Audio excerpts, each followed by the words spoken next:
Ladies and gentlemen, live from Prague, it's Legito Legal Disruptors 2020. Good morning, good afternoon, and good night. It depends from which place are you watching right now. My name is Jaroslav Kramer, and I'll be your host today. Legal Disruptors is my passion project that I've created, and thanks to my amazing team in Cover Story Agency, finally realized. In a very difficult times, but with hope to inspire each one of you with the latest trends from legal innovation world. Today, we are connecting global pioneers to our stage here in Prague, together with speakers who were brave enough to travel in these times. We would like to send for free the inspiration to the whole world. This is only possible thanks to our amazing partners who are willing to continue with us working on this project in these times. And no matter how big or small they are, they deserve a big round of applause. I can hear applause. That means that someone is in the audience. Honestly, massive thank you for showing up in person in these times. Usually, I'd be quite sad that this large venue is quite empty, but today, I'm really grateful for each one of you in the audience. And even if you are planning to come for a couple of minutes today, or just one block, you're welcome. And also, everyone on the streaming is very warmly welcome. Thank you for watching. As you can see, our stage is social distancing compliant, so that's why I don't wear face mask, because I'm quite a couple of meters from everyone. But thanks everyone in the audience and the entire crew for wearing face mask in all premises of the building. Like I said, these are difficult times, so we don't want to be, your safety is our priority, so we don't want to be the ones who are breaking the rules. Even though legal disruptors should break the rules, as we will hear during the whole day. If there is a VIP badge on your table, it means that you can social distancing on the first floor in our VIP lounge. If there is none, I think the space here is quite huge, so if you feel that someone is close enough to you, you can make one step back, and it will be definitely okay. If you would like to send some questions, discuss with our speakers, you can use the Happening app or the Happening website. You can see everything in your live stream or on your tables. Ladies and gentlemen, it's my great honor to present first speaker, live speaker. We didn't even know if he can come to Prague for the last time because, Denmark quite closed its borders, but he was definitely brave enough. And as you will see in a couple of minutes, he is quite extraordinary guy. He is the Copenhagen-based CEO and founder of Think Legal Tech, with a long background in the Nordic startup ecosystem, which is quite impressive. The ecosystem both and the speaker. He is expert in innovation and bringing change to established industries. Ladies and gentlemen, our viewers, please welcome Nicola Hawtin.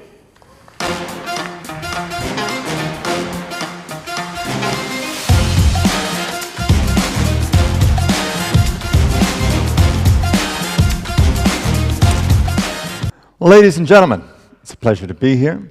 I'm going to talk to you today about why we shouldn't innovate, why we don't innovate, and why we should specialize instead. The quick answer, you can take a picture of this slide, send it back to the office, and get back to your emails. That is that we don't innovate because it's really hard, it's risky, it's also super expensive, and we're not stupid, right? And where does that leave us?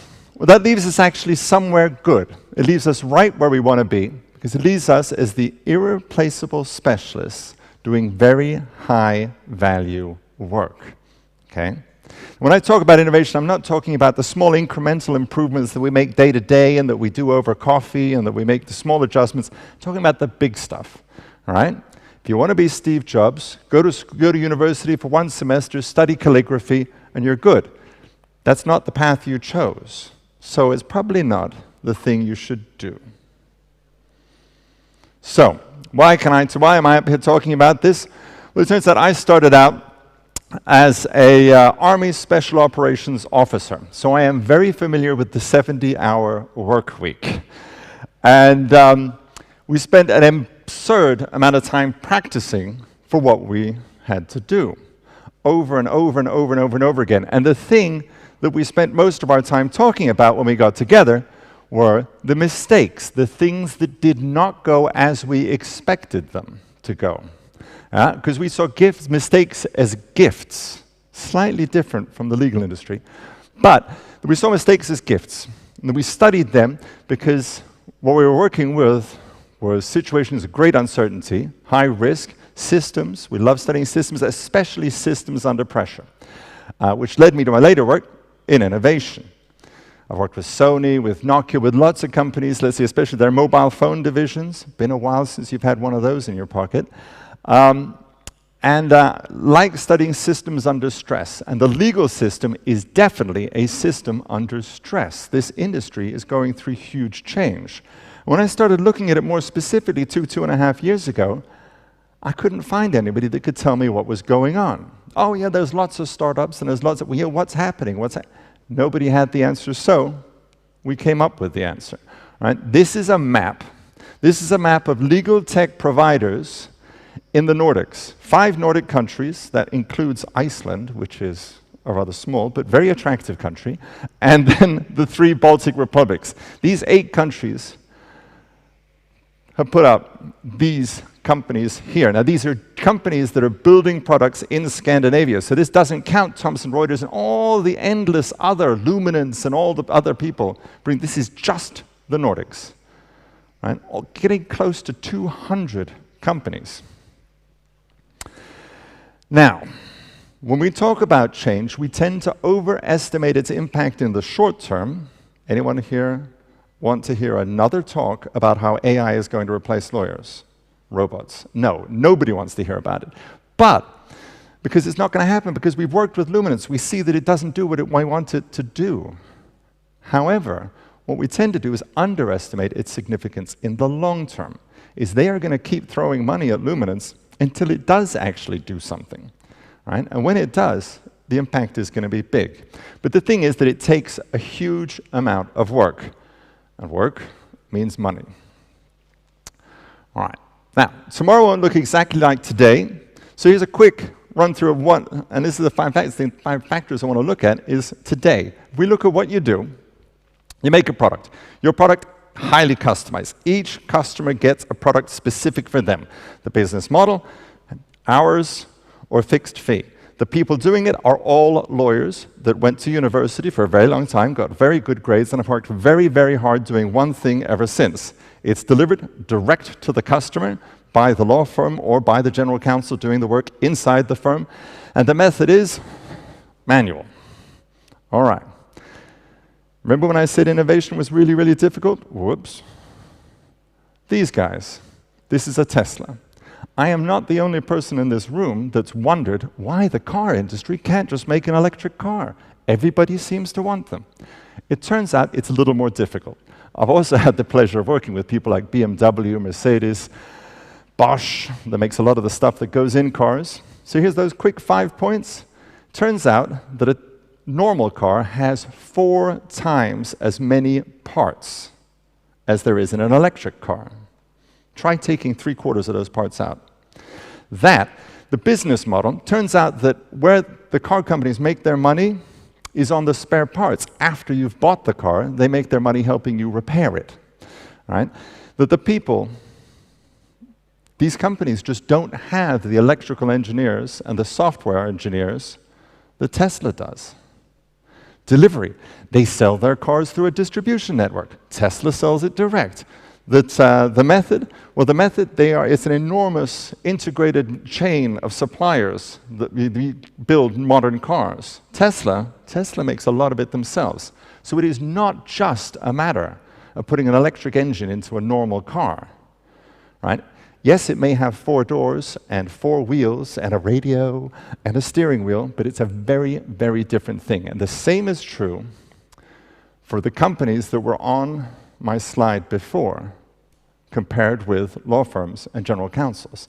This is not just a matter of hiring a couple of developers to sit in a cool offsite with a foosball table and some beanbag chairs. The key is the people, all right? Lawyers are risk-averse knowledge workers, experts at leveraging experience. You are fabulously good at having the right answer, at doing what it takes to get the right answer, to figuring it out the first time. Entrepreneurs don't care how long it takes them to get to the right answer, as long as they've still got the money. That Tesla took an absurd amount of dollars to create. Billions and billions and billions. Hands up if you've got billions and billions of dollars to create legal tech products at your law firm. All right, I didn't think so. All right?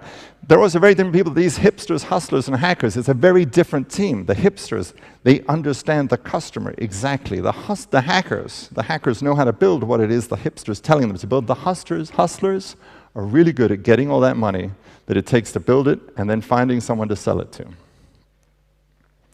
So what should you do instead? All right, this is where you want to start taking notes.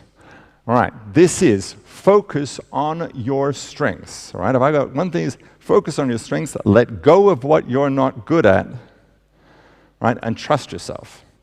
Right? So scale customization. You make custom products? Good. Do more of that. Right? Find out what it takes to do it more efficiently, but keep making those custom products. Yeah? Don't try to sell big market stuff online. Somebody that understands the internet is going to be better at that than you are. Focus on your customization. Look at your business model. You can tweak your business model a bit. It doesn't have to be hourly, charging by the hour, or a fixed rate. There are some interesting variations in there. For example, subscription. People. All right.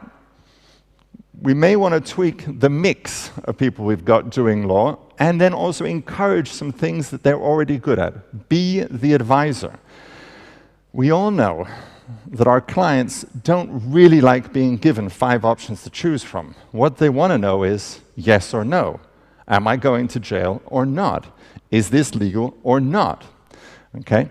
Step into that, embrace it. Delivery, integrate closer with your customers. If you look at your accountants, other professionals do something rather similar to what you do, right? They're plugged into their clients. They know day to day, they can see live the money coming in and out of their clients. It gives them an incredible insight. Plug in. And that's obviously something for a law firm. If you're a general counsel, get out from behind your desk, get out of your office, get out into the teams that you're working with. Go spend a couple of days with sales, especially those crazy internet salespeople, okay? Find out what they're doing and find out how you can better support them. And the method, collaboration. All right, there's been a lot of talk of, let's say, alternative legal service providers. First of all, let's get rid of the word alternative. If they're providing a legal service, then they're a legal service provider. All right, and if they're good at that mass market scale, cool, let them be good at it. All right, think a little bit like the dear old Godfather. You keep your friends close and you keep your enemies closer. If they are really good at providing services online, and that's not your strength, draw them in. Work together with them. Because they will never be as good as you are at the expertise. Why? Because it's not what they spend their time doing. Some specifics on what to do. All right. I am not one of these people trying to find a silver lining in the corona. But if there's one thing that corona has finally done for us, it's liberated us, whether you're a boss or an employee, from the if you're not present and I can't see you, then you're probably playing PlayStation. Right? We've learned to trust that people can do work when we can't see them. Right? So everybody's working from home. Super. When working from home, when the coronavirus eventually goes away, you know what? You don't have to bring those people back to the office. You can move them out to the client. Now, I know some of you say, well, we already do that. We already put people out at the client, with the client for short-term stuff. Super. That's great. That means you already know how to do this. And what I'd like you to do is do more of it, okay? You say, well, yeah, but we only do about 1 day's work a week for this particular client. Fine. Take 2 more days a week where they're just sitting out there at the client, if you get along well with the client, and have them do work for other people. Because what you're making a couple of things happen. You're building a closer relationship with that client just by being around them, eating lunch, coffee, etc. And what you're also making possible is the things that happen, right? Lucie, do you have a minute? I got this email. Boom. Next thing you know, you've got more business, more hours, a closer relationship. Number 2, digitize your experience. All right, we think we're good at capturing knowledge, but it turns out, lo and behold, there are people who do this for a living, okay? Knowledge management. Make the implicit knowledge in the heads of your staff explicit knowledge that you've written down. Because once you write it down, then you can analyze processes, you can improve processes, you can share them, you can scale them, all right? Knowledge management has been talked about a lot, but it turns out there are not very many firms that have them, okay? Great woman I work with up in Stockholm was talking about legal ops, and she was giving advice, and I said, we were on a panel together, and I said, cool, I said, well, how should people start with legal ops? And she said, well, have your general counsel put all of their expenses into a spreadsheet. I looked out at the audience, and the audience was all looking like this because it was a fintech conference, and so they live in spreadsheets. And I said, is it that simple? Yes, it's that simple. What do you mean? They're not, right? That we claim we're good at capturing knowledge, but no. She said, put it in a spreadsheet and then start comparing like expenses with like expenses. There's a lot of this that we need to start doing in an organized manner. And there are knowledge management professionals that can help you with this. The last one is be the advisor. Have I mentioned this? Okay, people aren't looking for options, they are looking for an answer. All right? Now, I understand the reluctance in this industry to give the answer, but the people you're talking to are human beings, so they're used to judging this, all right? Out here, parents, all right? When you ask your child a question, they say, yes. Okay, then you're pretty sure. When they say yes, you can hear the difference, all right? So when you give a yes or no answer, you can modify it. Yes, I'm absolutely sure. Boss, if you do that, you'll go to jail.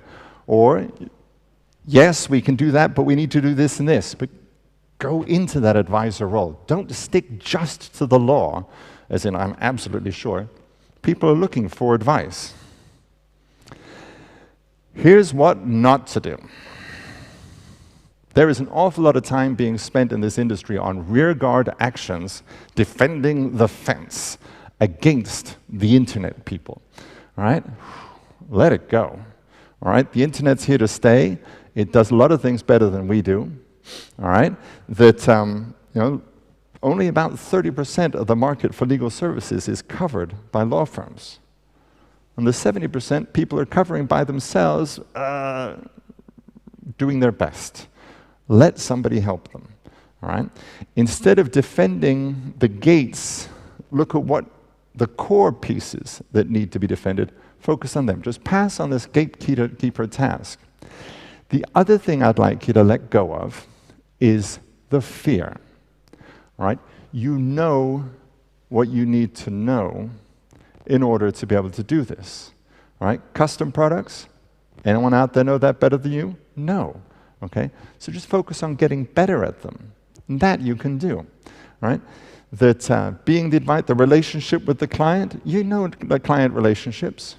Step into it, okay? Being the advisor, you know how to give advice. Let go of some of the fear and don't be afraid to say, yes, I think you should do that. No, I think you shouldn't do that. So, we don't innovate because it's really hard. Look at Sony, look at Nokia.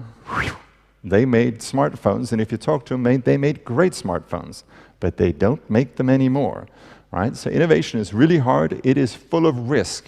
You aren't risk people, okay? It is incredibly expensive. And you guys aren't stupid. So stick to what you're good at. The good news is that it leaves us right where we want to be. It's irreplaceable specialists doing very high value work. Ladies and gentlemen, the pie, it is not a fight right now about a small pie. This pie is getting bigger and bigger and bigger. And having a slice of that big pie is going to leave you exactly where you want to be, doing the interesting work and being very well paid for it. The future is bright. Thank you, ladies and gentlemen.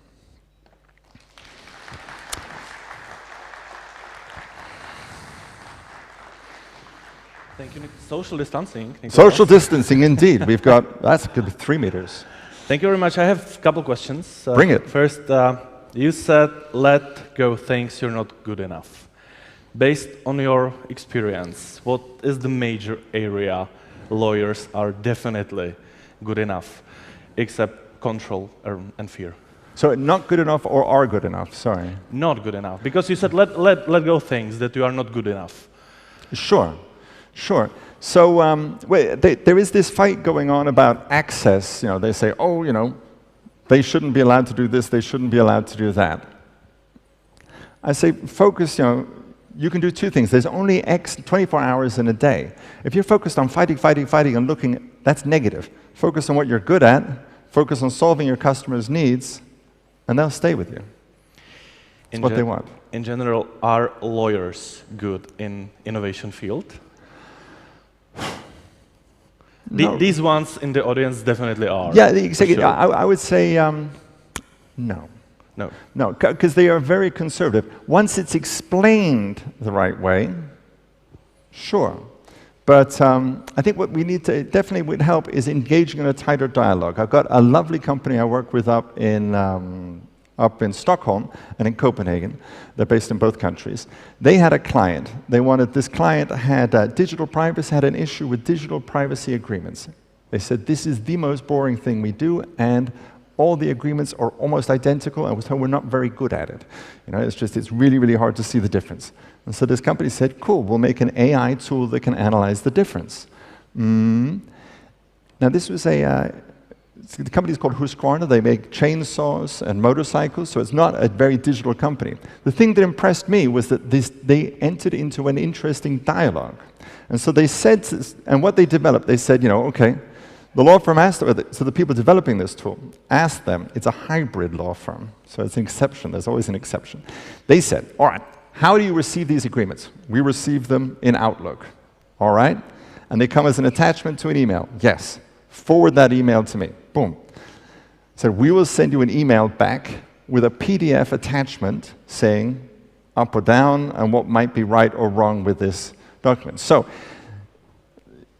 once you get out from behind your desk and you go out and you talk to people, in that dialogue, you can come with a lot of good solutions. And so the lawyers didn't have to actually use new tools. They could stay with Microsoft Word on one screen, Outlook on another screen, SharePoint. Didn't have to do anything crazy, but were working together with an outside provider in their workflow, integrating it, and doing in 3 seconds what was taking them hours. And one more question.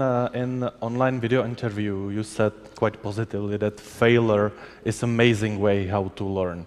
Could you inspire us with some failure that, from your point of view, is really inspirational in the field of law? And please try not to mention our partners. Yeah, no, it's absolutely. I'll leave your partners out of it. Okay. All right. So if you go back to the army, I can remember I had, we used to do these really big exercises. And we had this one job, we had this one mission we were planning where our job was to stop an attack.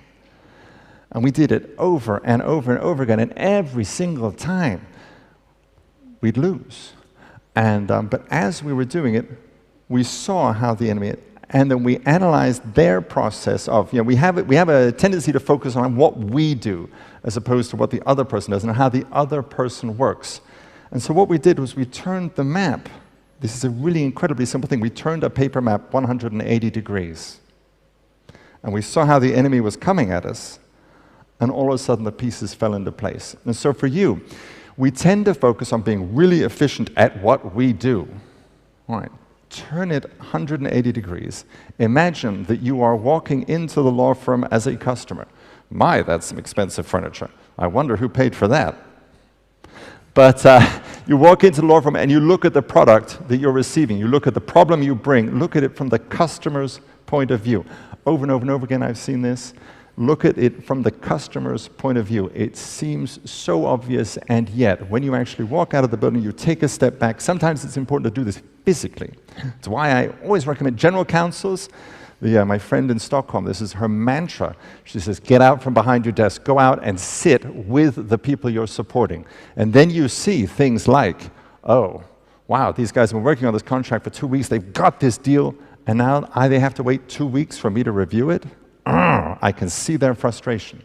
Okay, so turn the tables 180 degrees, look at your products and services from your customer's point of view, and do it. Be brutally honest when you do so. Well, brutally honest with lawyers, that's difficult. But that reminds me, 1 week ago we had a really interesting debate with junior lawyers, whether we should call, customers or clients, the people we are working with. You said customers. I did. I kept on saying that. I apologize. It's what the rest of the world calls them. But let's all change right. it. Perfect. Nicolas, cool. Thank you very much. Nicolas Hawtin. Thank you.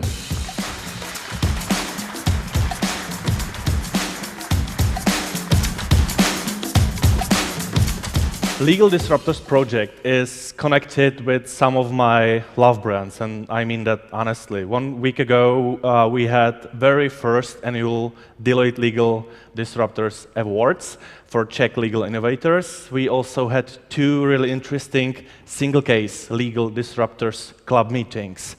This conference is called Legito Legal Disruptors, which means that our diamond sponsor is a company called Legito, and Legito is a company with really interesting CEO. If you meet him in person, you would be charmed by his approach, and you would be like, how this guy did create such an amazing and successful company. So maybe he will try to answer you a couple of these questions, or if not, you just enjoy he and his online connection, which hopefully will work, which is our first today online connection. Please welcome CEO of Legito company, Ondrej Materna.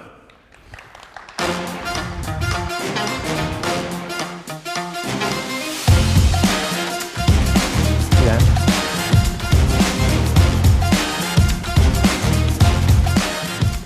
Hello everyone, it's great to be here again. Today, I'd like to speak about the future of document automation. Before I will continue, I'd like to focus on the history. And to do that, I'd like to invite my first guest and my colleague, Gary Eunson, who is Legito Chief Sales Officer. And Gary has been in the business, in the document automation business for over 20 years. Gary, hello. Good morning, Ondrej. Oof, connection works, so we are almost done. Perfect, Gary.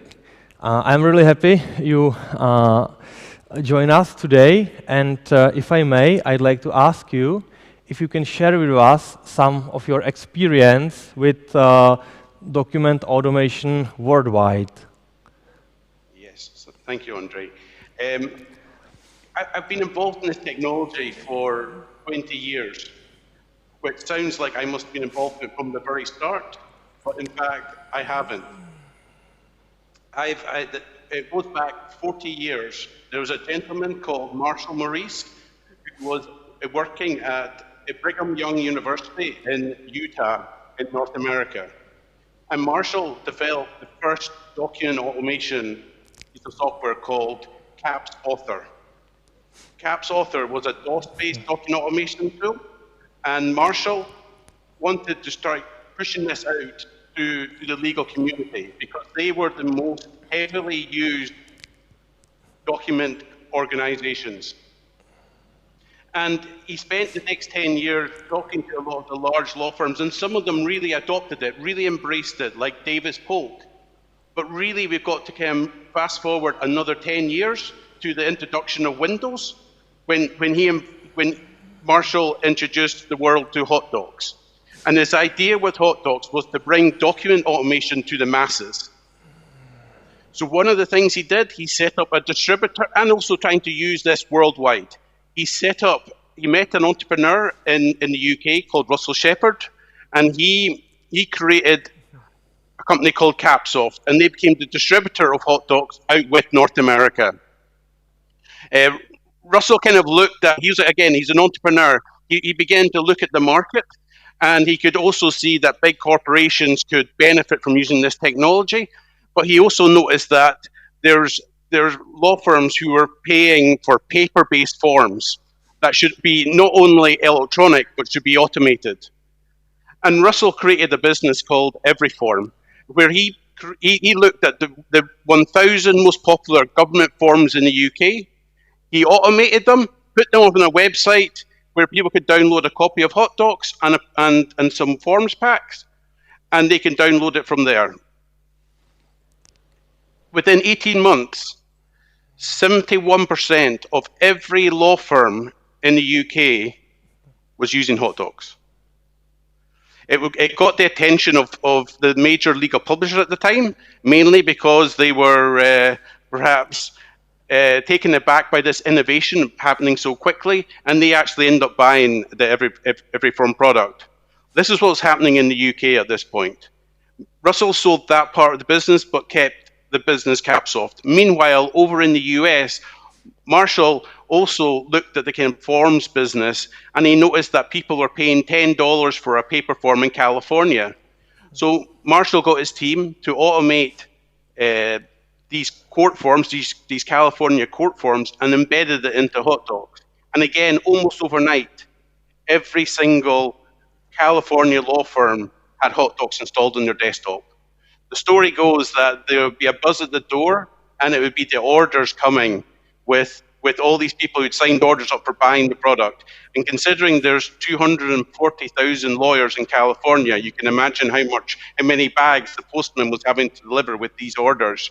Never mind about the poor person who worked in the accounts department to try and complete these orders. But really what I'm trying to say here is really from 95 to 2000 was a real hotspot in document automation, and it started getting used. Russell over in the UK set up resellers in Australia, and then they ended up pushing content with document automation. 400 medium-sized, large law firms started using in Australia and in New Zealand, and it started spreading from there. Although really, if you go back to 2000, this disruption, again, was causing pain for some of the incumbents, like the legal suppliers of these forms. A company called Matthew Bender ended up buying the hot dogs business to slow down this disruption. And what that allowed in the kind of early 2000s was new entrants to come into the market, because the bigger organization had bought this nimble, innovative software business out of Utah and slowed it down. So then their new people started coming in, and they found it difficult to compete on the document automation level. So they started adding features that the market was beginning to demand as the legal market started to commoditize. So companies like Contract Express and Exari all started coming through. This is in the years 2000 or so. And whilst before they couldn't compete, it was difficult to compete because hot dogs had that 20 years of development experience. They sold it at a very low price. There was that barrier to entry. Now with a big organization slowing the market leader down a little bit with their innovation, then that allowed these people to come along. You also saw the commoditization in the legal industry in a whole. You see people like LegalZoom coming out who are really using document automation, legal content, and wrapping a service around it. So going in and being disruptive in the market over that kind of period of 2010. And then it starts spreading into the larger law firms. Then when you get to 2010, this entrepreneur who owned Everyform and had this distributor license ended up buying hot dogs from Lexus. And then we started seeing the explosion of document automation even further into the larger corporates, like the biggest banks in the world, the biggest insurance companies in the world. I mean, the involvement of hot docs from 2010 to 2017, the business grew by over 500%. So despite this technology being here for a very long time, still seeing this rapid growth coming over in these latter years. But interestingly, over the past few years, the incumbents like the Contract Expresses, the Exares, the hot docs, have all been acquired once again by these larger legal publishers or larger software houses, which is now allowing the chance for these newer breed document automation companies to come through who are a lot more nimbler, who can innovate so much quicker with their no-code automation. And that's when I'd like to hand this back to Ondrej. Thank you very much, Gary. It was really amazing, and I think you deserve a lot of applause. Thank you.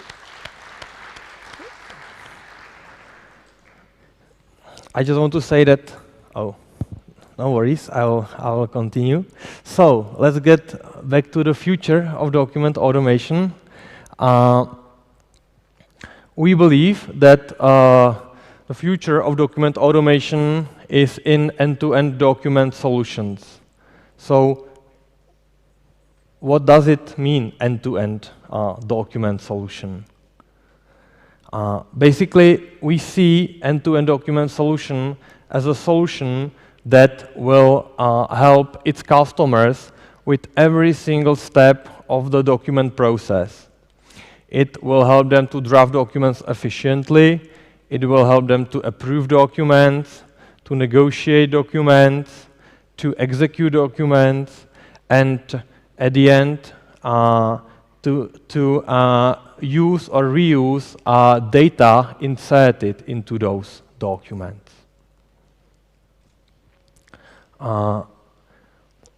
It should definitely contain also document assembly, and this is how we at Legito started.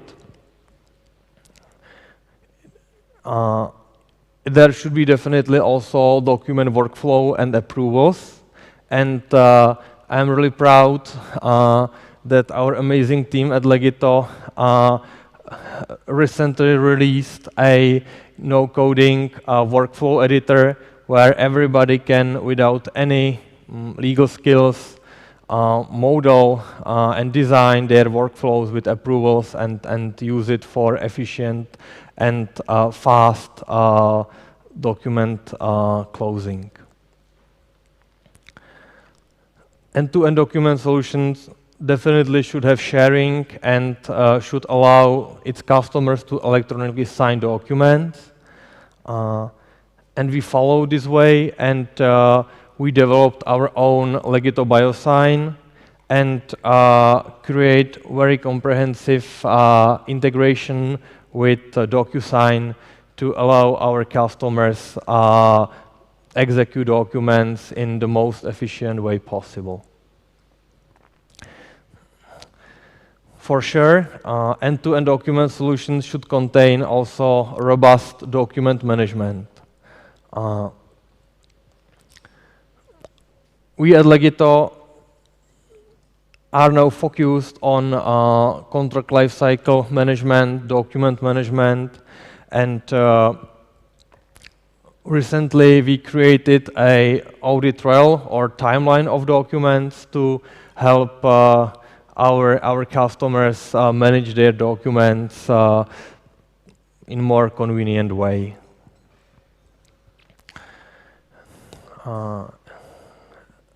Future of document automation also lies in fully customizable solutions. Each team is different, each company is different.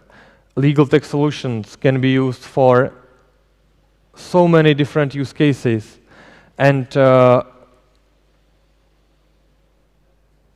do that, to meet the requirements of companies, of teams, of projects, we as legal tech developers, we need to give opportunity and chance to our customers to adjust and modify the solution easily with no coding in a way that works for them.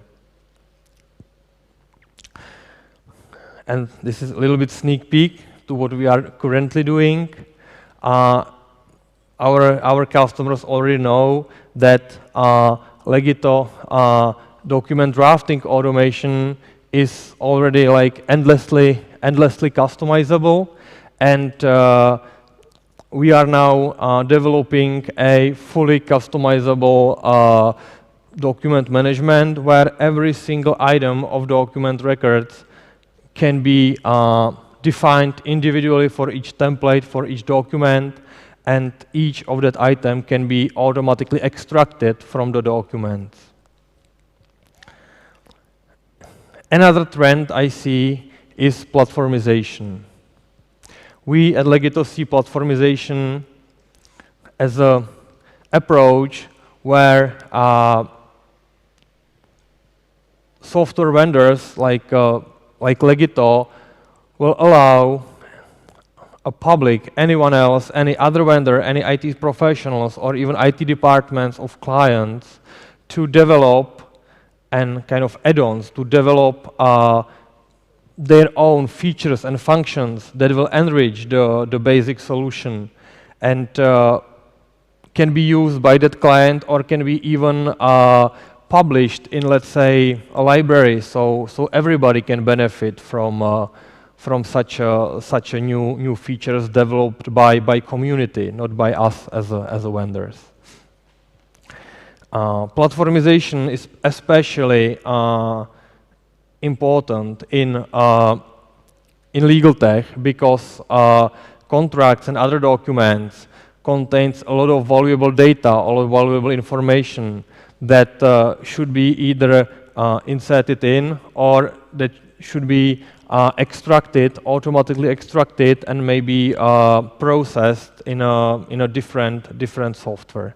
So platformization is very closely attached to integrations, and we believe that future of document automation is also in integrations.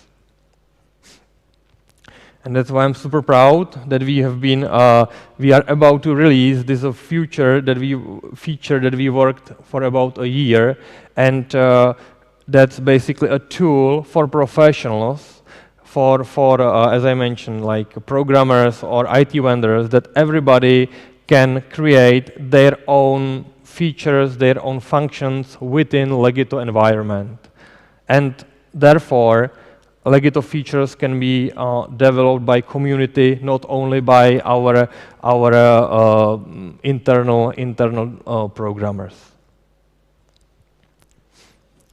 Of course, and Gary already mentioned that, future of document automation is definitely in no coding. And the reason why we believe that the no coding is so important is that it will help power users to spread innovation in legal industries. Over the last years, we learned that power users are the key to successful implementation and adoption of any legal tech solution, especially document automation in any organization.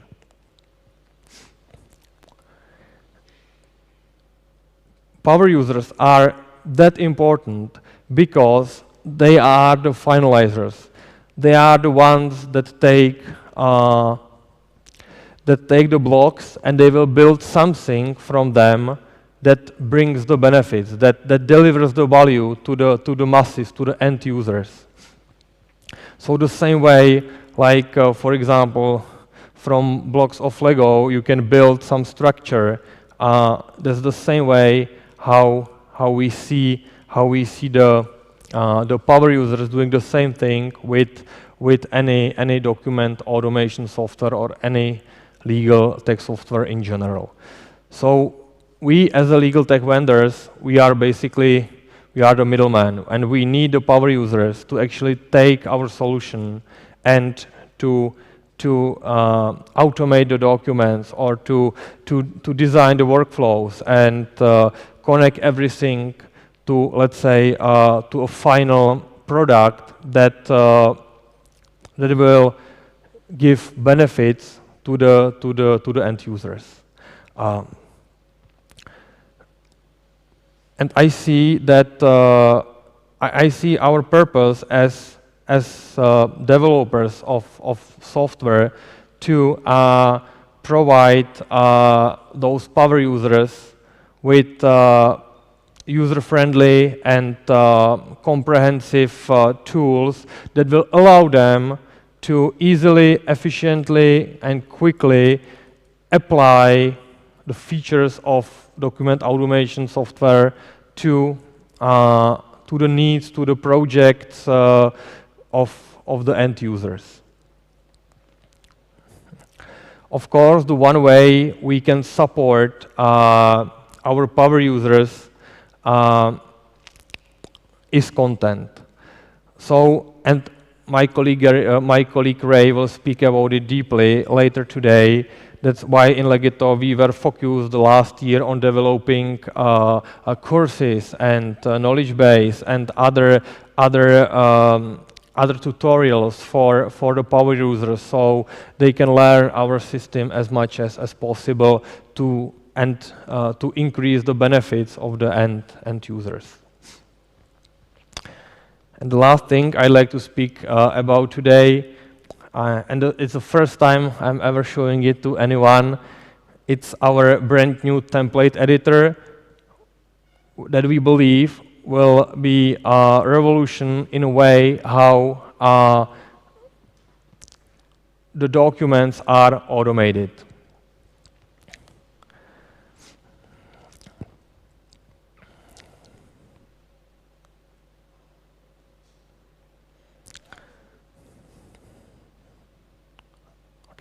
So, as you can see, we added the right panel, and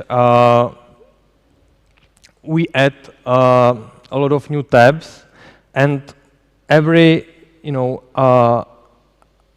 heart of every document automation solution are the conditions, and this if-then logical dependencies.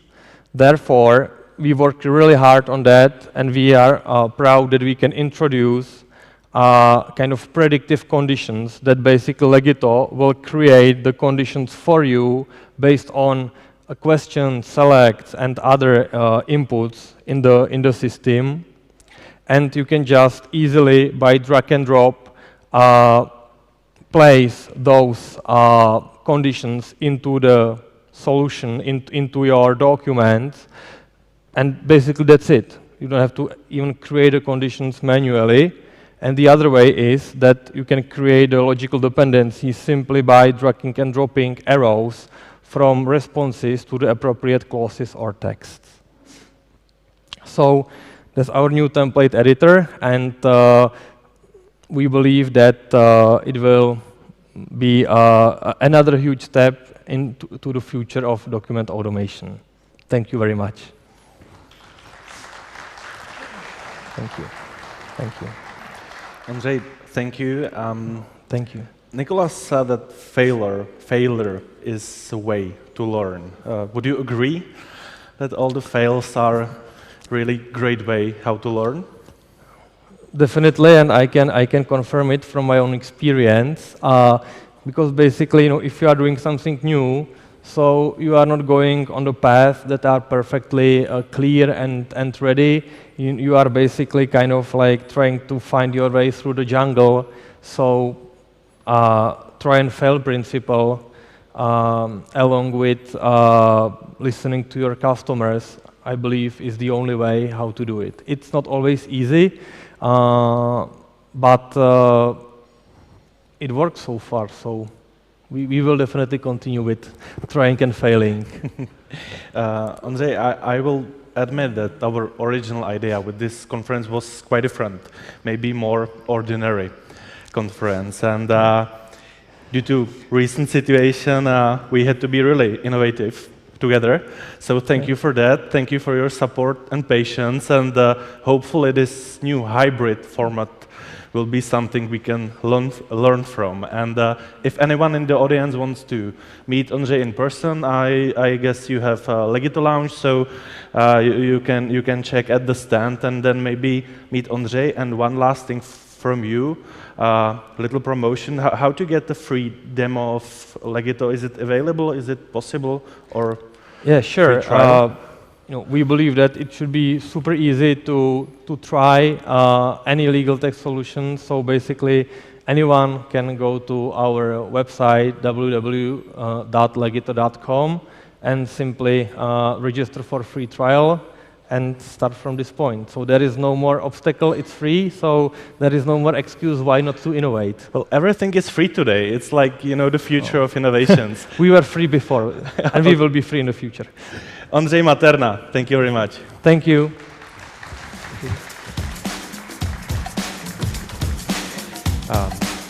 Except from legal disruptors, my agency Cover Story, another project is focused on women lawyers. So I'm super happy that I can introduce next guest, and we are always trying to find inspirational women, especially in legal tech business. By the way, I believe some of my friends, like Catherine Bamford or Petra Arens-Palzer, are nominated for Women in Tech Award. So if you would like to send them a vote online, it would be amazing.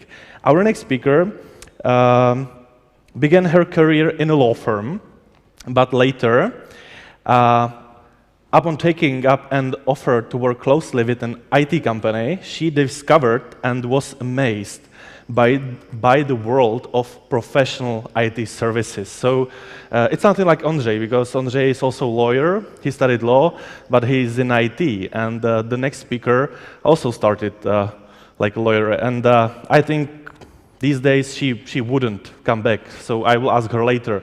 Please welcome Teodora Bobcheva.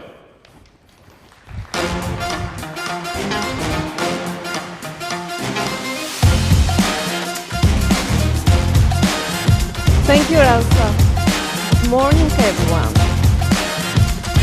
So, as a general counsel in a large European IT company, I lead a team of young lawyers, manage external counsels, weigh in on complex and strategic transactions, of course, advise executive management and board of directors, and oversee corporate governance as well as maintain a huge legal knowledge base. At Scale Focus, we are 680 hardworking team members who are involved in over 500 projects for over 300 companies worldwide. We earned 32 million euros last year and were recently recognized as one of the greatest software companies by Forbes. Additionally, we were included in the 500 fastest growing companies in EMEA by Deloitte. So, as you can imagine, the company has grown at an exponential rate.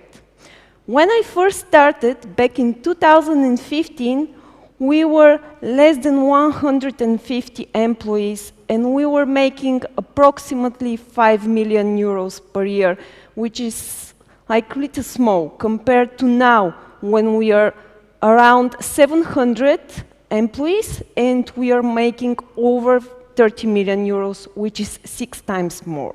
So the rapid growth throughout the years really made it necessary for us to regularly change our organizational structure. As you can imagine, the level of legal operations in a small company compared to one 5 times its sizes requires different kinds of tools. And said that, the one consistent factor that I encounter across all employers and all clients whenever I suggest automation in our everyday work is, well, guess what's the answer? Yeah, this is the usual answer, and as you can imagine, unfortunately, this made me skeptical even about the possibility that such tools existed. Company was making constant changes in its portfolio, which impacted the documents that I needed to create as well as their urgency. So this triggered a tendency for chaotic workflows, as well as lack of accountability, simply because there were no clear owners. Naturally, the decision-making took much longer, and it was really difficult to complete. All of these factors created an atmosphere which was very stressful, and to be honest, I lived in a fear whether companies' interests will be protected, simply because there were too many dynamic elements, such as documents, employees, clients, decision makers, etc., etc. So before I developed the initiative to modernize our legal department, I could not imagine that a platform for smart document automation as a self-serving tool could actually exist. I wanted something that was sophisticated enough to handle all my challenges, and at the same time, simple enough for me to use daily. Choosing a smart document automation tool is easy if you know what you need. I didn't, but luckily enough, my spouse is a process optimization and automation consultant, and I have to admit that I abused his generosity. He found several options and told me the different results I would get based on my existing work patterns and pain points. So, because of the 30 days free trial of Legito, we were able to assess and test the system on some of my contract templates. I have to honestly say that we were extremely impressed by the flexibility and ease of use, as well as the personal approach by the entire Legito team. When we saw that the other document assembly tools had fewer automation, really small, not so many functionalities and features, well, Legito, of course, was the obvious choice.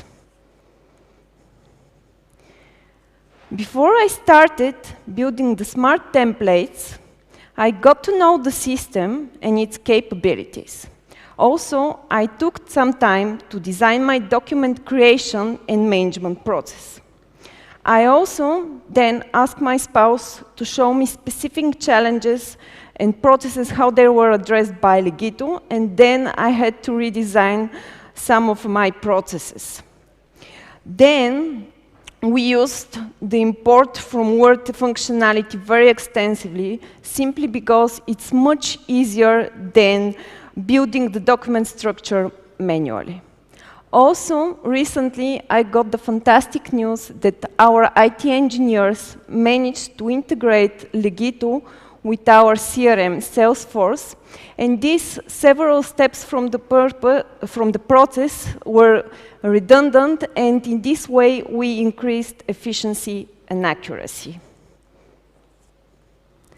Other Legito features, such as template description and detailed document instructions, helped me to onboard our first 40 employees at once. Also, with smart templates adopting to different business cases scenarios, I was able to record training videos, and these videos are for common scenarios where I'm showing the users how to balance business interests and legal risk.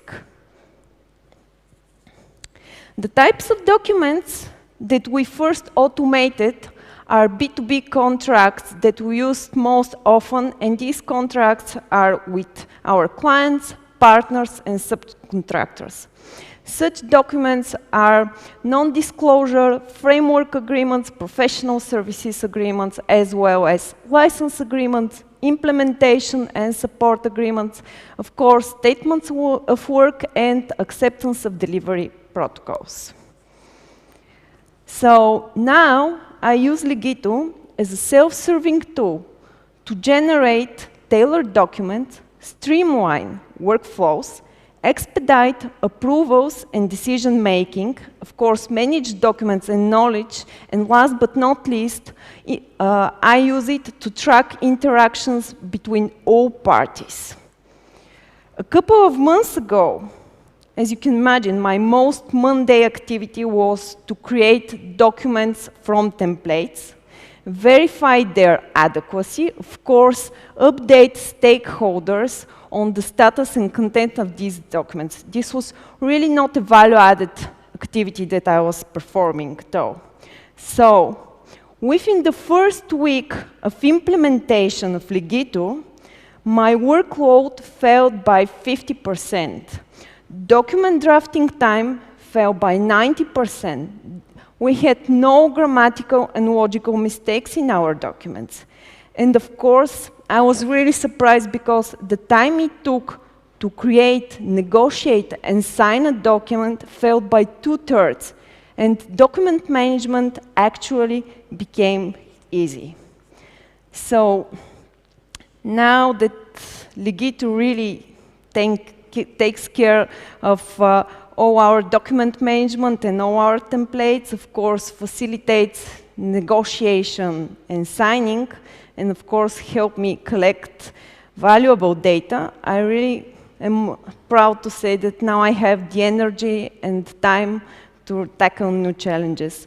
For example, now we will focus on all the documents that are incoming outside the company, because we have to be able to process them as well. We have to be able to review them very quickly, and of course, to apply the necessary changes with the same ease and with the same flexibility as we do with Legito. So, I hope you find my short but really inspiring and helpful for me story as I felt when I was studying, implementing, and of course, now using Legito. Thank you.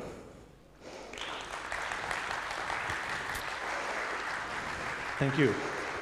I don't know how to do it with the flower and social distancing. I don't want to throw it. It's not good, so I'll turn around. Thank you very much. Teodora, I introduced you basically with a question, if you would ever come back being a lawyer in a law firm, attorney. Would you ever come back and be attorney in a law firm? Well, through the 5 years, to be honest, I was tempted because being an attorney, it's really being in your comfort zone, because you're sitting behind your desk and you're acting as an authority, and the client sees you as an authority. Being in the business, being close to business, or being next to the business is completely different. And to be honest, I think that if I change it, it will be something like being as a business enabler and partner, really, not so much as an attorney at law. So no, I will never go back, really. Teodora, you're quite innovative. Is there anything old school you're using you like? Emails. Emails are old school? Yeah, old school. I love emails. Yeah, emails are old school. No, really, to be honest, recently, well, a couple of, like, in 2 years ago, we write down all our tasks on papers, really. We use sticky notes for the tasks. Now we use Planner. For example, now we gather feedback, use forms. We all these tools, really, and being in an IT company, I don't have an excuse not to use the technology, so not anymore, really. Great, good luck with that. Teodora Bobcheva. Thank you.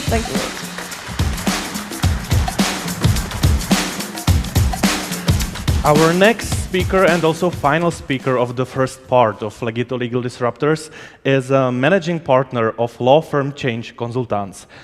He has been advising law firms and in-house legal departments since 1997. And he works to improve the effectiveness of groups and organizations, and therefore people's working lives. I'm really glad that he came to Prague, even though he had to be tested yesterday to get back to his homeland, Germany, in Munich. Please welcome Christoph Vaagt.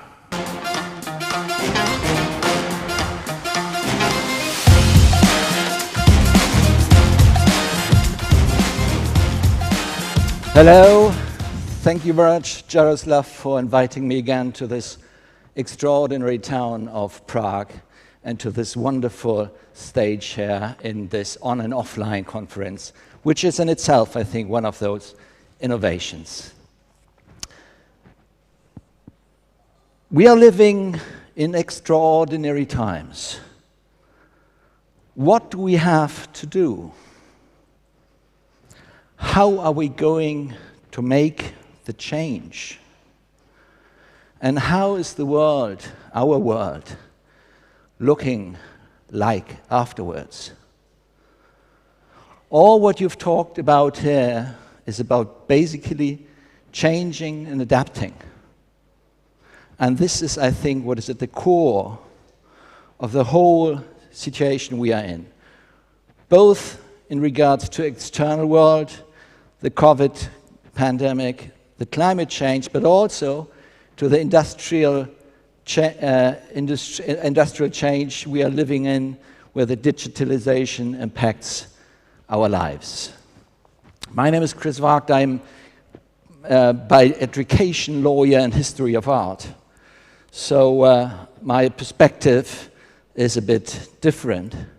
I became a lawyer, a company consultant first in Paris in France in 1990, and then I became a lawyer in 1995 before switching back to consultancy and deciding to take law firms and legal departments as my target group, my clients.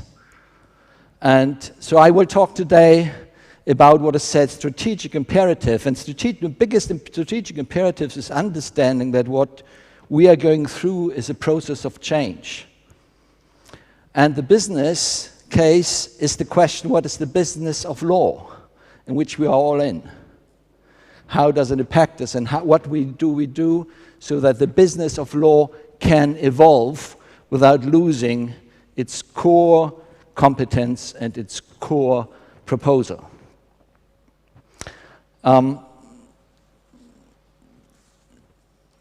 Everything we are looking at here is change.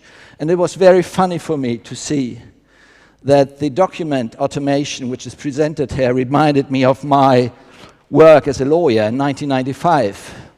We had a program called Pharao, which as a name itself is funny. And what I had is I needed, whenever I wanted to produce a paper, a writ, a contract, a claim for a court proceeding, I would look up in a book, push F5, put a number to it, and ready was my document. That was 1995. So you will probably, we didn't call it document automation, but it probably was. And this company went down the drain because it missed the technology change from DOS to Windows 95. So out they went off the market. So everybody, not just lawyers, not just legal departments, but also technology companies like these ones, are in front of the need to change and to adapt. And indeed, the technology is one of the drivers, not the only drivers, but one of the important drivers. So let me take you through shortly to these four phases of change, which we are all going through whenever we are faced with severe change. One of these situations which we are all experiencing right now is the COVID. And it was surprising to see how quickly could we adapt. Why? Well, you know this example of the frog, which you throw into hot water and he jumps out immediately because otherwise he would die, and he senses it immediately. And then if you put him into cold water, he will stay there, and if you then warm up the water, he will die. So the COVID is the first example. The climate change is the second example. I don't know where this technology thing is. Digitalization in itself is something which brings about a big upheaval in industry. And still, if you look, for instance, up on YouTube, there's a speech done by Richard Susskind, one of the apologists of change in the law industry. He said he expected the end of lawyers by 1995. So there's a huge overestimation of what technology actually changes and how then the industry itself adapts. And what does it mean for us? The English have a very nice word for it. They call it relatedness. The relatedness of organization, which makes change being slow. So if you look at the first phase of these four spaces everybody of us is going through when confronted with change, the very first phase is you feel good. You don't see the need to adapt.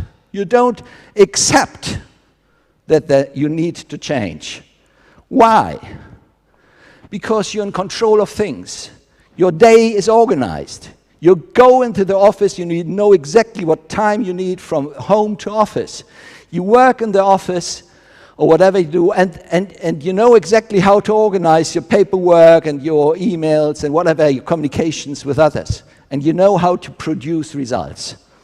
And in the evening, you know when you need to go home, and you know the way it takes you to go home. And you know it, you've got a house, and it's warm inside. So all this is good, okay? You feel comfortable. And then somebody tells you there's climate change. Why did you not put solar panels on your roof? And then there's the COVID, and people tell you, why don't you put on a mask? And then there's technology, and people ask you, why don't you change your processes? I mean, it's a no-brainer in terms of efficiency gain to use technology to have quicker processes. As I just explained to you, in my experience, it's about 25 years ago. Okay, so this very first phase is you do not want to change because everything is fine. And then comes the second phase, and the second phase is neglect. Although you know that you have to change, although the lawyers know in the law firm, although the legal department lawyers know they have to, everybody knows he has to change, nobody does it. They come with excuses. Yeah, the other ones need to. Climate change, yeah, they have fires in California, but not in Prague. COVID, yeah, the old people, they die. I don't buy. I'm below 60. Okay? And technology is same, okay? Yeah, law is special, you know. Law is a particular business. We don't need these process innovations, automations. Every case is special, okay? And this is also the phase, and that's very dangerous indeed, where all these conspiracy theories come in, because it allows people to find an excuse not to change. Okay? And in my view, it is to be taken very seriously. And it is to be taken, when these arguments come up, it is about arguing with people. Try to find a way to convince them why they are trying to build a kind of fake environment, fake mindset. But it is important, and it actually is very emotional. You see this, the people demonstrating out there against COVID measures like putting on face masks. What the heck are they doing? Are they serious? They have their opinion, yes, but basically they don't want to change. And the third phase then is people realize that they have to change. People start changing, and still they're not happy. They mourn the past. They are unhappy, and they always find something which does not work perfectly, and therefore they pretend that the solution is not good. Especially the technology providers in this room know the story about this. You know, these lawyers. Yes, it's not bad, but You know, there is certainly a but in the room. And then they come up with any kind of functionalities which is totally out of usage, but still they find it important. And this is a situation where people are actually vulnerable. They want to be comforted. They want to see that others do it as well. They want to see that it works. They want to see the advantages. They want to be convinced. But they're vulnerable because they're still in a situation, in a mind of tristesse, if you want. So, and then comes the fourth phase, and that's so funny. The fourth phase is everybody's happy again. And everybody claims, yeah, I mean, it's obvious, right? It's obvious that I buy an electric car. I mean, I'm not a silly guy using a car with combustion motors, combustion engines. Of course I have solar panels on my roof. I mean, I'm not so silly. And in technology, everybody's using it, and it's the most obvious thing in the world. And you wonder. And looking back, you simply need to understand, in my view, when you look at all what is happening here in our lives and in this industry, it is very much about taking seriously these emotions.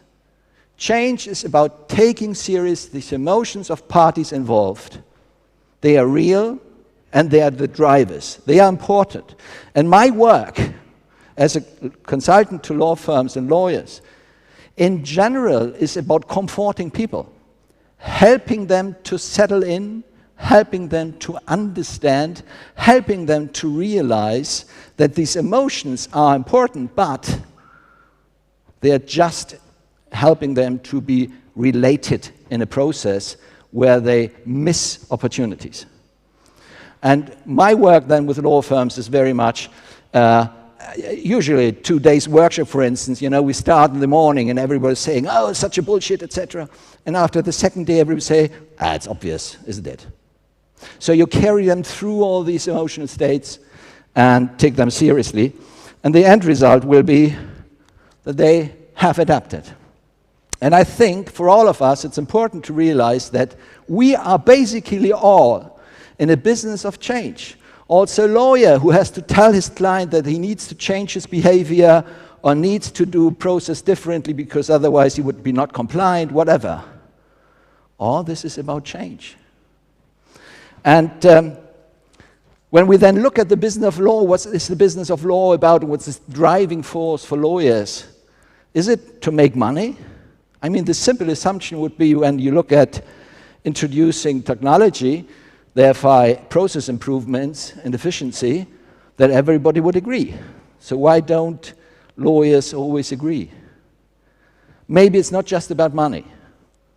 We know by psychological studies that it is important for lawyers that they contribute to society, that they uphold the rule of law.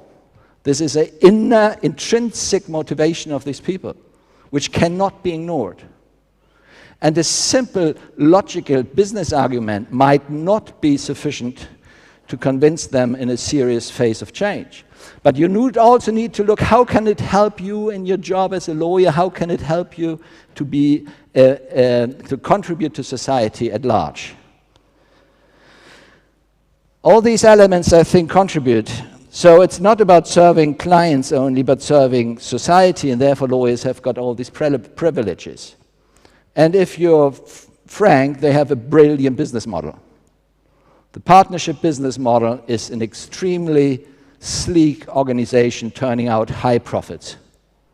And there's a lot of envy around lawyers. But basically, they work 50, 60, 70 hours a week, in my experience, and they are well paid for it, appropriately paid for it. And therefore, it's not about changing the law firm or complaining about that they are not innovative enough or whatever. It is about taking them seriously in the job and in their motivation to deliver legal work. So where does it get us to? First of all, I think we need to admit the world at large is in turmoil. Everybody of us is somewhere affected very strongly by one of these mega trends, one of these mega events. As I said, climate change and putting on a mask, COVID, and also digital transformation of society. So now in addition comes political upheaval, and my general assumption would be it is about the corrupt versus the non-corrupt people. It is about ethical and unethical behavior. It is about trust and mistrust in society. And I wonder what our contribution to this is, because I believe that change will be adapted only if we also take into account these elements. So my take is, what is our contribution here? And how do we help people adapt and change? And my personal conviction is you need both humility and respect for these lawyers who do the work which is so essential in society.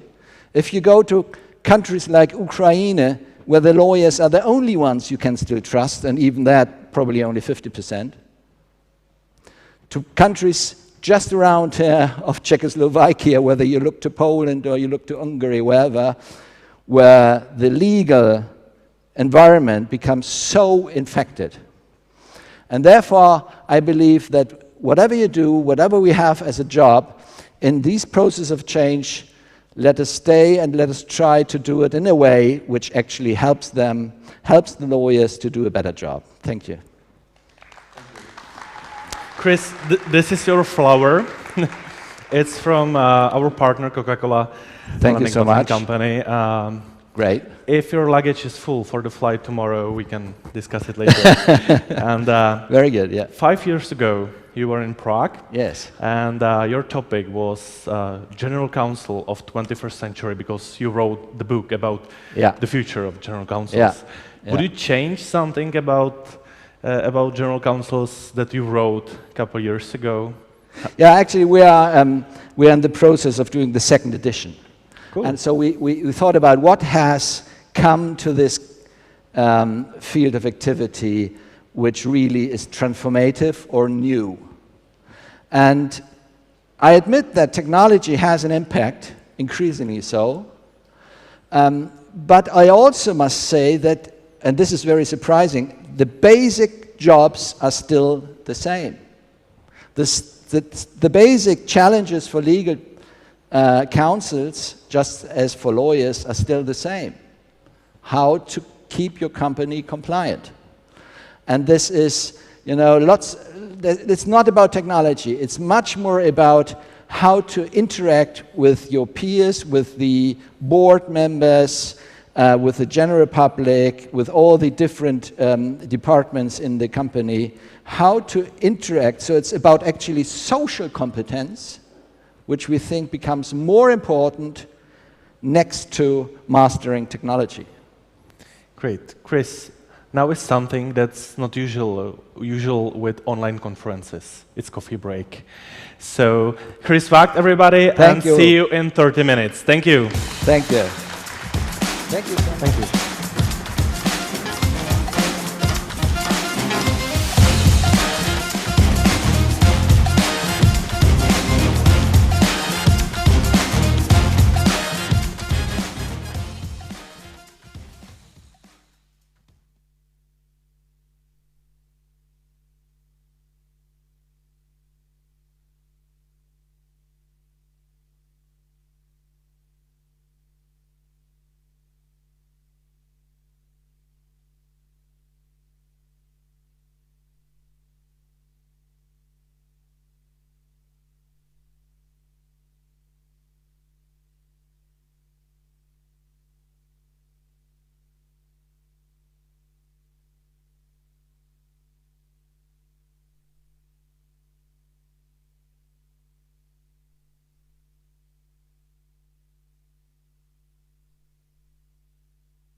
Hello everyone, welcome to second part of Legito Legal Disruptors Conference, live from Prague, Czech Republic.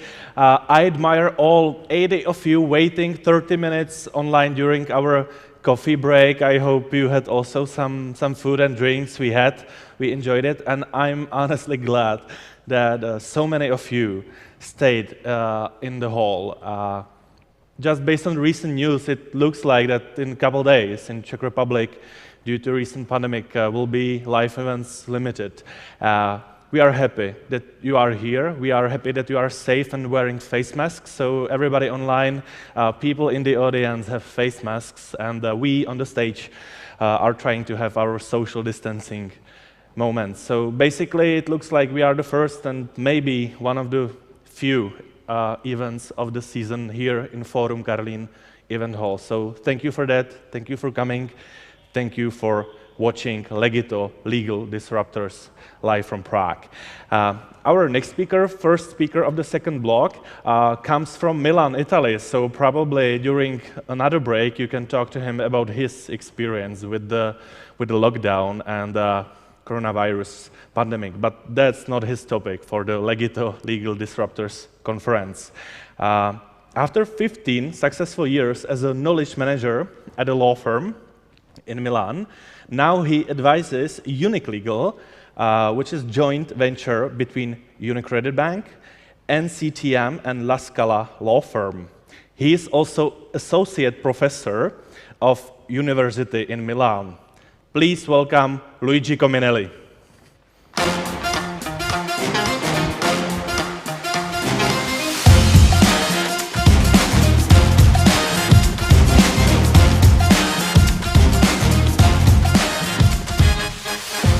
Good morning, thank you everyone. Yes, well, it was hard in Milan. This is actually my first trip from the city, outside of the city. Don't worry, I've been tested twice already, so I'm perfectly okay. And it was very nice to be back here in Prague after so many years. Well, let me tell you a bit about a Unique Legal experience. Unique Legal is a new law firm. It was just been born in January 2020 when the COVID started, so we had to move back home from our offices. And well, it was a weird experience, but in a way we were prepared for it because the firm had been planned to be working with legal tech instruments. So everybody had a laptop. We had all the system ready, so it wasn't really hard to work from home. Well, it was in psychological terms, and the psychology of working is very important, as we heard, and I think we will need to discuss a few things about it, because this is very essential. Some lawyers today tend to have the idea, well, if you buy the right software, if you spend the right amount of money and bring in the experts, the IT, legal tech is going to work, and this is not how it is. It's also a new experience in terms of ownership. It's the first law firm in Italy which is partially owned by a corporate client. So UniCredit owns a minority participation. This was something really new in the Italian legislation. The Italian legal system is quite traditional. Well, you know, we tend to rely a lot on the Roman law, so lawyers have a very traditional way of thinking. So accepting this corporate owner, which is also a client, obviously, in this startup phase, was not that easy. So we have these two law firms, leading Italian law firms in the corporate lawyers market, NCTM law firm. I personally started my career in NCTM some 20 years ago, and together combined they own 91% of the Unique Legal. The remaining 9% is owned by UniCredit Bank, the Italian branch of UniCredit. And this was a challenge in a sense. So, well, they provided part of the capital. You see, it's not the main part, But it's clear that they have a voice on certain things, although there's a number of mechanisms in place to maintain and to keep the independence of the lawyers, obviously. Our focus is banking law, as you may understand, and right now it's mainly litigation. And this is a litigation where we are defendants normally. So all the litigation, all the civil cases where the bank is a defendant at the national level. Let me tell you a bit about my experience as a knowledge manager in NCTM. That's why UniCredit chose us, because we had a good experience in terms of legal tech. Back in the days, legal tech was not a definition which was very popular, so, but I saw that knowledge management is still used, and we're still using it. Well, this is 2005, not 15, so it's been 15 years.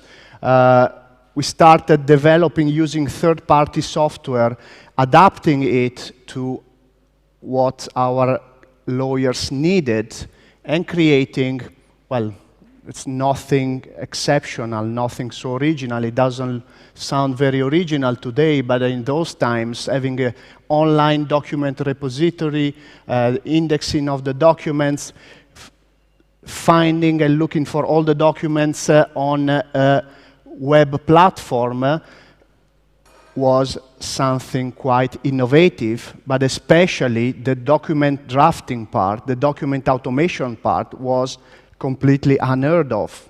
In the Italian legal market, 2005, people were saying, well, why lawyers should delegate drafting a legal document to a computer? Some people told us, well, they shouldn't do it. You should write and you should compose your own document by yourself. With this experience, NCTM won the Innovative Law Firm Award, Financial Times Award for 5 years in a row. So I think we did something good in those years. It was very innovative. Not everyone understood it, even within the law firm, and this is part of a problem in a sense. This may become part of a problem. But I think we obtained good results. Maybe there was not a lot of competition. Well, 5 years in a row, of course we were good, but other law firms were slow, but when they understood what was happening, we decided 3 years ago to up the ante, to change our game and not relying anymore on a third-party software, but developing our own software, obviously with the help of a software house. We developed this proprietary project management software, but still relying on a third-party software for the document automation. So it was too complex for us, even if we were collaborating with this software house, developing a partnership.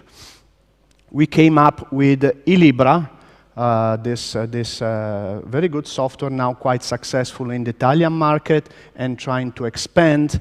Just to give you an idea, I just pasted a couple of screenshots. This is a scheduling, it's web-based, so you don't need a standalone application. This is for scheduling meetings, phone calls, the list of the people, and here there's also a document management section in it.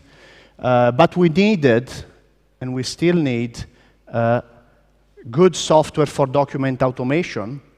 We had one at the time, and it was quite powerful. It was very powerful, very sophisticated, probably too sophisticated. And this is connected with the psychology of lawyers. You cannot ask lawyers to be engineers. You cannot ask lawyers to deal with complex screens full of information.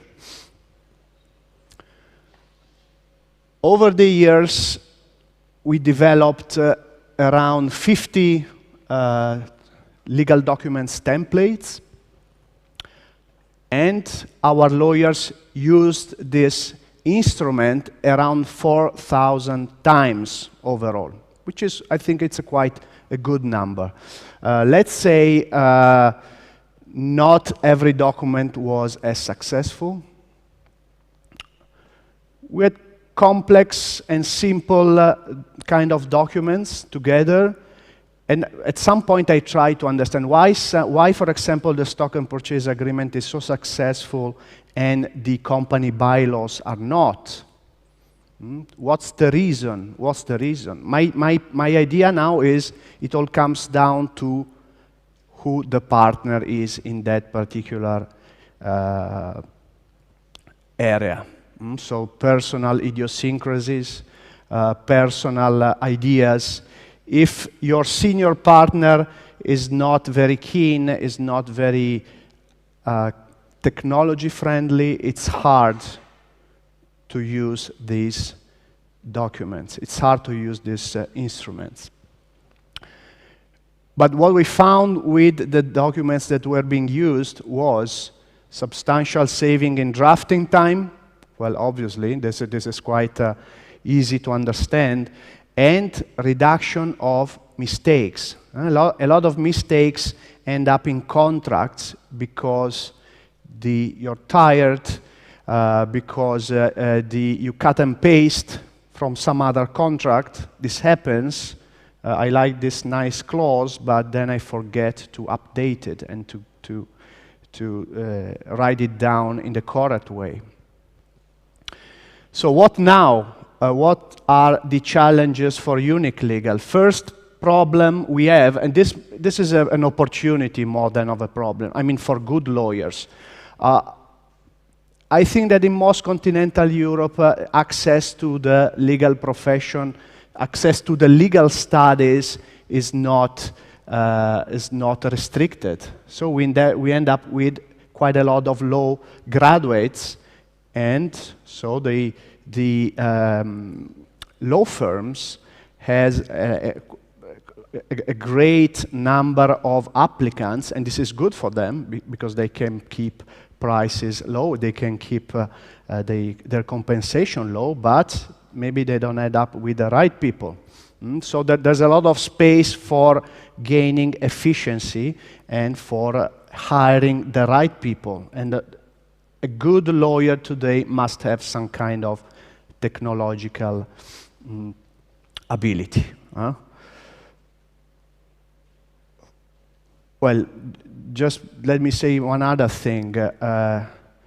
Falling price, big competition, a huge number of lawyers means also falling prices.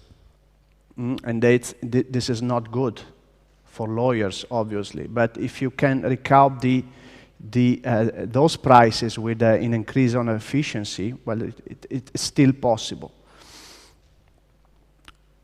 Especially for corporate lawyers, we all know that after the last crisis in the last 10 years, corporate clients want strict control, not only on costs, but also on processes.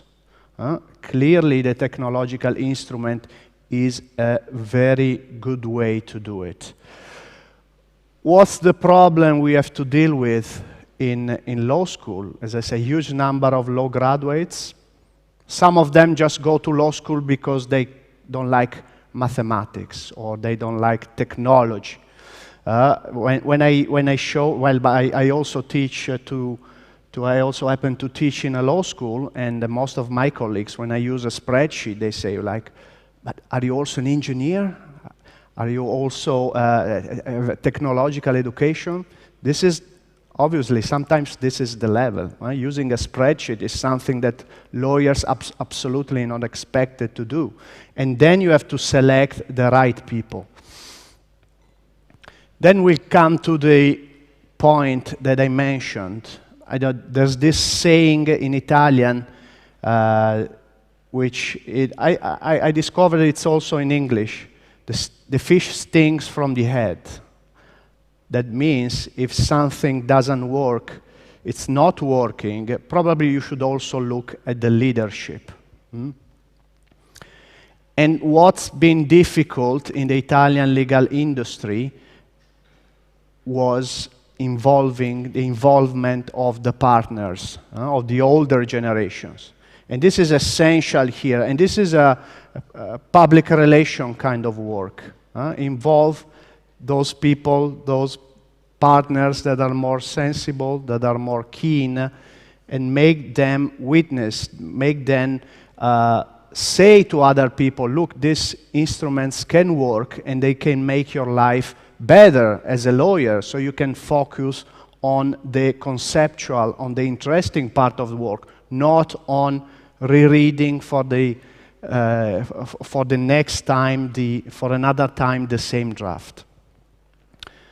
So this is very briefly, I'll tell you what our first projects with Legito are. So we decided to change this third-party software and start automating the bulk of our work, which now is defense judicial brief. A lot of people bringing the bank to court for compound interests, both on their mortgages or current accounts. We have dozens of legal cases every week at the national level. How can you deal with this? Automation, control on the processes. Next step is going to be assisting the bank branches on legal advice, and we will be starting with bank checks. A lot of problems arise with this old form of payment, but it's still there. A lot of people uses it. We wanted flexibility and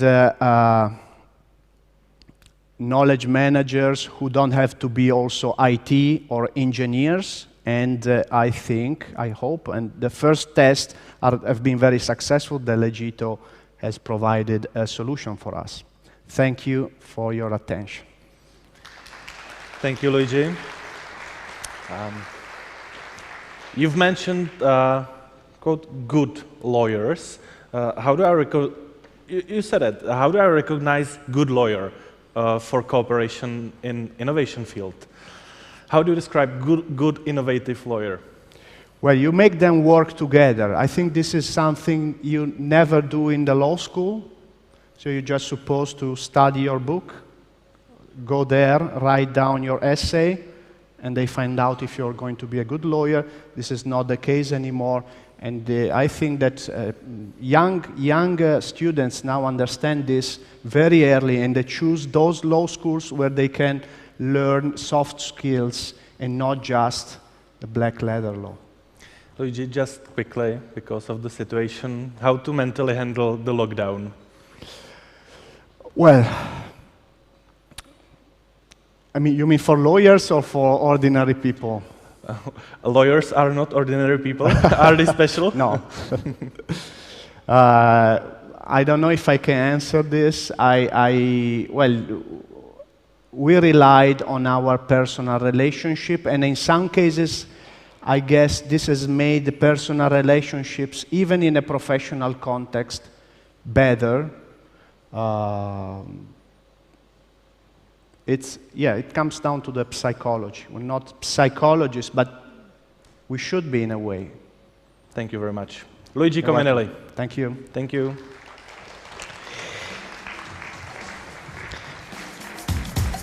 As you already know, Legito Legal Disruptors is a truly hybrid event with many outstanding speakers connecting through video channels. Some of the speakers were, until tomorrow evening, supposed to be here. One of them is our friend Ray, who is in Portugal, I guess, right now. And thanks to the new technology, we can connect with him, because that's what we can do. Ray has spent nearly 20 years working in the litigation, copyrights, and trademarks, and also contract negotiation field. Now, He is Legito's Director of Content and Communications. So basically, every beautiful text you read from Legito comes from Ray. And I'd like to connect with him and say hi to him from Prague to Portugal. Ray DeSouza.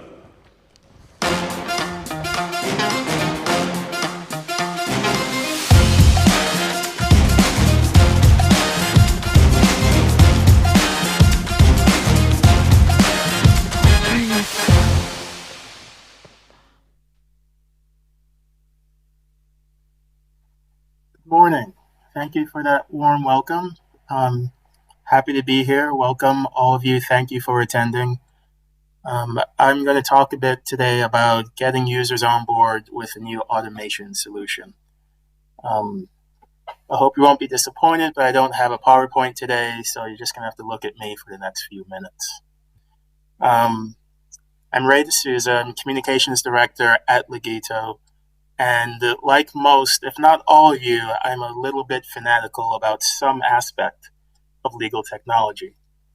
For me, having spent a large chunk of my career as a commercial contract negotiator, developing smooth, logical processes and streamlining the negotiations and approval processes, and also in a safe way providing sales teams with some level of autonomy became a bit of an obsession for me.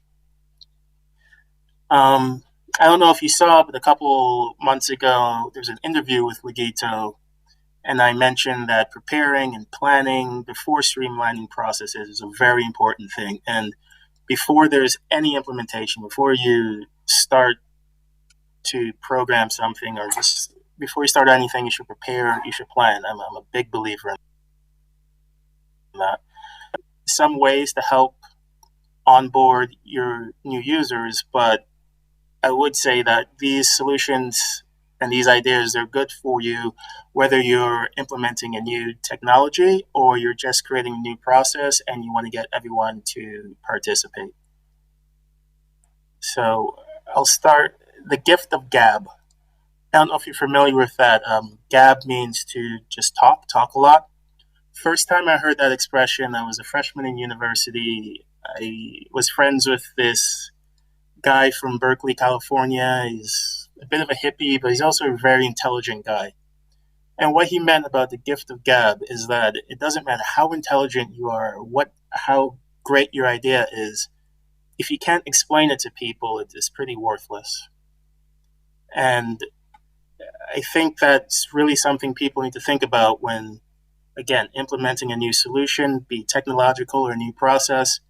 Doesn't matter how great it is, but if you can't convince the people that it's going to help them, that they want, that it's really going to be beneficial, help them save time, it really doesn't matter. It's just going to sit there and it's going to gather dust. So whether you're an enterprise business, you're a growing company, or you're just a boutique shop, just focus on very strategic customers, there are lots of factors you have to consider when you're choosing a vendor, and it doesn't matter what vendor it is, any type of vendor. But again, all of this comes back to planning. Planning for implementation, planning after implementation, all of this is important. And while you're doing all these steps, you should be communicating with these users and bring them on board so they understand what's going on. When you do have your automation solution ready, you want to get people educated, up to speed, ready to use it. And these are a few things that we found useful, and we've actually implemented them all at Legito. You can use one, you can use many. I actually think if you use a combination of all of them, you're going to be able to reach everyone and just touch on every type of learning style. The first thing we worked on was building a comprehensive repository. These descriptions mainly dealt with system features, which are unique to Legito. So it's a terms glossary. There are visual recordings. Some of these have narration. They can not have narration. It's whatever you feel comfortable with. There are brief articles containing descriptions on how the features use it, how the features work, and also describing possible use cases. Legito, our repository is called the knowledge base. And again, some of these have visuals, and they describe the key features and give tips to users. Another way that you can engage your customers or educational courses. Now, when I was a kid, I enjoyed playing Nintendo. I'm going to date myself a little bit here, and I'm not talking about Nintendo 64 or Super Nintendo. I'm talking about the original Nintendo little gray box.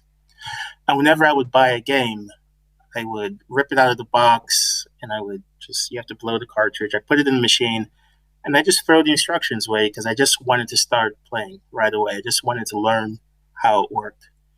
And sometimes that's how lots of people like to learn to this day.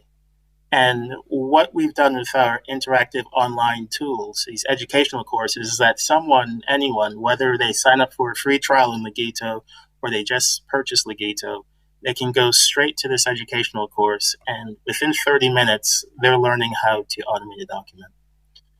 And these courses, they go through all the different features, all the key features of Legito that may take a little bit of learning. And they're broken up so you can learn how to do a specific feature in about 10 or 15 minutes. And you're just doing it. You don't have to sit there and read and wait and have someone train you. It's for people who are eager to learn. I find this is a great way to engage them. And this mentality, it's been part of Legito's DNA for a long time. These educational courses that we've just improved upon are based on the PDF and given to new users, new customers, and it was very useful, very robust, and we just found a way to break it down and make it more accessible to people so they weren't a little bit intimidated by a huge document. So again, that's just one way that you can really engage your users.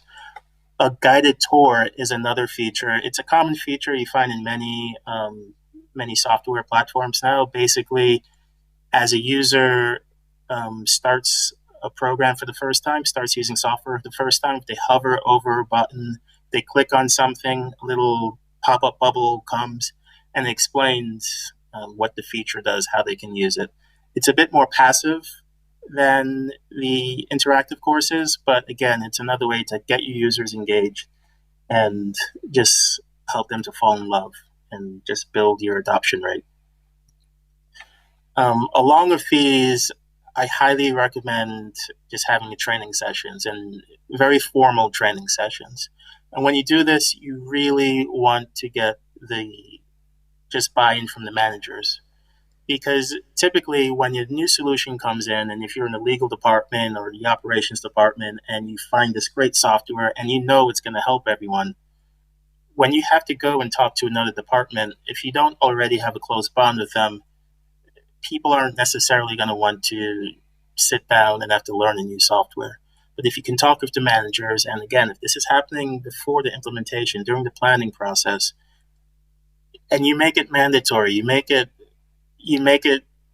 so everyone at the corporation, everyone at your business understands that this is how we're moving forward and it's going to help everyone.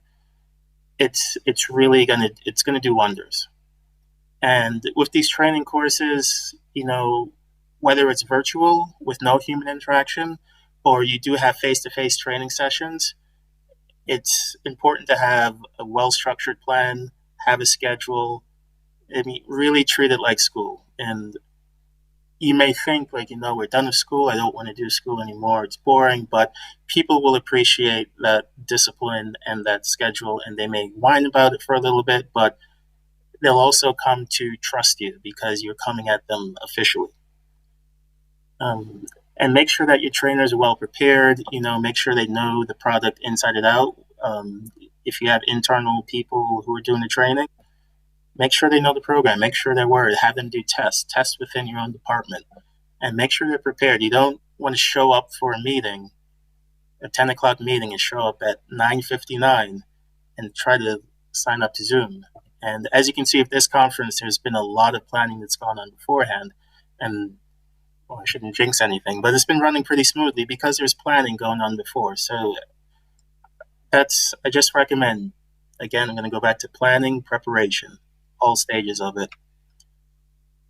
Another thing, and this is the last of these topics which I'm going to mention, but it's just as important, but usually it does follow these other techniques you may use. And these are using cheat sheets or recorded demos or guidance docs. And these will usually be shorter, just summaries of how things are done.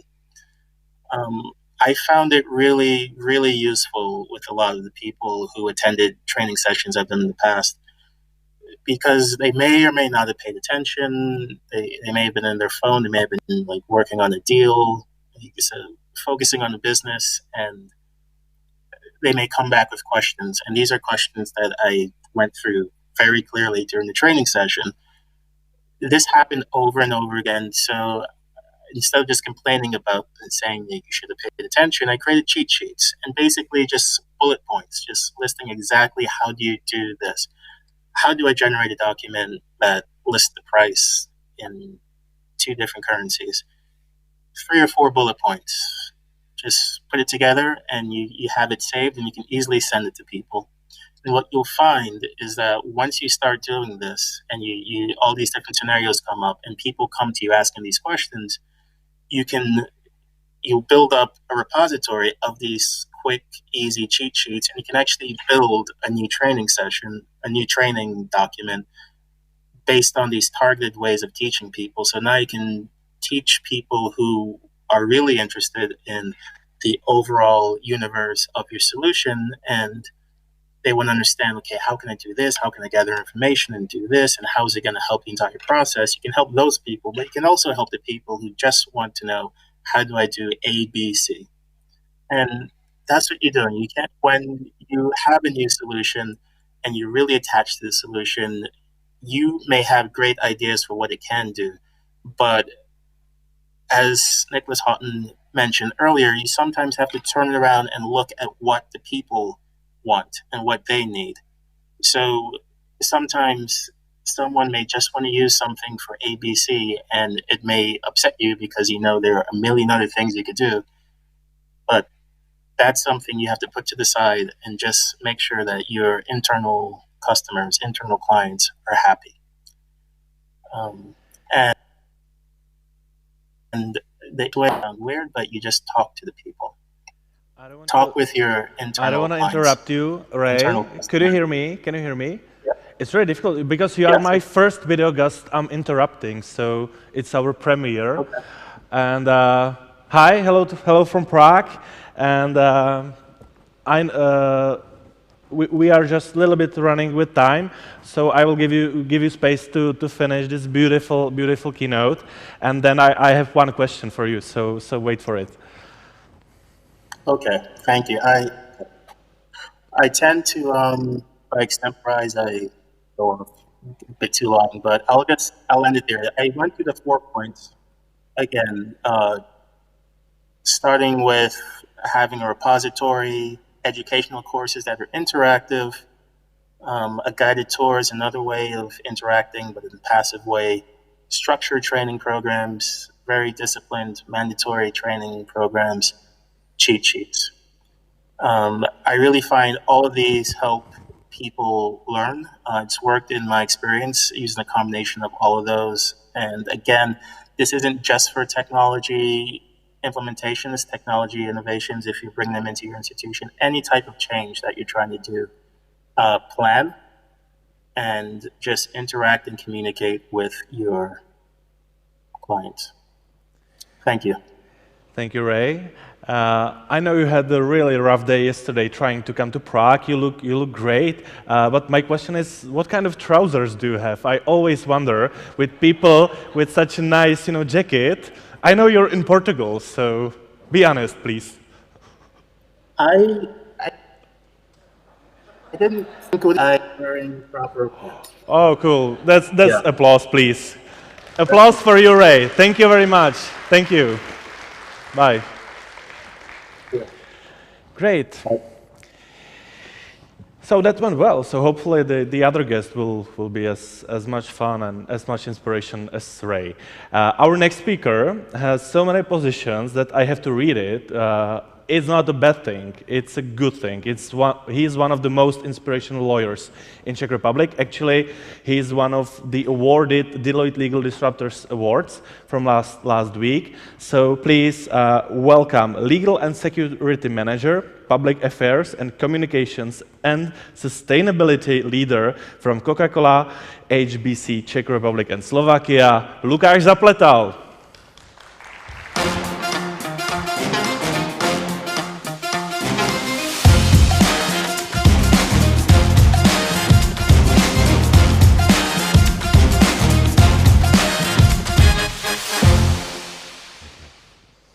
Good morning from my side as well. Thank you much, Jaroslav, for your kind invitation and also nice intro. I'm very happy to be here and to share with you my experience and thoughts on an in-house legal function. I will start with 2 comments. I have spent majority of my career in Coca-Cola Hellenic, but my presentation will be a bit broader. It is not official company presentation. And not all the things I will be talking about can be directly linked to my employer. And the second comment I would like to make is regarding the graphics. I'm really blessed that my 10-year-old daughter, Isabella, she volunteered to help me with this presentation, so you will see a lot of pictures and actually no numbers. We have enjoyed it a lot at home, and I hope you will like it as well. I actually started in-house role like 15 years ago, and I can still remember that kind of the sentiment, the feeling. What is the role of in-house lawyer? What is the value-adding aspect? And even there were like shortcuts in the way it's a showstopper or it's a deal breaker, this kind of the nicknames. And I never understood it. I was very much surprised because for me, in-house, it's not about breaking something. It's the complete opposite. It's putting the things together and actually be very strong business partner. And over the years, I came to the conclusion it's more. I believe that lawyers are a fantastic glue factor for a whole company, and I would like to show you some examples why I believe so. First of all, we are extremely important and relevant to everybody in the company. I was just thinking and put on the slide some departments, some colleagues which are involved in the process of getting Coke to the market. And with everybody, we have a very close connection. With the marketing and with commercial excellence, we are co-shaping the commercial policies. With the sales, we are supporting them during the negotiations on the market. With the finance, tax department, a lot of alignments. Of course, procurement, logistics, all these supply chain contracts. And last but not least, also working with the controls to see what is really happening on the market, what's execution like. And don't forget, there is a nice sentence that the only strategy your customers see is the execution. So I believe that we are very close to everybody. Also, we are in different situations than the others. And let me give the example why I believe we are the glue and not the others. For example, discussion about money, about investments between the sales or marketing and the finance. Classical example, they may have somehow aligned KPIs, of course. But by default, they have a different position, they have different feelings, they have different needs. Therefore, there is always some kind of the tension. Healthy, that's the best way, but still a tension, which sometimes may even become a wall, kind of the silo. And there are a lot of examples between these departments. But the legal, from my position, it's coming with something totally different. Our proposition is much higher, dare to say more important, and something which everybody wants. Because we are coming with the proposition of safety. We are bringing safe framework for every employee to know within which playground they can work, they can achieve their goals which rules to follow and to be sure that it's going well. But in case they breach the rules, they have a problem. So we are bringing this clarity for everybody, and therefore this overarching team puts us to the different position than the others. We are the one to help, we are the one to shape the playground, and the more we know about you, the closer we are together, the better we can help with this part. Also, through that, being important, being involved, being talkative to the other departments, we know the priorities.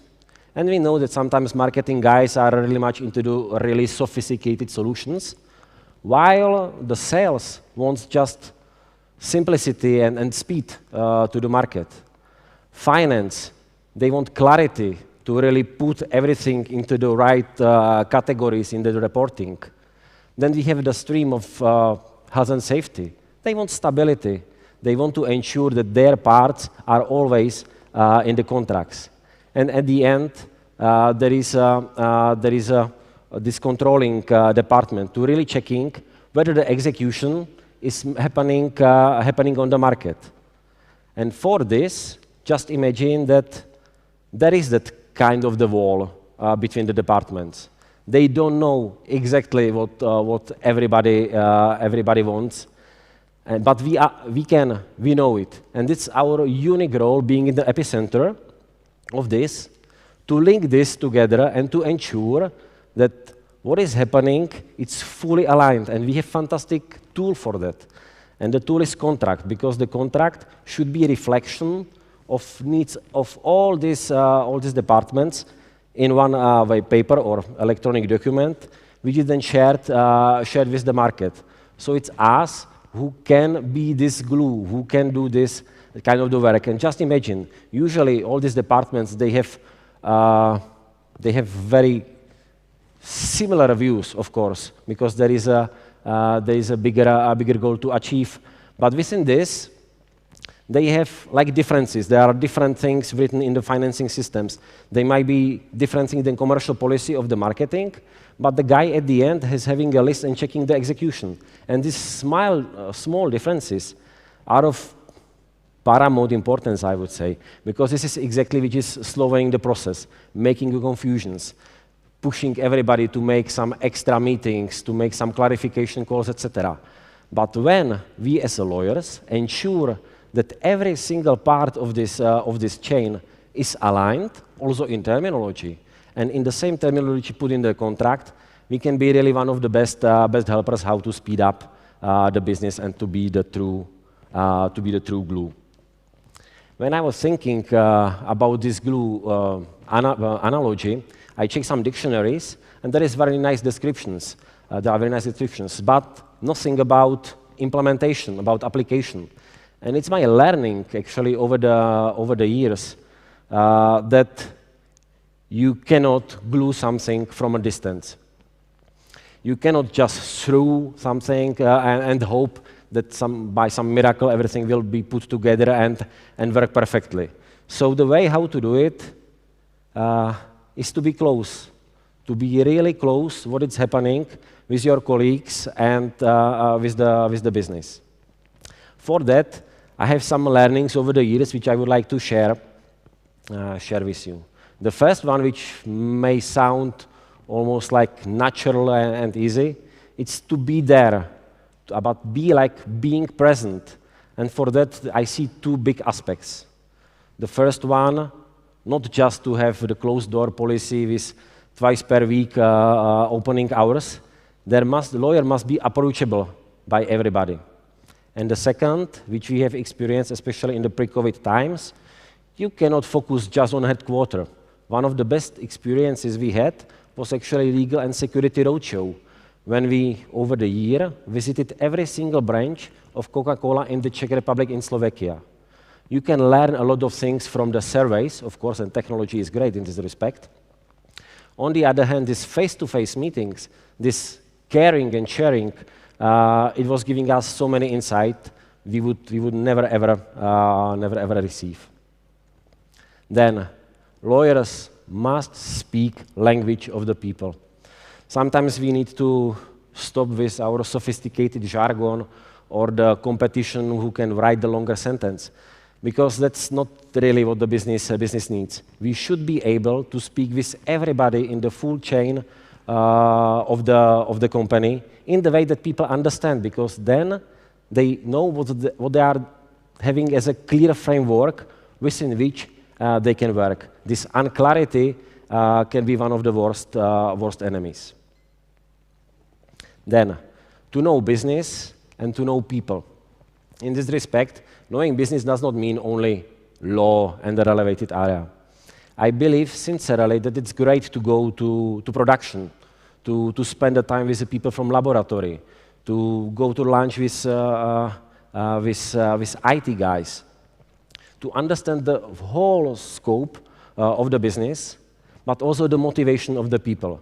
One of my learnings over the years that when I really understand what are the values and motivations of a concrete person, then I can deliver a much better solution. Of course, this is just a side comment related to the COVID. A lot of things we have been doing in past are changing now. One of the best things was market visits, to really be with the sales guys, to be on the market, to see the shops. Well, that's probably not the case for these days. But we change it. And we change it, we have a big call center, and we ensure that myself and every single member of my team over the summer spent several hours with the distant connection and to hearing what our frontliners, our call center, are talking about with the clients to get the sentiment of the situation. So there is always a way how you can adjust to the needs. One of the absolutely crucial moments for me, or the demand from the people, is to be fast and clear. Of course, that sometimes the things are really complicated, and it's up to us to ensure that we have enough time and the quality of our advices. But the business is very fast. Everybody is in the pressure. Everybody of our colleagues would like to have more time. So we need to keep pace with them and to be really fast. And the second needs to be clear. That's maybe even more difficult. But for me, it means to move from, okay, there is a certain risk, approximately X, Y, Z. It's up to you to make the business decision. No. If we would like to be really embedded into the business and being true partners and somebody who is moving things forward, we need to be also part of the solutions. And we need to put the chips in and say, okay, probably, and we believe that this is the best way. And when we do that, we really need to stick to that. And this, I mean, that level of togetherness means you are able to bear the consequences of your even wrong decisions.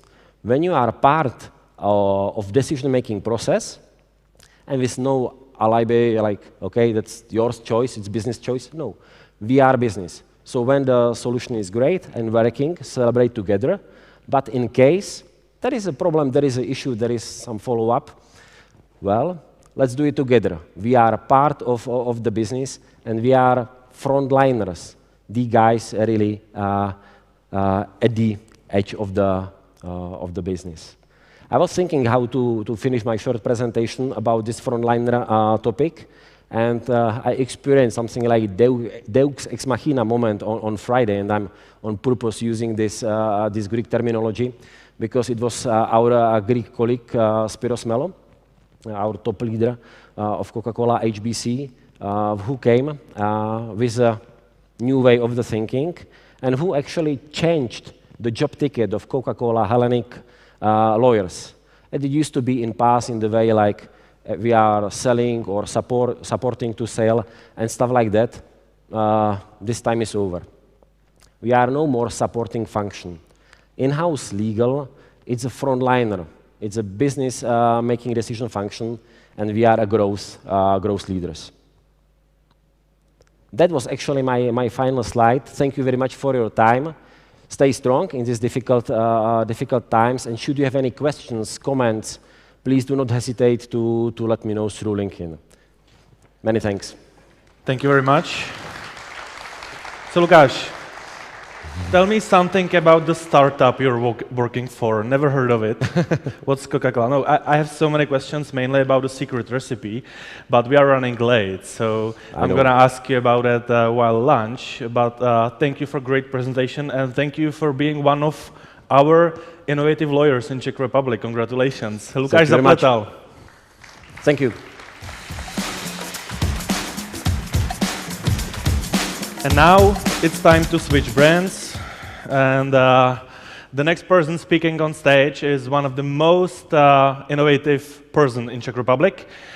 She is a managing partner in Single Case, leading Czech legal tech company, one of leading Czech legal tech companies. She will explain you better. Please welcome Lucie Tvarůžková.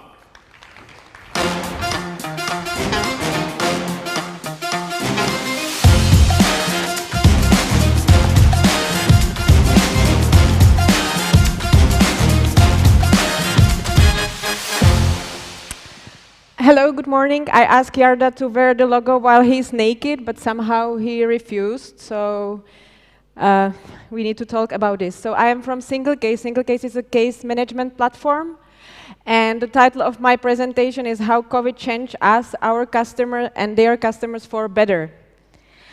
As a case management platform, we have this benefit of being in the backstage of hundreds of lawyers in different countries, so we really can see what is happening. We can see all the gentle moves, we can see the trends before they become big. And I was thinking maybe it would be interesting for you to see, or if I share with you things we've been seeing, interesting ideas and trends that keep emerging while we are working with our customers. Some of them are very obvious. I will just maybe give you some inspiration how you can execute on them in your daily practice. So the first trend we are seeing, and it's obvious, is going digital, because it's where your customers already are for many years. And the digital world has many perks, and it's spoiled us, you know. For if you are digital, you get things faster, you get them when you want, there is no opening hours, you deal with things when you want, and you have instant access to information. And if you, as a lawyer, really claims what you are, so you are saying, I am a partner of my customer in good and bad times, I think mobile is where you belong. Because on my mobile, I have everybody, or my yoga trainer, my online supermarket, everybody that helps me with the daily stuff, private or business, is in my mobile phone. And I think that's where the lawyers also belongs. And I think what is a big change that the law offices needs to do is, and I think it's very, very big, but to start thinking about themselves as a digital service providers.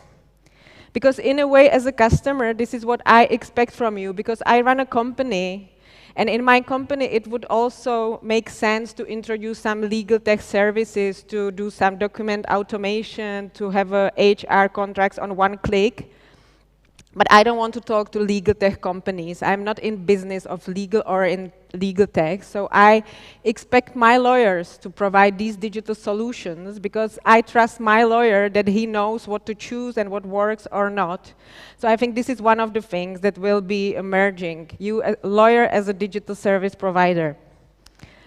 Another trend we are seeing is pricing transparency, and again, it comes with being a digital customer.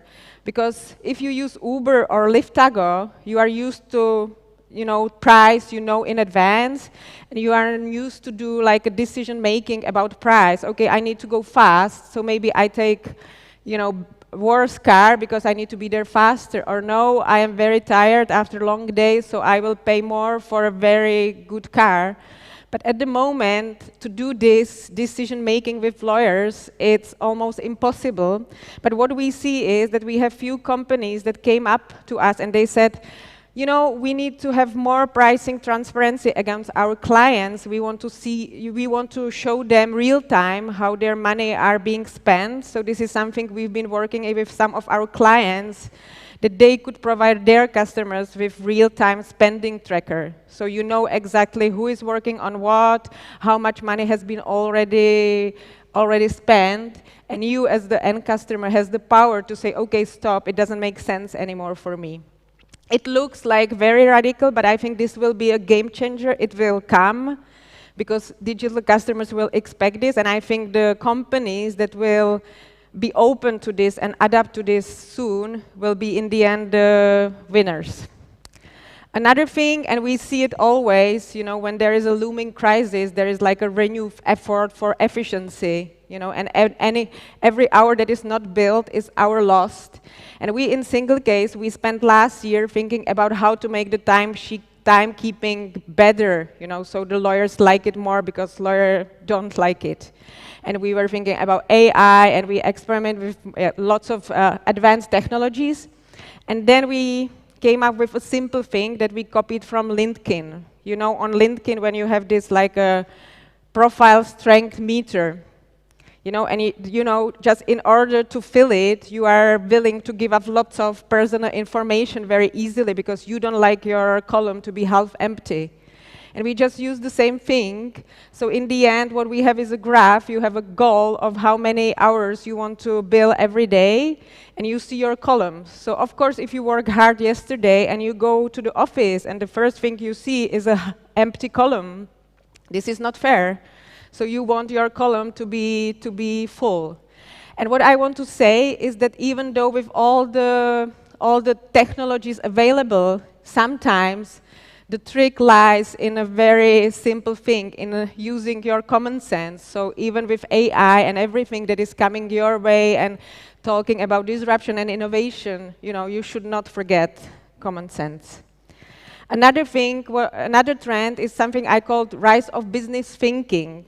And it's again what I see in many offices, many law offices, that they are spreading the knowledge of the business realities to lower level of organization. So we have one client with which we developed this feature who said, I want everybody in the office to understand what are the business impacts of cutting the hour or deciding that I am not gonna bill this hour to the customer or I'm gonna give this customer a discount, because people sometimes they don't understand it. So now when they are invoicing, they can always see what it means for the realization rate, what it means for the profitability.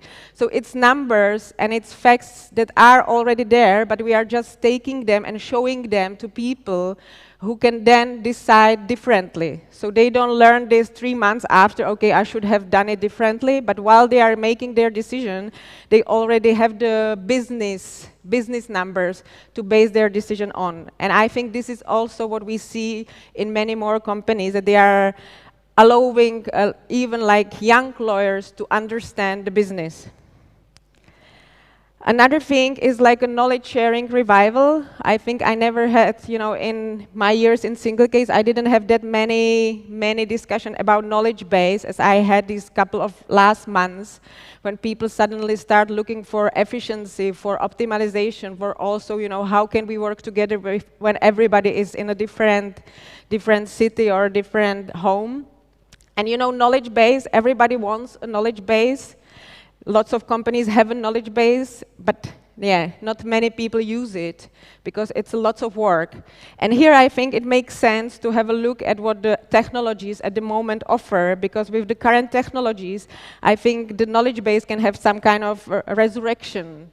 Because, for example, one of the things we learned where we were looking at how to make a knowledge base that people really used is, you should not expect people that they will look for information, because everybody is overflooded with information, especially lawyers. So you have to find a way how you give the most relevant information to these people very easy. You offer them to them and you let them choose. So the idea behind this is that in a single case, we of course know who is working on what, who is specialized in what, how many times this template was used, So we can gather all this information, and when someone is opening new case on divorce, we can offer them, okay, so this is the most common template for divorce, this is the most liked template for divorce, this is the latest article in some law literature about divorce. And we think that this is the only way how we can make the knowledge base worked. And my last trend is You know, it's a good time because the IT costs can be, you know, you can build quite amazing ecosystems in your law office with a very low IT cost. You don't have to be a big law office to build ecosystem that is very unique for you, because all the modern applications at the moment are, you know, ready to exchange information among them. So it's very easy if you would come to single case, you know, it's very easy to say, okay, so I want to have an e-shop where I sell, you know, my webinars, and I want all the customers that buy the webinars, I want to build their profile in single case, and I want my MailChimp to send them newsletter next week about real estate because they bought a webinar about real estate. And in these days, this is possible because there are solutions that are open for integration. So I think if you have a vision how you want to run your company, you don't need to be super big company with big IT department. I think you just need, you know, the vision, the fantasy, and everything can be done. And so these are my trends. I would love to talk to you about it, but not now because I need to go to nursery to pick up my daughter, but I will be back in the afternoon, and I would like to talk to anyone who is interested in any of these trends and who would maybe like to, you know, be part of our beta testing, or maybe wants to fight, because innovation and disruption is also about lots of fights. So if you want to fight, you know, talk to me in the afternoon. We have lots of topics in single case to fight about. Thank you.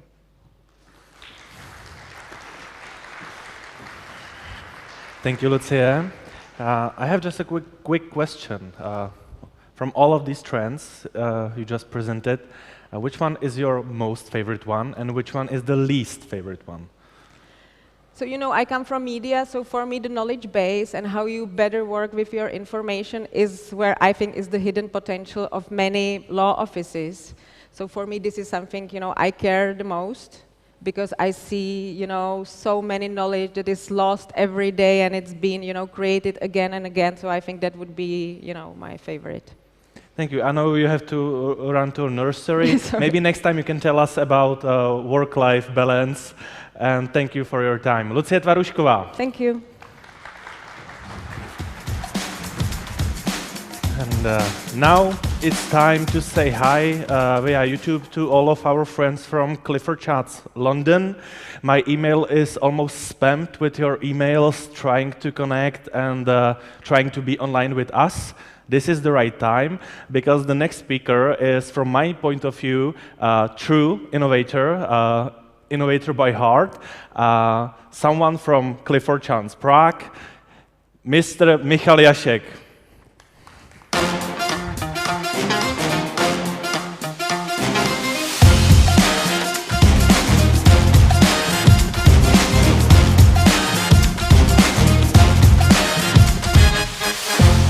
Thank you, Jaroslav, for the introduction. Hello, everyone. I do not think it's too overstated that we are living in a tech revolution. Someone said that technology is the new oil, and it seems to me that this is quite an accurate comparison. At Clifford Chance, we believe that if you want to be a truly global leading law firm and want to provide real value for clients, you must be at the forefront of these changes we are seeing.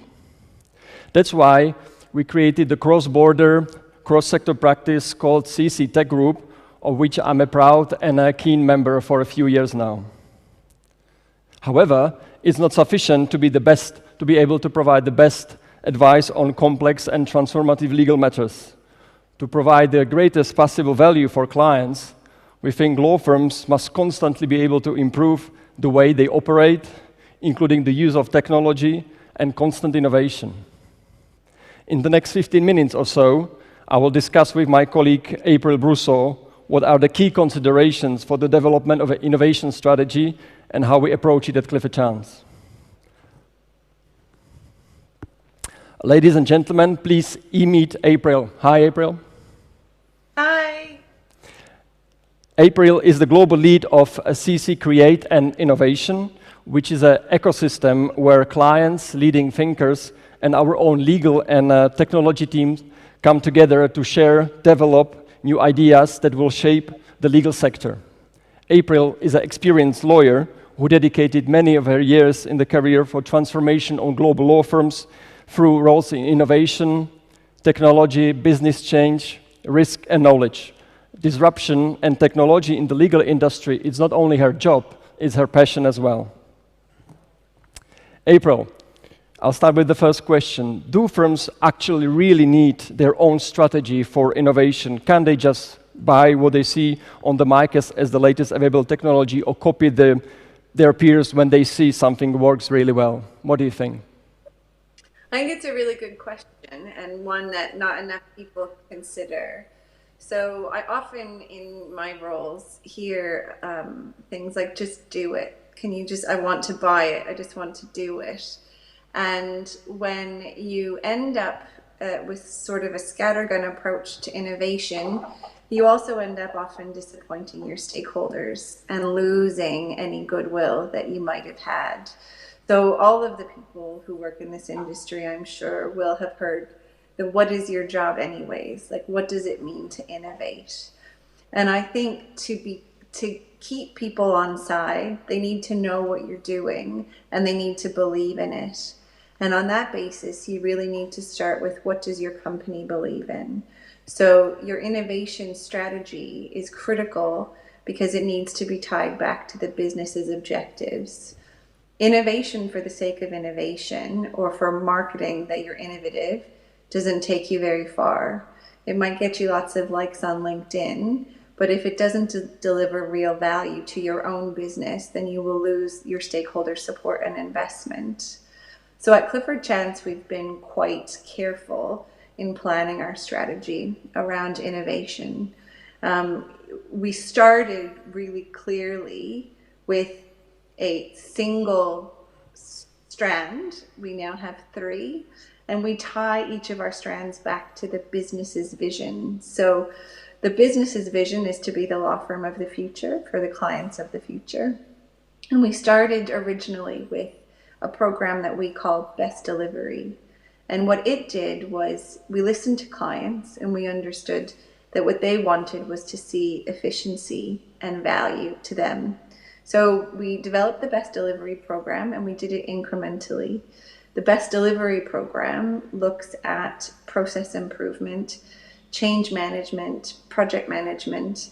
It takes a client's transaction and it makes sure that we're doing it in the best possible way, using the best possible resources. That was very successful, and I can say this as I haven't been at Clifford Chance actually that long. I have been at a number of other firms. I can say that I have never seen actually a program as well executed as the Clifford Chance Best Delivery program, and that again comes down to the fact that it was strategically planned. It wasn't just launched, it was considered, it was linked back to specific measurable objectives that added value to the business and to the clients. During the last few years, we've also heard from clients, and I actually have heard it here this morning, that actually what they want their law firm to provide as well is actual digital solutions. So they no longer want to receive information just in spreadsheets. Instead, they actually want us to be providing them with tools that are digital that solve real-world problems that they have. So to that end, we expanded our strategy, and in 2018, we launched Clifford Chance Applied Solutions. And that is a separate entity that focuses on building scaled digital solutions that answer real problems that many clients share. So it's not bespoke. They are problems that we solve for many clients. A good example, and one of the best examples I've seen at a law firm, is actually our cross-border publisher product. So we regularly hear from clients that they need a review of a particular type of law across many jurisdictions. And lawyers typically provide that to them in an Excel spreadsheet or a Word document. And clients were saying to us, but we can't interact with that information, we can't search it, we can't compare.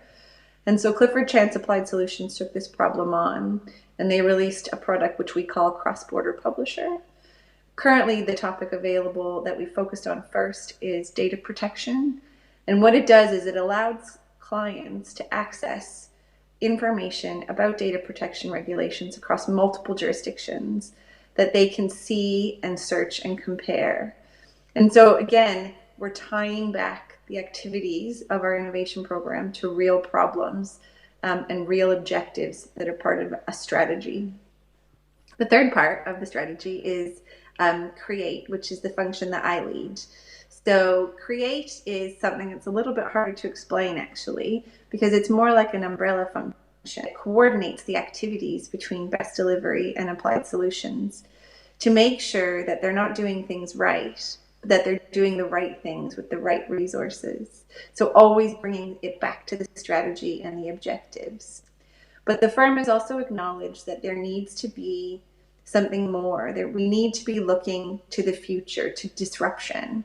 And so to that end, if I was to sort of say best delivery is about incremental innovation, incremental improvement, create is about disruptive change and trying to spot emerging technology, emerging trends, things like the pandemic, which ultimately affect how we deliver legal services. So what we do is we really look at what will the future of legal services deliver and how can we proactively engage in that. But all three of these strands are always every day tied back to the strategy. So when someone comes and says, I have an idea, I say, okay, how does that align to our business's objectives? Which practice group will this serve? What clients will this serve? And it's always asking the why question that I think is critical to being able to demonstrate a valid innovation program.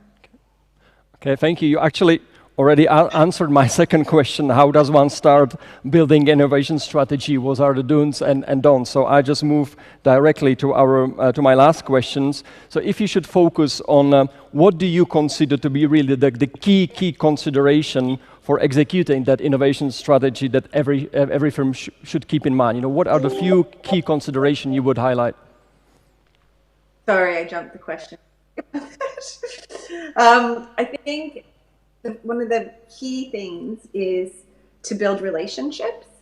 And as someone who started at Clifford Chance during lockdown, I really, really appreciate the importance of relationships and building them. To have people invested in your innovation program, they need to understand what it is that you're doing and they need to believe in it. And so you need to understand what their pain points are and what problems need to be solved. And they have to have faith in you. They have to be able to understand what it is you're trying to achieve and believe that you're trying to achieve things for their benefit. Because innovation programs are never going to be really well-resourced. They're always going to be tight teams. They're always going to be lean teams because the firm isn't going to invest in hundreds and hundreds of people to do this kind of work. So you have to actually have those sponsors and those champions in the business. There's something to be said about when you solve one person's problem, they will become a champion the likes of which you could never champion yourself, because they will tell their clients, they will tell their colleagues that we actually know what we're doing. We understand innovation and we are solving real problems. So you have to have those people on side and keep them on side. And one way to do that is to be really transparent. And so I do emphasize this a lot. Innovation often happens in a bit of a black box. So it's why people ask us, what is your job anyways? Like, what do you do?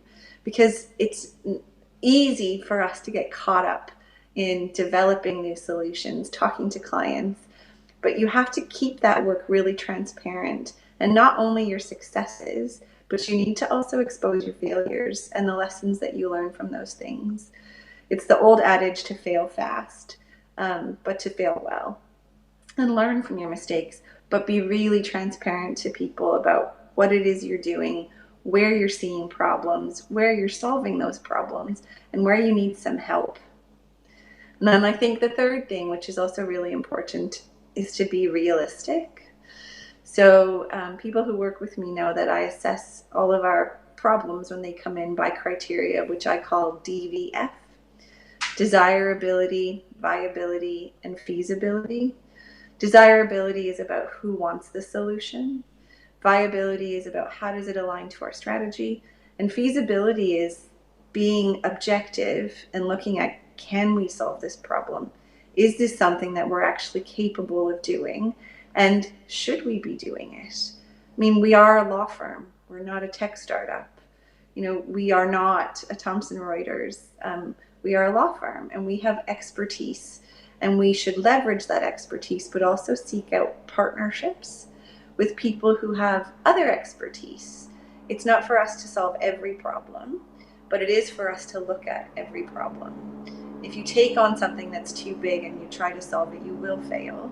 So it's important to be really, really objective and understand what you can and what you can't do. Okay, thank you very much.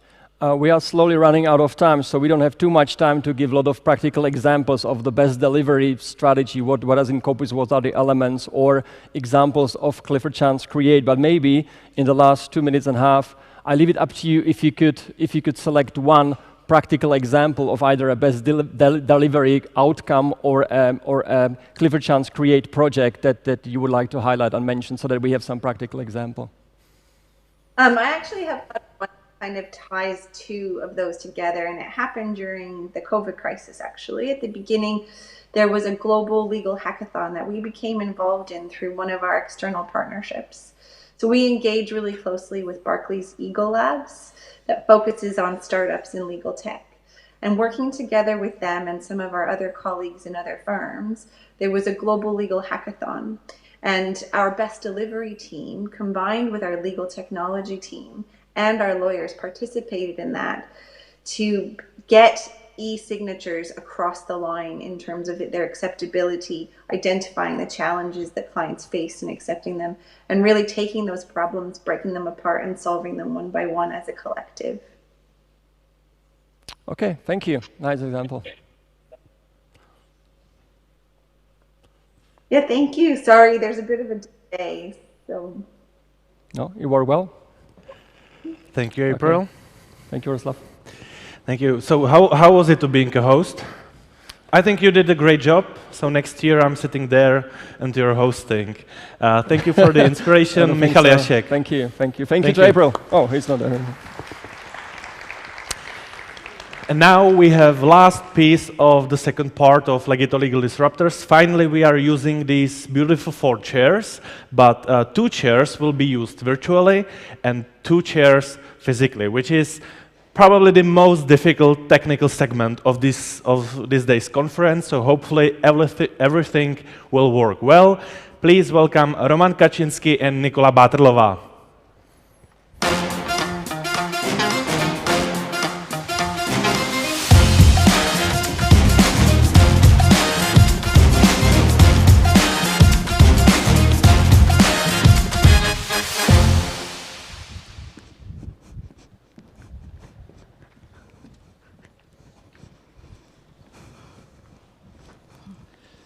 Hi everyone, thank you for attending. Before we start our discussion, I would like to quickly introduce our guest. Our first guest is Kamile. Kamile is an experienced lawyer and, among other, lead at Sustainability Hub and consultant at Women Gold Tech. Nicola, who is with us, is a legal operation administrator at Kiwi.com. And finally, Andreas is Legito's regional manager for Spain and Latin America. So, starting with you, Nicola, tell us about your organization and your stance regarding innovation. Oh. Thank you. So firstly, I will present my company. Kiwi.com is an online search engine that allows our users to combine the transportation from the carriers that are not really cooperating with each other. So thanks to our virtual interlining, we are able to combine the ground and air transportation from the carriers. I already said that they are not cooperating, and we are offering these road combinations to our B2C and B2B customers. If I start speaking about innovations, I have to say that without innovation, KiwiCom wouldn't exist, because our product was at the one point like an entire new product that caught the industry in a surprise.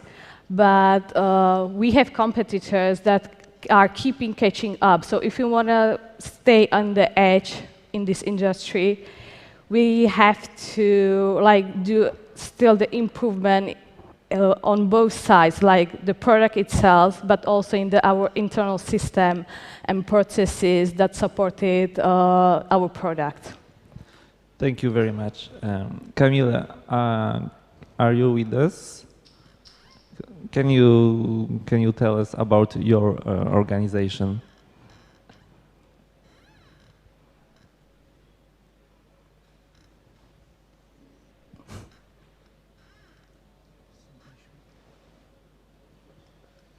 I think we have some issues with connection. Can you hear me? Yes, we can hear Hi, you. everyone. Hi. So, did you hear our first question? Yes, I did. Okay, so Let me continue that. Yes. I work at Telia, with the next-generation telecommunication company. We are the 5th largest one in Europe. We operate in Baltics and the whole Scandinavia, even though our headquarters are based in Stockholm. So to provide our services, we have over 20,000 suppliers and even more contracts. So myself, I'm the member of the sourcing legal practice group, and we support our sourcing organization. I'm really proudly to say that we have quite few innovative solutions that we use in our daily work. And the first one is the chatbot that we managed to utilize to answer GDPR-related questions in a user-friendly way. It not only answers the questions, but also helps to navigate when choosing the right data processing agreement or the annex. When we gathered all the information working after GDPR and all negotiations with data processing agreements, we actually take a step forward and piloted the artificial intelligence lawyer, where we gathered all the information, all the know-how, and tried this advanced high-tech solution. At the moment, we're actually working on contract automation, which is in addition to existing Telia contract lifecycle management system, and it will help us to create and automate Telia sourcing contract templates.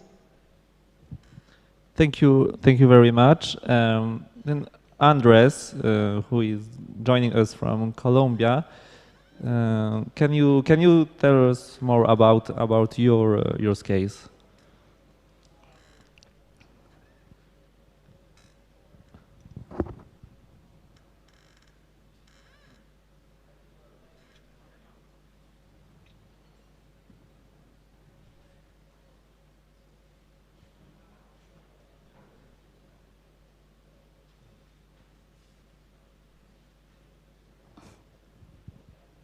Can you hear us, Andres? Oh, sorry. I had a trouble with the microphone. Yes. Okay. Thank you for the introduction, Roman, and thank you everyone for participating. Yes, at the FIDI, we have managed to be disruptive, a very disruptive company. Because the FIDI is one of the 3 biggest e-commerce companies in South America. This company have great presence in 4 countries in the region and is member of the global fashion group that globally represents brands such as Nike, Adidas, Under Armour, North Face, Hugo Boss, Emporio Armani, and many more. So this company is huge, and the volume of sales that this company have is enormous. The document traffic, all the contract management is like very loaded. So because of the FITI's team, and because the FITI is a technology company, they knew how to identify and solve improvement opportunities with innovation. The digital transformation is in their DNA. They know how to use technology, they know how to use agile processes and all that stuff. But however, the IT team and the resources of the FITI was focused on the key parts of their business, not on contract or document management solution. As you can imagine, the core of the FITI's business is technology and innovation. However, despite being pioneers in software solutions, the FITI's administrative processes were a headache for its employees due to their enormous volume of documents and contracts and processes and calls. I dare say most of the companies in the world, even the most innovative ones, are facing or are used to face enormous challenges when managing their document and contract processes. And the FITI was no exception. So to complement this, yes, the FITI is nowadays is a very innovative company. They use like the last trends in technology for their apps, for their softwares, but they keep going and they are keeping trying to implement new tools, to implement new processes and new ways to get better the way they operate in the inside. Thank you very. Hi. I have issue with my mic. Hello. Yes. Coming back to you, Nicola, can you tell us what were the factors that influenced your choice of document automation solution, and how did you go about choosing one? So the factors, it wasn't really easy on the beginning because it was the document automation for us was something really new. So we were thinking about our process. We have to review our process on the beginning to figure out what we really need from that. And then we figure out that our company is so big, we had about 2,500 employees, that we don't really have much space for daily trainings and stuff like that. So first, the factor was that we need something that is user-friendly. It's simple, but also it will catch everything that we need to be automated. So that was the first point. Then the second point was that if we find something that could be for us individually set, it's like a big beneficial for us, because I have to say that every company have a bit different process. So if they really can settle the process perfectly to us, we take it like a big point for us. So that was a second point. Of course, I will not lie. Also, a price is it's a big factor. And then for me, because mostly I had problems if we were using some systems, the customer support was really bad. So we were looking for something that they will have a qualified customer support, because this was for us the first thing we've been doing for the first time, so we wasn't really sure how much support we will need to automate everything. What another factor was for us really important was the implementation, and if we can connect it with the systems that we're already using in the company, because for us it's important that it doesn't matter if there is a new system in the industry, if we are happy with the systems we are using in our company, we want to take a new system, but connect it with the system we are using, even if they are our internal or the external ones. So I think this was the most important factors for us to get the right system for automatization, the documents, and then we connected with Legito and figure out that Legito suits to our needs. So that was it. Thank you. Kamile, can you explain, can you share with us your process of choosing the right document automation partner?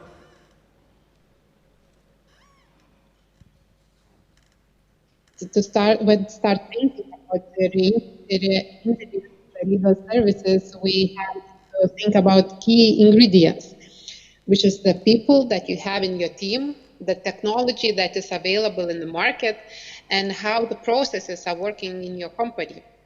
So we started with pain points that we had, and we as a lawyer stepped out of the comfort shoes and doing daily tasks, we start to think of other ways that we can work.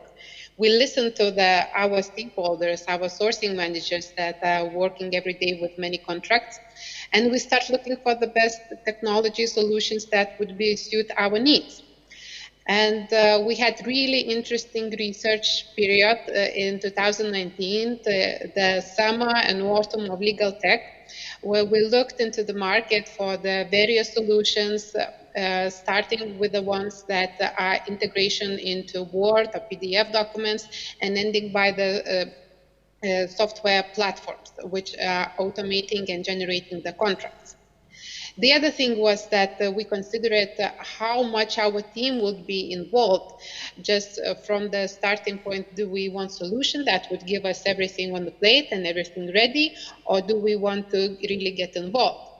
And the more involved we get, the more excited we became, because it was really interesting to learn more about the back end of the certain contract automation systems, and in a way start coding the contracts and to see the opportunity that it is possible to become those legal engineers. So those were quite important for us, and this narrowed our scope of the platforms that we would like to use. Thank you very much, Kamile. Andreas, can you tell us about Dafiti? Yes, sure. Well, the main factors I think that are rooted to the large size of the company business operation, because this company was handling more than 300 fashion brands from around the world. And the company contract volume is very, very high. So Dafiti needed a way to digitalize and digitally transform this part of the operation, because there were a lot of people involved on the management of the contracts, on the audit reports of the contracts. So it was a must. So this made that managing the file and working up with important dates, such as extension or expiration dates, was a titanic task for the team. For Dafiti, the terms of business with suppliers are usually very special in each case, so it's not very standardized. For that reason, the team of Dafiti faced the challenge of having a tool that allowed them to be dynamic and flexible, and at the same time of elaborating their contractual processes, but without never losing the quality and legal security that they need and that identifies them. So after trying some other tools, and because of the ease of the tool that Legito offers, the Dafiti's team decided to implement Legito into their operation. Their commitment to improving the organization process has been very high. By another hand, Dafiti procurement workers were not legal experts, and they used to make mistakes and waste time researching how to prepare each contract. So they needed a tool that was easy to use and that automated all the knowledge part of the legal document. So many times, specific changes were made to contracts for certain business. However, very rarely, the base templates of the documents were modified. In the past, this generated in the company a great deal of rework. In short, it implied a huge loss of money and time for the company. So Dafiti also had to generate audit reports of the contracts periodically. So they needed a tool that give them the chance to create these audit reports easier and in less time. And Legito covered this very well. In fact, we have had reduced the time of creating these audit reports in 99%. This is one of the biggest accomplishments or goals that we have get with this process. And well, on the other hand, the FITIS team has realized that Legito they have not only found a set of awesome and user-friendly tools, and I think that this is really important, because I think that the most important thing for the FITI was that they have found a team that have solved their problems successfully, not only providing the tool, but also giving them the partnership and the hand when they need it, the advisory of how to use any tool, the material for them to study the documentation of the software, the material to learn how to use properly all the functionalities of the software. So I think that this is a key part of the decision-making process for this document automation tool.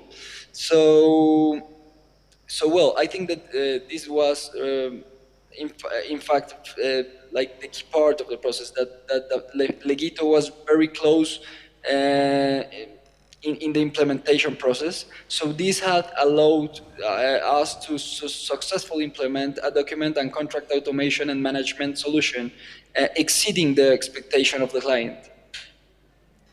Okay, great. Thank you, Andreas.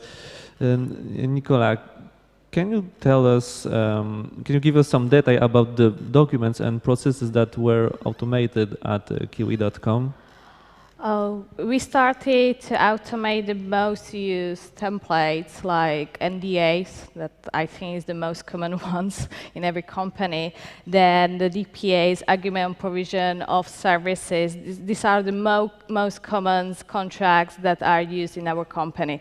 So we knew there is a large volume of contracts that we needed to automate and to reduce our time, because we had a problem that sometimes our colleagues were using the non-actual template. So Legito helped us to have these automated templates, and we knew that always they will fill in the right information in the right space, and always will have the actual templates. If I will speak about processes, so because every contract have a bit of different approval process in our company, so we've been able to do individual approval or a workflow for the documents, and also with that, there is connected the approval process, and also with that is connected the finance department who need to be noticed about that we are closing another contract, and also the budgeting team, and a lot of departments need to be involved in one simple contract, if I tell it like this. Also, if I'm talking about the whole process, what is connected with the contract, so we have to start with the negotiation. So we use system like Salesforce, where we keep all the information about our potential partner or about new partner, old partner, it doesn't matter. And so we've been thinking, because my passion is connecting the systems together, and just with one click getting to another system and to another system and to another system. So we've connected Legito with Salesforce. Then Legito decided to connect with DocuSign, that we've been very happy, because we've been using DocuSign for a while, because we decided to be a paperless company. So it was another step of automatization, that you don't have to open another system to do another step in your workflow. if it comes to a revision, we are using a ticketing system, and now we are close with Legito. We want to connect Legito with our ticketing system. This ticketing system helps us to divide the work in our legal team easily, quickly, and all the communication is all the time in the request, so we don't have to open an email and stuff like that. So, and what is the last point is that it's important that every access needs to be secured. So we decided to use a single sign-on system that it just not secure our accesses to these systems, but also it's there is update of our organization structure, and it means if any employee change the position or leave the company, it automatically change the organization structure in all the systems. So if we get to an approval process in Legito, then it always will be connected to the right manager who needs to approve it to the owner of the contract. Thank you. And what about your organization, Kamile? Going into more detail, as I mentioned before, we operate in 6 different countries, and as the sourcing managers are located differently, there are quite a few different system platforms, workrooms, and just as a starting point to get the correct template, sometimes it takes some time. Another thing is that at the moment our contracts are quite heavy ones, and they cover all possible deliverables that we would be able to purchase from the supplier. So we, as innovative-minded lawyers, came to and tried to simplify the whole process. And we thought of the best idea that it would work in the way that we would have the questionnaire with the clauses library behind, and with the sourcing manager's input. For each particular case, the customized agreement would be automated and created. Thank you, Kamile. And Andreas, can you tell us what documents or processes did Dafiti choose to automate? Yes, sure. Well, in Dafiti, with Legito's tools, several templates have been automated right now, including service contracts, supply contracts, proposals for prospects, and many more. I think that the main document for the business model that Dafiti have is service contracts and supply contracts. This because they have the service of a marketplace business, and supply contracts to contract their suppliers. I think that they are signing like 2 or 3 contracts a day. So I think that they are the main templates for the company. The processes that have been automated are a lot, actually. For example, the preparation of draft documents with tools such as the intelligent templates of Legito or the template bundles, which are interconnected documents and forms. With these, we automated the process of using templates and creating draft, and we have done to reduce time of elaboration in approximately 80% in both cases. So the data is pretty good, the KPIs are pretty good. So also several tasks were automated. For example, in the monitoring of documentary processes with tools such as automation of workflows, notification of important dates, and powerful tools for searching and filtering the archive. I think that this is saving a lot of time for the audit team, and for sure is saving money for the company, which have already, well, it almost, I think that is saving 90% of the team of sales, like finding and looking for the contracts in the processes of audit. So also the generation of audit reports, as I say in a past question, with which we cut the time of the elaboration of these reports in 99%. So with Legito now Dafiti have integral audit reports in real time, and they can generate them with 2 clicks. So previously it was a process that could take more than 20 hours per month of manual work by at least 3 people in the audit team. So in sum, the integration of Legito enforces knowledge management and rework reduction in the company. So these are the best benefits of it. And finally, the automation and facilitation of the negotiation and contract signing processes has been key in the automation of the processes. Legito's tools have allowed us to have a more fluid and effective conversation with the different stakeholders within the contracting processes, accelerating the decision-making and closing process.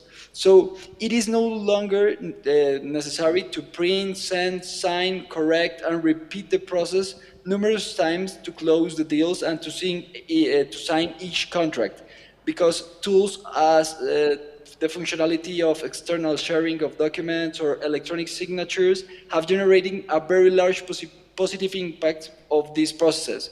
And these have benefited not only Dafiti, but also its supplier, contractors, and customers, for sure. Hello, Andreas from Prague. It's Jaroslav. It's crazy. You have 5 a.m. in the morning and you have so much energy. So quite impressive. And yes. Hello, Kamile. I'm really sorry I have to disrupt. I know you have a couple more slides, but yes. We can finish the topic on Legito Blog, which is also small invitation for all of you to Legito Blog, because the lunch is already ready, which is, you know, the benefit of live conference, that we have food that we don't have to prepare in our kitchen at home. And I'd like to thank you both, and thank also Kamile and Andreas for joining us. Thank you. And hopefully another year in person next year. So thank you guys, bye. Bye-bye. Thank you, bye-bye. Thank you. And I decided that I will let Nicola to pick if you want something to drink or a flower. Oh, now guys, you just they don't get nothing. So now it looks I'm an alcoholic. I maybe prefer. I think for men is the alcohol to be preferred. I thought this is the solution, so I have both for you. Oh, thank you. And thank I you have so another much. bottle for Roman. That doesn't mean that I think that you are alcoholic. It's no, just no, like, no. It's clever decision. Thank you, guys. And for all of you, we have a lunch break in about 50 minutes. We will meet again. And thanks to Roman Kaczynski and Nicola Bátrlová. Thank you very much. Thank you.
Good afternoon, ladies and gentlemen.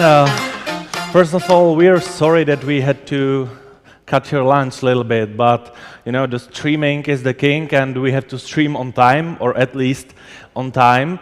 Now with very, very important topic. Also due to recent pandemic, also due to very hard work that every lawyer has. The topic is mental health. It's not quite common in the Czech Republic in the area of lawyers, to be honest. I've honestly never had some deep conversation about mental health with a lawyer. So hopefully after next speech this will change, because this topic definitely is important. Please welcome Jody Hill. Wow, too many steps. Thank you.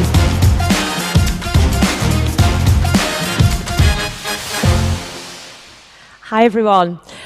So, as you know, I'm going to talk to you about mental health. I'm going to start by waking up a little bit with some statistics. Did you know that suicide is the biggest killer of men under 45 in the UK? Did you know that poor mental health costs the UK employers £45 billion every single year? And did you know that 1 in 15 junior lawyers in the UK have contemplated suicide in the last 14 days? Now, this is in the 21st century, which to me just blows my mind. But equally, this was pre-pandemic. So in my view, I actually think these statistics are probably going to get worse. So it's something that we need to address and we need to start talking about. But what's this got to do with lawyers? Well, we know from research and from statistics and from studies, in fact, Deloitte did a study last year showing the significant cost to employers. But what we've noticed is that lawyers suffer significantly lower levels of psychological and psychosomatic well-being than other professionals. Now, if you mix that with a global pandemic and add that to job security issues, then we've really got a serious issue for our profession, and we're noticing more and more so, especially in the UK. I work with a charity called Law Care, and the studies that we've conducted there, we've seen the impact on our profession. Because we are the go-to people. People expect us to know the answers. We're supposed to have the statistics at our fingertips. So what do we do about it? Well, I'm just going to share you a little story about my journey and why I care so much about mental health. And basically, I have anxiety. I've suffered with post-traumatic stress disorder. And I had a mental breakdown 2.5 years ago. And I talk openly about it now. I can talk to you here today. But, you know, that was a really, really difficult time. As a solicitor, I was, you know, at the top of my game. I was the top performer. But ultimately, things just got, I couldn't cope anymore. I was on medication, I was having therapy, but I was in an environment that didn't support my mental health. I was in an environment where I couldn't thrive, where I couldn't be myself. And what that meant for me was I ended up having a long-term sickness absence. Now, I'd never had a sick day before, even with anxiety my whole life. I'd never had a sick day before, so that really irritated me. And I actually started to feel really guilty. I started to feel shame. I felt like I was letting people down. And for me, that was, you know, I felt like I lost my sense of purpose.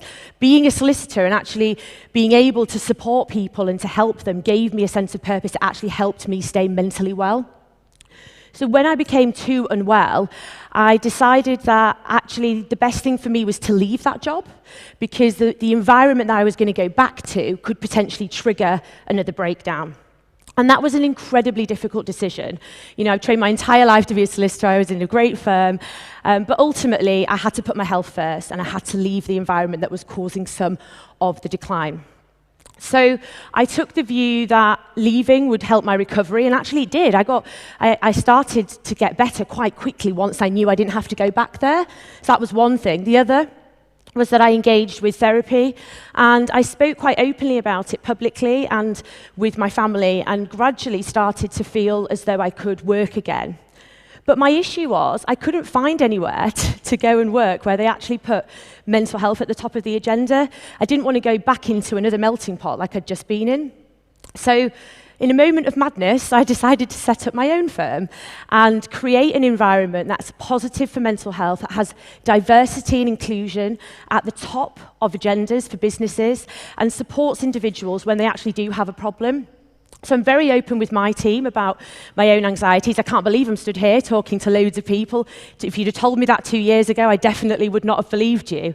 And you know, for me, that just shows that with the right environment, you really can thrive and you can recover.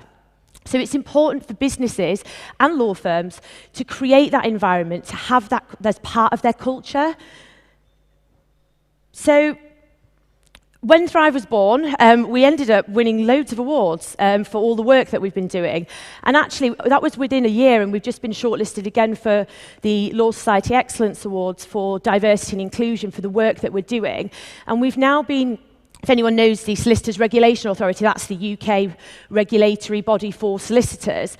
And they've actually put me as the only, and Thrive as the only small firm, there's firms like Clifford Chance on there, as equality and diversity mentors. So we're really proud to have made such amazing progress in such a short space of time. Like I say, it was only 2 years ago, just over 2 years ago, that we set up. So why lawyers? Typically, there's a lot of lawyers in the room, presumably. We are high achievers, we're type A personalities, we are competitive, we want to be the best. And often that leads to issues when it comes to stress, because actually we'll work those longer hours. We'll go and do those extra bits for our clients because we want to be the best. And so naturally our personalities attract stress. And actually often we are the strong ones, and you know, we ultimately don't open up when we really need to. So hands, I can't actually see everyone, but hands in the air, anyone here who's ever felt stressed before? Everyone should put their hand up. Yeah, okay. So, you know, we've all felt stressed, haven't we? Everybody's felt stressed. Now, stress is good. Stress is part of mental health. We're supposed to feel a bit of stress. That gets us going, right? But where we don't manage stress, or where stress becomes excessive and persistent, what we find is that's when mental health starts to decline into mental ill health. So it's really important that we make that distinction. And as lawyers, that's partly our responsibility to acknowledge when we're feeling stressed, when we're struggling, and what some of those signs are. And that's something I didn't know back then, and hopefully by sharing some of my story, people can then start to see that in themselves and in their team. And as we know, mental health doesn't discriminate. Mental ill health doesn't discriminate. We are in a world now where everything's uncertain. You know, we are impacted very differently in our respective countries, in our respective businesses, by the pandemic, by loss of potential jobs, financial insecurity, and it really does have a profound impact on our mental health. But one thing that I'm a huge advocate for physical exercise to promote my own mental well-being. And now I don't take any medication or have any therapy, but I exercise every single day. So even when we've been here, I've been like, right, I need to go for a really long walk.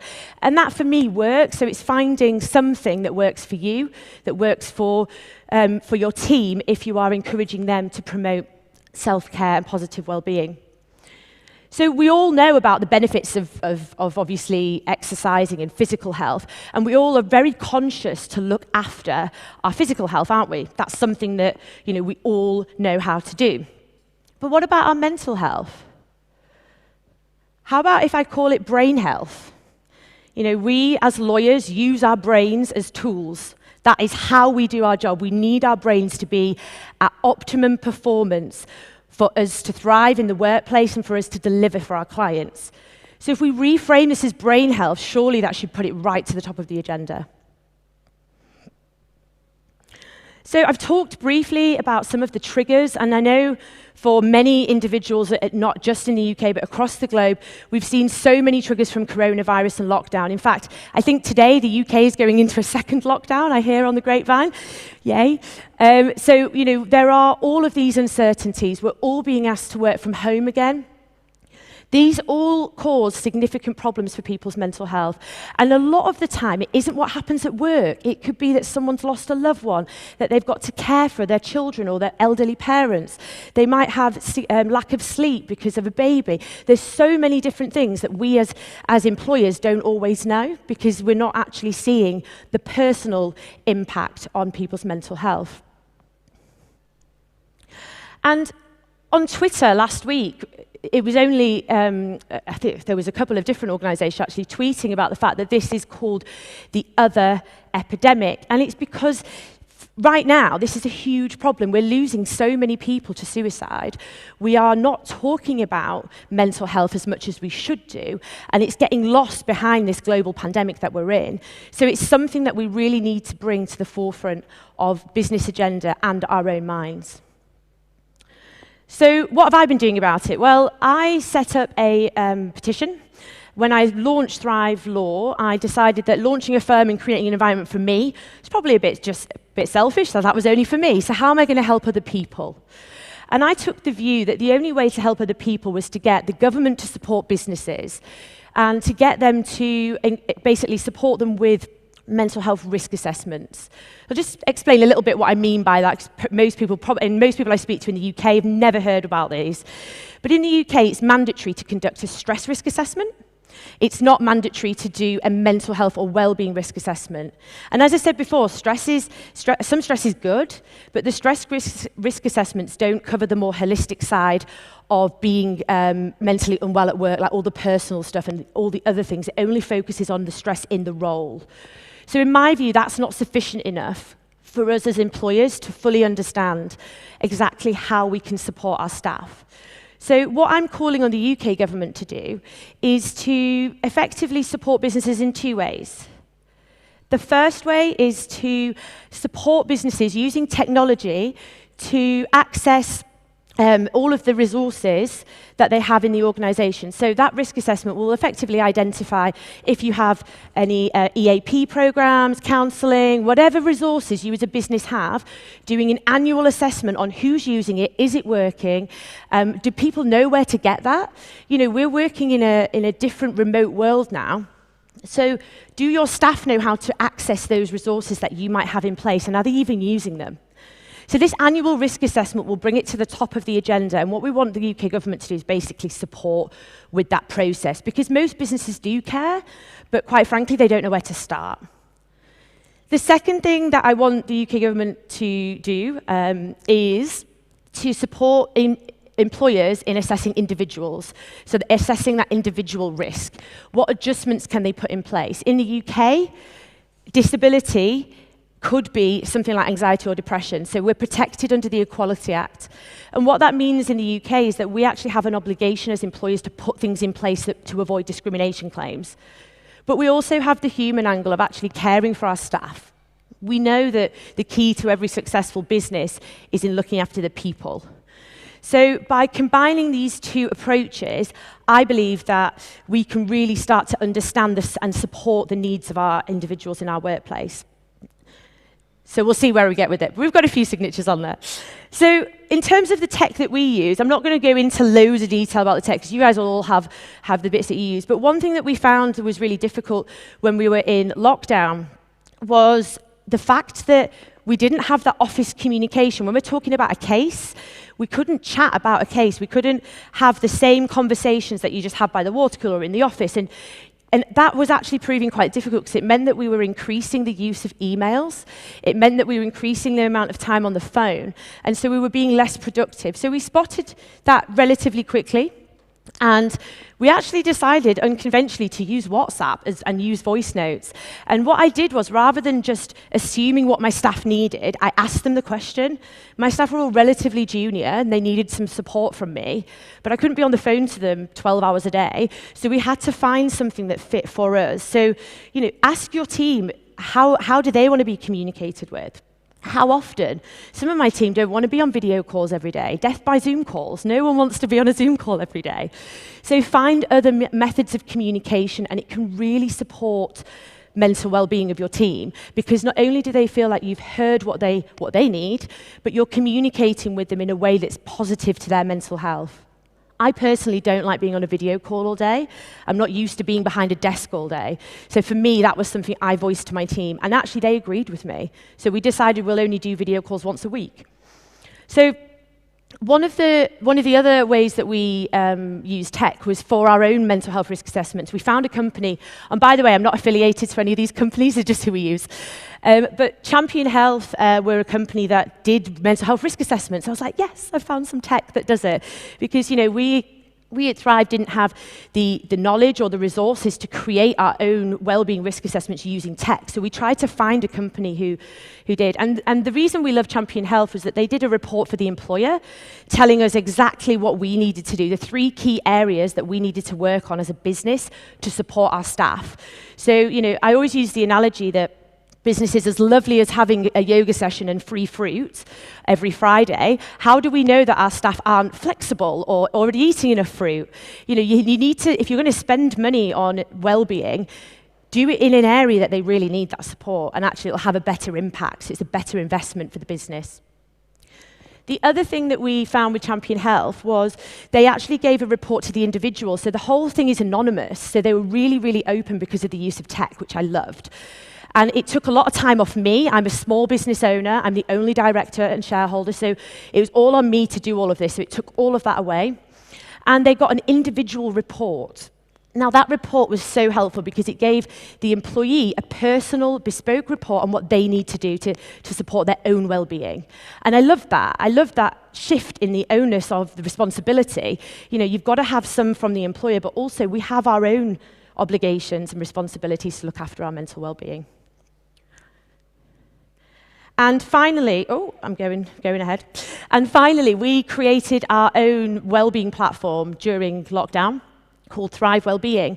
And the idea behind Thrive Wellbeing was that people could continue to have that conversation. They could have training on stress, different mental health illnesses, and also provide them with toolkits, guides, and support. So we actually, first of all, created it for our team, but now we've rolled it out to all of our clients, because what we found people needed was ongoing support that they could access at their own pace, rather than obviously in, you know, most sessions would be all in person where we're all sat in a room. We can't do that anymore. And if someone does have a mental health problem, they don't necessarily want to be in a training session with their colleagues if they haven't disclosed that. So giving them access to that anywhere, on any device, at any time, over a 12-month period meant they could do it at their own pace. So we've just, like I say, we've just launched Thrive Wellbeing only last month. So my final thoughts really are around leaders and the fact that, you know, we've seen that leadership is a key influence for workplace health management and organisational well-being, but 75% of line managers feel responsible for employee well-being but don't have the tools to do that. So again, things like ongoing support for your managers, making sure managers know how to have those conversations. Do they understand how to approach it? Do they even know what to say? If somebody came out and told them they were depressed or feeling suicidal, would they know what to do with that information? So you as a business owner need to obviously consider the needs of these people who are ultimately on the front line supporting your staff on a day-to-day basis. But we know we're living in a very disconnected world. Even though we're connected using tech, we're not seeing the social signs, we're not seeing the behavioral signs that we used to see in the workplace. So we do need to upskill our managers and train them on how to spot some of these things remotely. But also, like I say, conducting those risk assessments can really support not only the individuals who need the support, but your managers in identifying how to give that support to each individual. So have a think about what you can do when you go back to your organisation, even if it's just one thing. Thank you.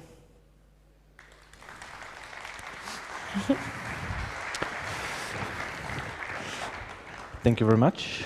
Sorry, I don't have the alcohol, but maybe we can deal with it later, because I just realized that our streaming is also for kids on YouTube, so it's completely free, so we can't promote alcohol right here.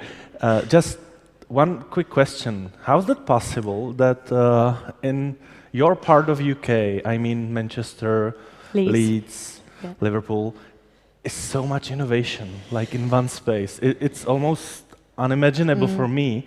Why this area? I'm not sure. We have a really, we have, obviously Leeds is the biggest centre for law outside of London, but equally digital innovation is huge. Not only, like you say, Manchester and Leeds, I don't know, Northerners are super friendly, what can I say? Super friendly. Well, thank you very much, Jody Hill. Thank you. Thank you. And now we are going to check if Northern England is really super friendly, because we are going to visit Legal Business Technologist of the Year at the prestigious Financial Times Intelligent Business Awards, and CEO and founder of Psych, Alistair Maiden. Alistair, hello from Prague.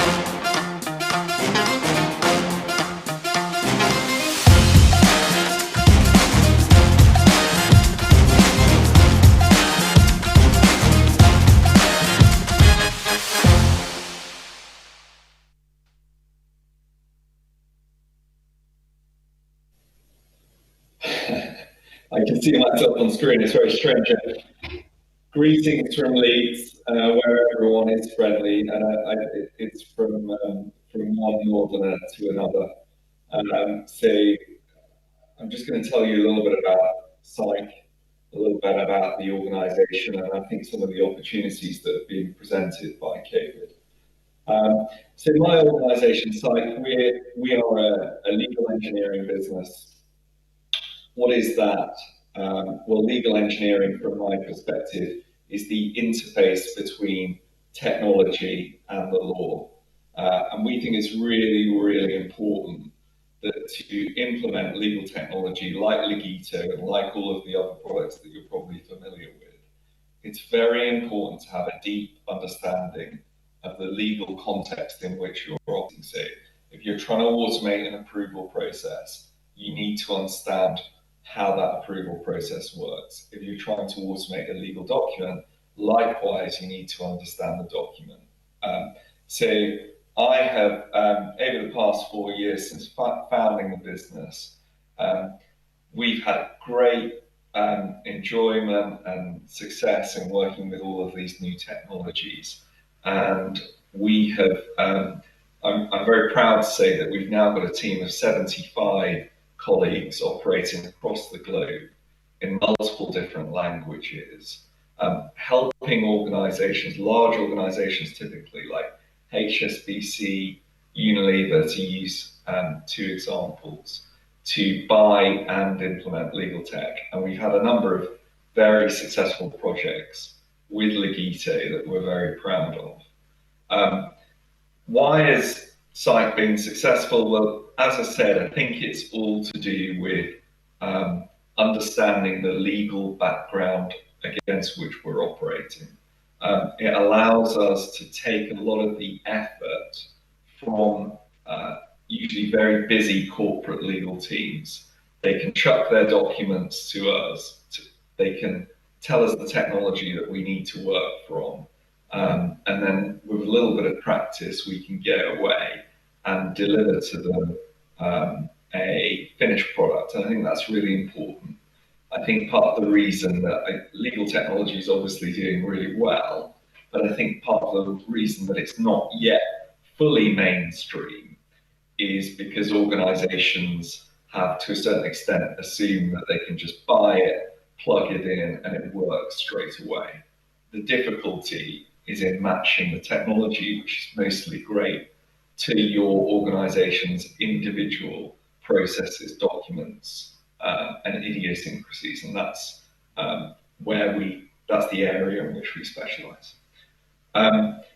So I thought it might be quite instructive to just spend a few moments on my background. I'm fairly typical of the members of the Psych team. I used to be a legal director at ASDA in Leeds. I would say, fairly typical of the breed. So I was forever hugely busy, very stressed, probably in retrospect, have some doubts over my mental health at the time. But I was very determined to do something about the problem that we were facing, which is essentially one of volume, so too much volume, too much to do, too many contracts in particular to deal with, not enough time and not enough budget. And so we sought to automate our legal contract process. This is some time ago, so we started in 2012 before legal technology was really a thing. We went out and located what at the time was fairly revolutionary contract automation technology. We combined it with our procurement platform. We combined it with our e-signature platform. And we found that doing so had a real impact on our contracts process. Put simply, we found our top 10 documents that we used across the organization. We automated them. We made them available to business users to self-serve those documents. And I'm really proud that that was in 2012, 8 years ago. No one was really doing it then. I think that is becoming mainstream now. I'm extremely proud that the system that I put in place is still in use at Asda. And typically, colleagues, and they still do it now, they will, they'll go, if I give an example of a procurement context, they will go and a procurement buyer will go and strike a deal with a supplier. And then rather than having to go through this kind of convoluted analog process of sending an email to the legal team, and then there's a convoluted process of gaining instructions, and then maybe those instructions are sent externally, maybe they're not. And then there's a whole convoluted back and forth red line, draft creation, red line negotiation process. Then there's the whole governance process to deal with. For an Asda colleague, they can sit in a meeting, they can strike a deal with their supplier, they can record that deal on an intuitive web-based checklist, they can get a word-perfect first draft document, they can send it to the supplier for approval and for digital signature. All of the governance processes are taking place in the background, so a document is pre-approved unless the user wants to go outside of certain parameters. And there are a couple of material impacts of making that facility available to colleagues that I really want to highlight. So, factor one, it reduced the contract cycle. So that by that I mean the average time to conclude a contract from 17 days to just 5 days. And the impact on the business from a P&L perspective is huge. Secondly, when I saw feedback from the procurement team on how they found using the system, their response was it's infinitely preferable to dealing with you, Asda. And what they meant by that, they weren't being rude, but they could get their contract immediately whenever they wanted it. They didn't have to wait. They didn't have to come and queue at my desk or try and catch me when I was walking through the atrium, or leave me a voice message that I would never listen to, or send me an email that it would take me a couple of weeks to come back to them on. They could get that contract straight away, and that is hugely powerful. And the third impact, which I think is very significant, is every year hundreds of lawyers leave the profession to go and do other things. Basically, my insight to that will be it's often because, unfortunately, the reality of being a corporate lawyer is that it is much more repetitive than you would think if you just watch Suits, for example. It's not fun, it's not high risk, it's not high drama. Well, I think if you can automate the very boring stuff, you're not going to suddenly live a Suits-like lifestyle, but you will have time to actually devote to more interesting, more challenging matters. And I think that is a great thing, that it's a great reason to change. Certainly in my experience at Asda, we used to do a 360 survey of our colleagues in our team to anonymously to understand how they felt about work-life balance. And they were certainly very much more positive once we automated and once they could focus on some of those high-risk, high-value matters. I'm conscious of time and I don't want to go on for too long. I did want to talk about some of the opportunities presented by COVID. COVID's hit site like it's hit many organisations. our customers have had funding for projects withdrawn. Everything has been a bit unstable. We had quite a nice period in the summer where things started to get back to normal. But once again, we're seeing funding for projects withdrawn. Obviously, I would have loved to have been over in Prague today, but that was just not possible. And I think, there is a lot of disruption. But I'm very much taking the positive. So Site never had an office. We were set up digitally first. So operationally, we're quite unaffected, albeit there are some changes in terms of how I think death by Zoom call was mentioned by Jody. I think that's absolutely right. I think it can get a bit monotonous, and we need to think about that for our colleagues. But thinking what COVID has done is it's made our customers significantly more digitally literate.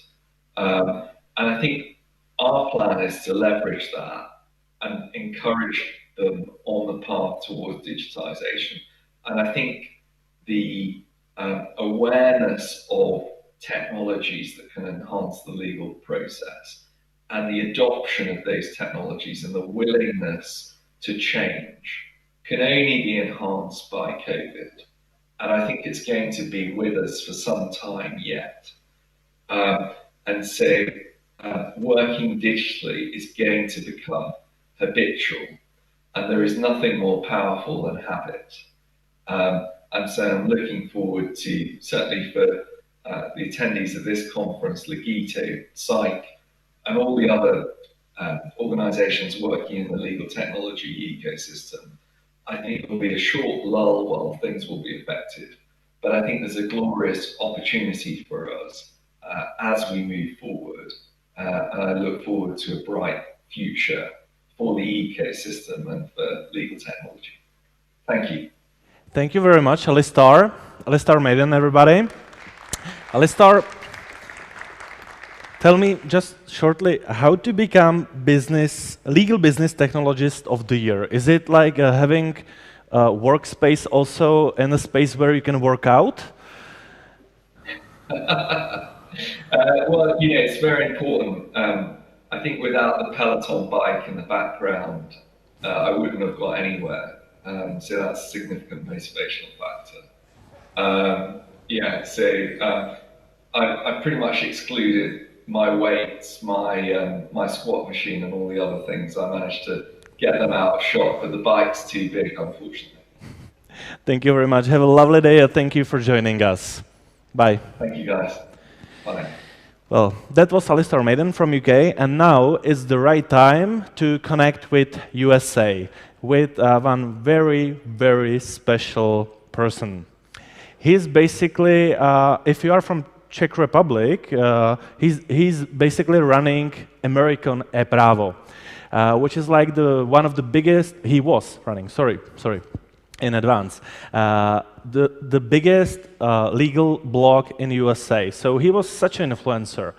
But a couple of years ago, I think it was actually 2019, so 1 year ago, he decided to change his direction. And he started to focus on legal recruiting, which is a really important topic. I don't believe it's a big topic in Central Europe. So that's why we are connecting to New York City to get news about this topic from David Latt.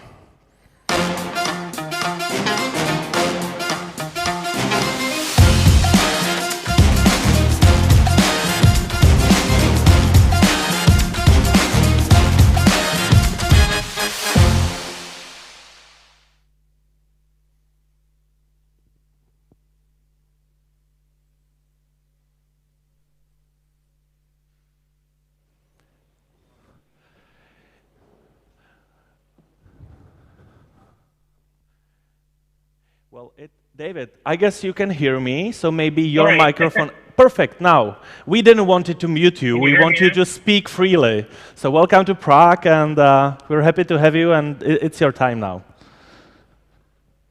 Thank you. Just wanted to make sure. You hear me okay? Yes. Well... Okay. Yep. Yeah, perfect. We are well, live. thank you so much. It's great to be here at Legal Disruptor. Thank you for having me, even if just virtually. I would love to join you in person in Prague someday. My topic today is the future of legal recruiting, and this is a broad topic. My focus will be on the United States, which is where I'm based, specifically here in New York. But the trends I will discuss are really global in nature, and they will spread to other markets if they have not already. The term disruption, as in the title of this conference, has two different meanings. The first is a negative one, to interrupt by causing a disturbance or a problem. The second is more neutral, perhaps even positive in the world of innovation, to drastically alter the structure of something. Now, here in the United States, in the wake of the COVID pandemic and the economic recession, we have seen both forms of disruption to the legal job market. To start with the first, negative meaning, we have seen disturbances or problems. Most specifically, we have seen significant job losses. The United States legal sector employs around 1.1 million people. In March and April of this year, we saw the loss of about 65,000 jobs. So that's around 5% of the legal jobs in the United States gone in the span of 2 months. Now, on the bright side, it's not as bad as many other industries, especially industries where people can't work remotely, like retail or hospitality. And on the bright side, we have seen an uptick in hiring in recent weeks, reversing some of those job losses. But there is no doubt that fewer people are employed in the legal sector today compared to the start of the year. And even for those who kept their jobs, things have gotten harder.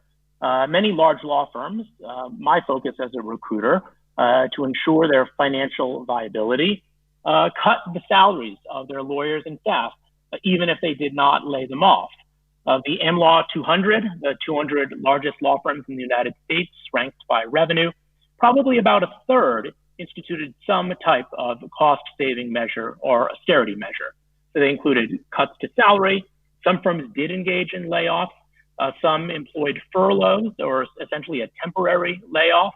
And so we have seen a lot of either job loss or reduction in compensation in recent weeks in recent months since the start of the pandemic. Second, we have seen disruption in terms of the mental health of lawyers. This is something that the prior speaker, Jody Hill, discussed in great detail. She's based in the UK, but I can confirm it from the US perspective. The Association of Corporate Counsel, or ACC, one of the largest organizations for in-house lawyers, recently took a survey of its members. It found that around 20% of them were experiencing depression, 40% were experiencing difficulty concentrating, 50% reported feeling tired or having little energy, and a whopping 75% reported moderate to very high levels of burnout. But we don't need a survey to tell us this. We've felt it in our own lives during a period of great challenge for the legal profession and the country as a whole. Some of this is due to the pandemic and the recession. Some of it reflects the challenge of working remotely. Again, something that prior speakers have addressed. But it is difficult. We don't have the benefit of camaraderie. We don't have the benefits of teamwork to the same degree. It's harder to engage in mentorship on a remote basis.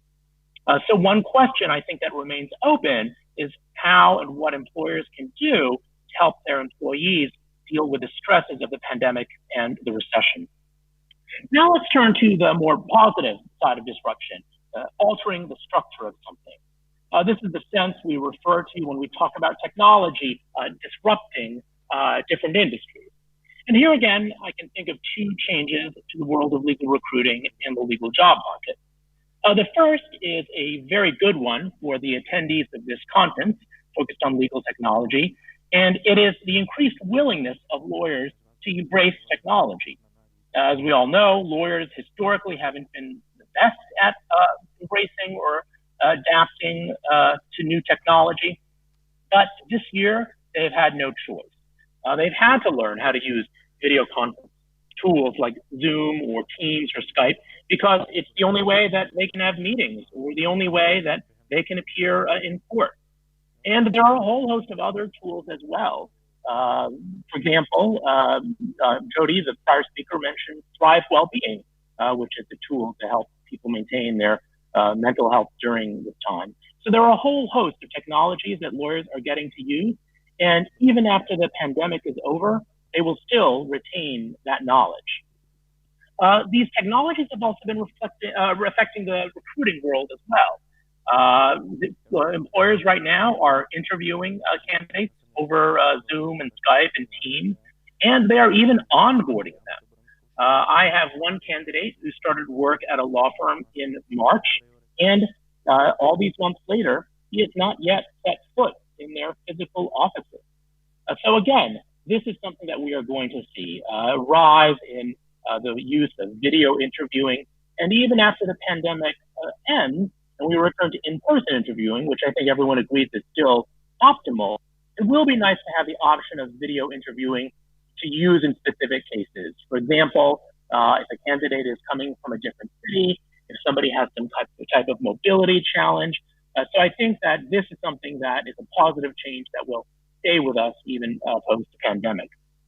The second trend in the world of recruiting and in the world of legal employment generally is the disruption of the traditional office structure. In other words, a rise of the ability of lawyers to work remotely and the willingness of firms to let them work remotely. Law firms in the United States are very traditional. Historically, they have not been quite open to lawyers working remotely. They often would have formal policies saying, well, you can work remotely X days a month, you need the permission of your supervisor, etc. But now, of course, in March, law firms pretty much instantaneously had to move to working remotely, and they've done surprisingly well with it. I have spoken to associates and partners at law firms who have had record billing months during the pandemic, perhaps because they haven't had to waste time commuting as they did prior to COVID. In 2017, the real estate brokerage Cushman & Wakefield surveyed 500 law firms and asked them, do you anticipate your attorneys will work more remotely in the next 5 years? Back in 2017, 3 years ago, 62% said yes. In January of this year, again, before the coronavirus pandemic, 78% said yes. They took the survey again during the pandemic, and 96% said yes. So I think that's just one indicator of how we are going to be much more open in the legal sector to working remotely, to recruiting remotely, to onboarding remotely. And I think overall, it is a very good thing. It gives people more options in their life. I have a partner candidate I'm working with right now who wants to work with a New York law firm. He doesn't live in New York. He's willing to come here a week a month, but he doesn't live here. He doesn't want to live here. And now firms are receptive to his candidacy because they understand that he can work very effectively remotely. I have an associate candidate I was talking to who plans to give up his expensive apartment here in New York. He and his wife are in the process of buying a place in Vermont. And again, he will come to New York as needed when the pandemic is over.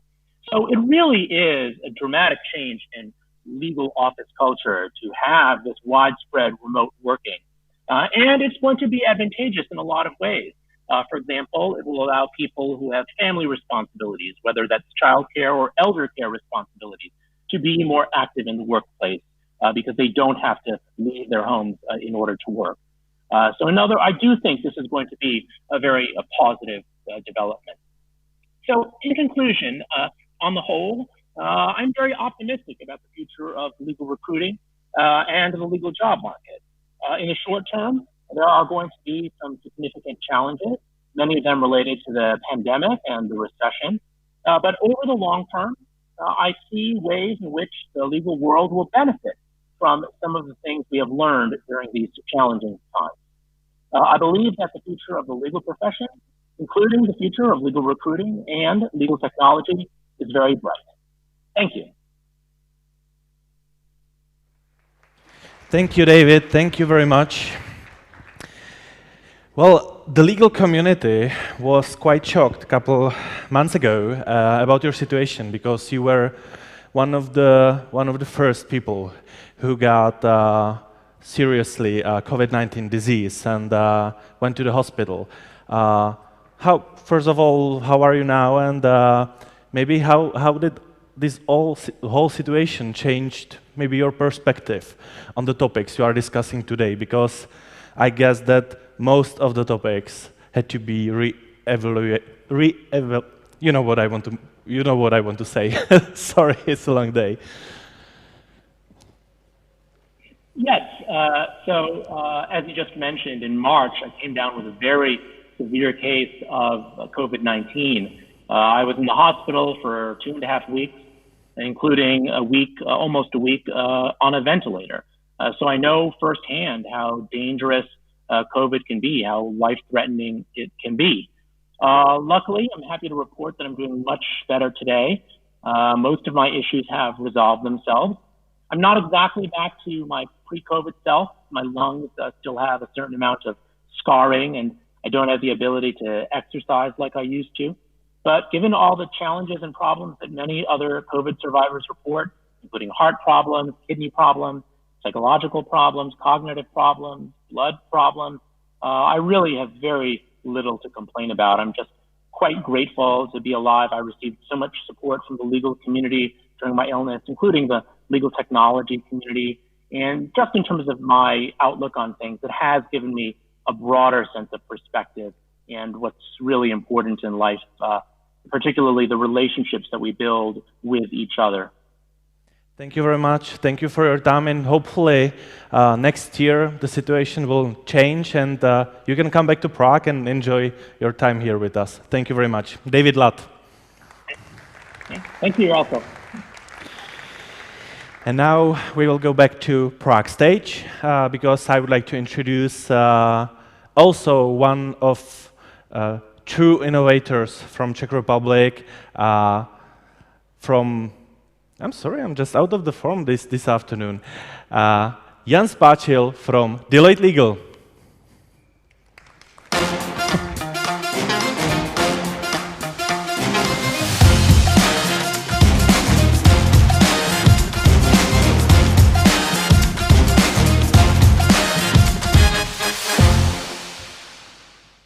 Good afternoon, ladies and gentlemen. It's great to see that there are people. You know, unfortunately, I was not able to be here in the morning, so I was working on my computer, and on the other one, I was watching the YouTube, the live stream, and I was still asking myself, so is the applause there, is this real people, or Jaroslav just automatically puts there something? And so it's fantastic that there are people here. And in the beginning, I have to say that I was completely wrong. Why? It was I think one of the speakers in the morning, I think Nicola said that as lawyers, the recommendation for us is to be completely honest. I didn't believe that this event will take place this year. And to be completely honest, when we were discussing whether it should take place, I was against it. I wanted to postpone, I wanted to have it in spring, and I was wrong because I underestimated. I don't want to say that I know everything in advance, but I expected that the situation will be worsening. But what I didn't expect is the energy and the enthusiasm and everything what Jaroslav and his team gave to this event with all the obstacles around. And I didn't expect... And I also didn't expect the enthusiasm of the guests, of the speakers, and so on. So I'm very happy that I was wrong. And I was also wrong when we were introducing the... I'm not coming for an applause. I'm just coming to tell you good news that your guest host is online. So it's a good news for you. So I'll be fantastic. So I should shorten my speech. And the second situation where I was wrong was that when I discussed with Dominik Hrodek, our marketing guy, and with Jaroslav, that we should start the Deloitte Legal Disruptor Award. And I was quite skeptic, will there be any interest, and is there really time for that? And again, I was wrong, because there was interest. It was really, the people appreciated to be nominated and to be on the short list and to be also the winner. So I'm very happy that we did it, and I hope that the next year it will be even better. Yeah. And both confirms that I was right when 4 or 5 years ago, when Jaroslav started the idea of the innovative lawyers, and then I said, let's team with that. Let's be one of the main partners, because this is it, and we really would like to be part of that. And I'm happy that we did it, and that we continue, and hope we'll continue further. And we brought several guests during the years. We did have here our global head of Deloitte Legal, and I remember at the time when he was speaking about the power of Big Four, and I remember the faces of Czech Bar Association representatives here watching on him, what is it? And then we did have like Deloitte German leader, and last year Simina Mut, who leads our Center of Excellence and our digital center. But still I was dreaming about 2 things. And one was, I was dreaming about Deloitte in UK to start a real legal practice. And I was hoping that if it really starts, that they can have the lead and show us what is the real innovation and disruption in our world. And then I was hoping that if this really happens, maybe I will be able to bring here and to introduce here and invite here a person who really does the innovation and disruption. And the dreams became true. Deloitte Legal in UK successfully started, and I'm very happy that despite the problems with the connections, I can introduce here a person who leads the Deloitte Legal Innovation Program, who teams with the Deloitte Legal teams to introduce technology in new ways of providing legal services, and who really does the ventures with startups. And I think that this is enough. Let's let the person to explain more. Ladies and gentlemen, please welcome Laura Bygrave.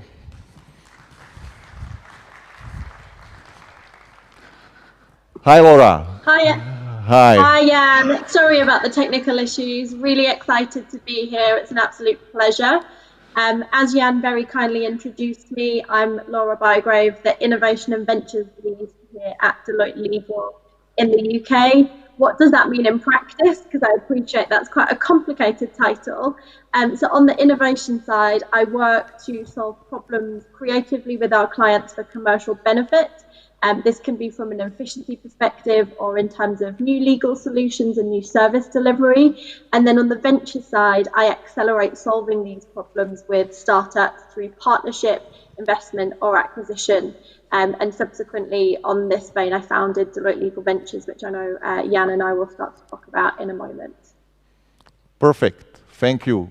So maybe my first question, could you tell us generally, what is the focus of Deloitte Legal from the innovation and disruption perspective? Yeah, of course, that's a really good question and a great starting point. So I think from a Deloitte Legal perspective, we can look at technology and innovation in 3 ways. So the first way is where we use technology to drive efficiency and enable optimal legal services to our clients. The second builds on this slightly, so it's where we use technology consulting to clients to enable them to optimize their own legal functions. And then the third part of that puzzle is the co-creation of digital legal solutions with our clients to try and enable the provision of technology-based legal advice. Overlaying all of this is data analytics, because it pervades across all of the areas, enabling our lawyers and our clients to make better informed legal decisions. And then again, overlaid across all of this, all of these activities are supported by the Deloitte Legal Ventures program, which we'll talk about in a moment. Perfect. And you've already mentioned Deloitte Legal Ventures program, me as well. And all the stuff we are not doing just by ourselves, so we are teaming. And Deloitte Legal Ventures program is one of the examples. Could you a little bit elaborate on that? Yeah, absolutely. And it is definitely all about collaboration. So where Deloitte Legal Ventures came from was there was a real demand, and the Deloitte legal strategy itself is based on this, to actually bring to clients multidisciplinary solutions, because in order for solutions to be comprehensive, you need to combine lawyers, consultants, technology experts to provide clients with new age solutions to their legal problems. From a technology perspective, in my previous role, I was head of innovation at Taylor Wessing, who I know are also here today. And I'd identified when I was there that there was a real need to accelerate the onboarding, uptake and usage of legal technology, both for lawyers internally and with clients.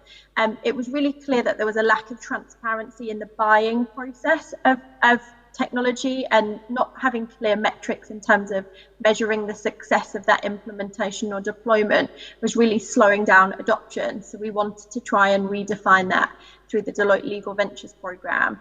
So Deloitte Legal Ventures, in a nutshell, helps to partner with early stage companies to accelerate that proof of concept process, so that in turn the lawyers and our clients get to use cutting edge technology more quickly. And is there, sometimes you can hear about like incubators of startups. So is there any difference of this program, 50, with the traditional incubators? Yeah, that's a really good question, because the market is very saturated, and from an outside perspective, it can often be quite difficult to differentiate who is doing that. So let me break it down for you. So from a Deloitte perspective, we actually started by taking a step back and doing extensive market analysis, and through that piece of analysis, so we looked at close to 400 legal technology startups, and that wasn't even the full spectrum. Those were the ones that we know about, because there's increasingly new startups popping up across the world consistently. We didn't limit our research to just UK, because the most exciting startups are coming from other legal tech hubs such as Israel and others across Europe. And we specifically started to look at earlier stage companies. And the reason for that is we could then input into their roadmap and help them develop, because at that point they didn't have too many investment obligations, which is really interesting opportunity for us to be able to shape the future of these companies. So we started doing that analysis to try and understand what does the market look like, and actually which areas, so for example, for document review technology, I'm sure it won't come as a surprise to all of you, was very saturated with the majority of products in that category. What we wanted to do through that analysis was try to work out where the gaps were, so that from a Deloitte legal perspective, we could identify the problems that weren't yet comprehensively being solved, and therefore invest our program in those areas. So examples include self-service technology, so self-service process automation to put the lawyers and clients in control, rather than having to use a tech team to build these solutions. I'm potentially doing myself out of a job there, but trust me, it's a good idea to progress. And then other cutting edge areas such as blockchain and others.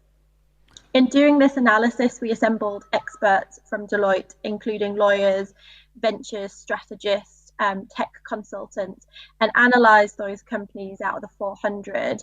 And then we subsequently selected 14 to form our initial cohort. And the key differentiator for us as a program is we actually start as the customer. So for all of those 14, we started as a customer to do a proof of concept with, and then let the relationship progress from there. A number of other incubators, they test the products, but they don't necessarily make that purchasing decision. And I think it's really important to differentiate that if we're going to go to clients and be advocates for a product or a solution, we really need to have used it ourselves first.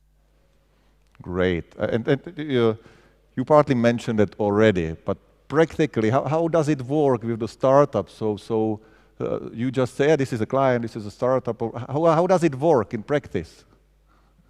Yeah, that's a really good question. So to take you behind the scenes of what me and my team do, before we work with the selected companies, so we identify a problem area that it solves, and then we actually take steps to try and quantify that problem both commercially and technically. So for example, how much time or money does the the process affected by the problem currently cost clients? Is it that they're losing 30 minutes a day, or is it something that they do once a year? Because that, again, gives us insight into the value. Another question that we look at is how much money clients are already spending on trying to solve, reduce, or avoid the problem, because once we know that, we'll know whether it's something that we should invest time in. Not surprisingly, there's so many problems to be solved, and once you get into that detail, often you realize doing it manually or just changing the process is actually a better solution than implementing technology. So we do that sort of market sizing of the opportunity. Once we've done that validation, we then work with the selected technology startups from the cohort to do a proof of concept where we test 3 key things. So the first one is there demand? So in short, is there a need from our lawyers or our clients to use this product? Is it desirable? Step 2, if we can satisfy the answer being yes to the hypothesis, is actually can we do it from a feasibility perspective? So technically, will this piece of technology solve this problem if applied to it? And quite often, the solution is not end-to-end, so we've got to weigh up the benefit of actually solving part of that problem in the grand scheme of the end-to-end client delivery. And then the third piece, if we can satisfy the desirability and feasibility points, is viability. So is it worth it? So can we do it well? Can we scale this up? Or as you scale up from a commercial perspective, does that return on investment just not stack up? So when we work with each of these companies, we take them through across a 6 to 8 week period, depending on the use case, all 3 of those steps, so that at the end of it, they get a really quick buying decision in terms of working with Deloitte or our clients, and understand their potential product limitations to scalability. And we try and work with them to enable them to scale in the market through that really detailed feedback that they just can't get anywhere else. Thank you very much. Laura, the final question. The program is now running like 10 months, is it correct? Yeah. Something like that. Do you see any positive results so far? Yeah, absolutely. And maybe I could quantify it because there's sort of different levels of results. So 3 key things that we've done. The first one was with a product called Define, which was a really simple word plugin that helps you track where definitions are not defined or vary throughout contracts. We did a very quick 6-week proof of concept to validate that there was demand for that product. We rolled it out to all of our corporate and commercial lawyers in the UK, and we're now expanding usage. In terms of results, on average, our lawyers save 45 minutes a day. So if you multiply that across the practice and the scale of Deloitte Legal across different regions, you can very quickly see the return on investment stacks up well there. The second thing that we did in terms of new client delivery was with a company called Brighter. So Brighter is low-code automation. And as a result of the COVID-19 pandemic, we wanted to be able to offer free legal advice publicly available to people outside of just our client network, because we understood there was a need where clients were struggling to understand how they could go about, from a tax and legal perspective, repatriating cash across different jurisdictions. So very quickly we partnered with Brighter to build and launch a cash repatriation tool, which is now available, and I think it covers initially 25 different jurisdictions. It's online for any of you that would like to go and try it. So that was the second thing that we did.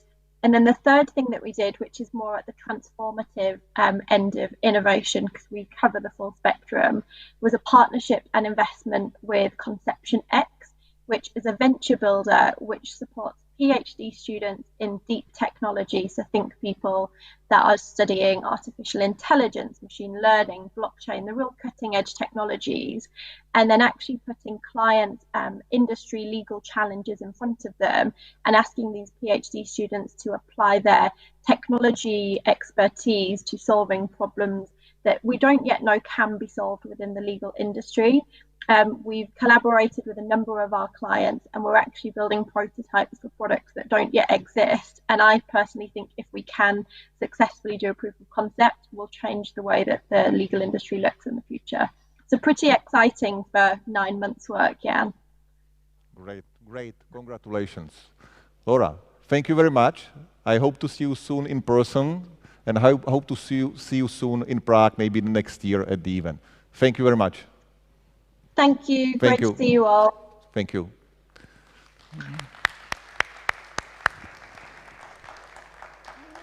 And now, ladies and gentlemen, we've heard the voice from UK. There was also partly mentioned what's happening here in CE, mainly but from the position of a general counsel or internal department.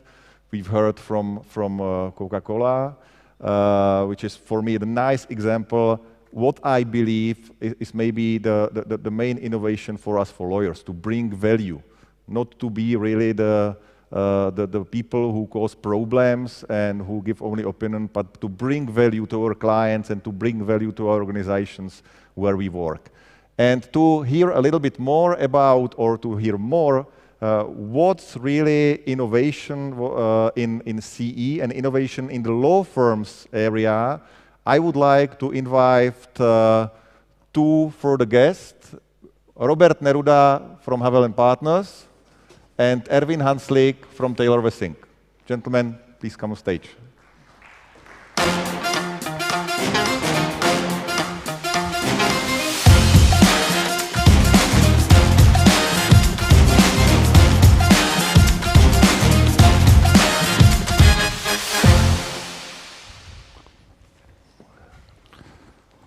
Welcome. Thank you. Thank you. Erwin, I start with you. Like a general question, like a philosophical one. What does innovation mean for you?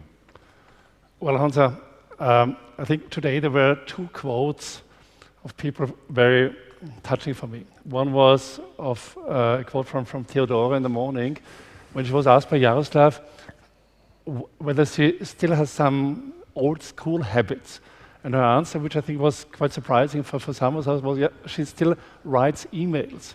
For me, it was a kind of a déjà vu, because it reminded me a conversation which I had today in the morning with my 20-year-old son, Christoph. Christoph asked me what I'm going to do today, and I told him, well, I go to this conference on innovation. And he stared at me and said, Daddy, what are you doing on a conference on innovation? I said, well, it's interesting. I meet inspiring people. We are sponsoring this, and actually, I'm also a speaker. And by the way, I consider myself a very innovative person. I mean, I have a top-level mobile phone. I have a notebook. I have a Facebook account. I have a LinkedIn account. I have an Instagram account. Okay, I don't know how it works, and I don't have a Twitter account. But otherwise, I think I'm quite innovative. And Christoph again stared at me and said, Daddy, I think you're the least innovative person in the world I know, among others, because you still use emails. And I think Teodora and also my son Christoph, when they are right, I mean, email for this generation, obviously, is not innovation. It's standard.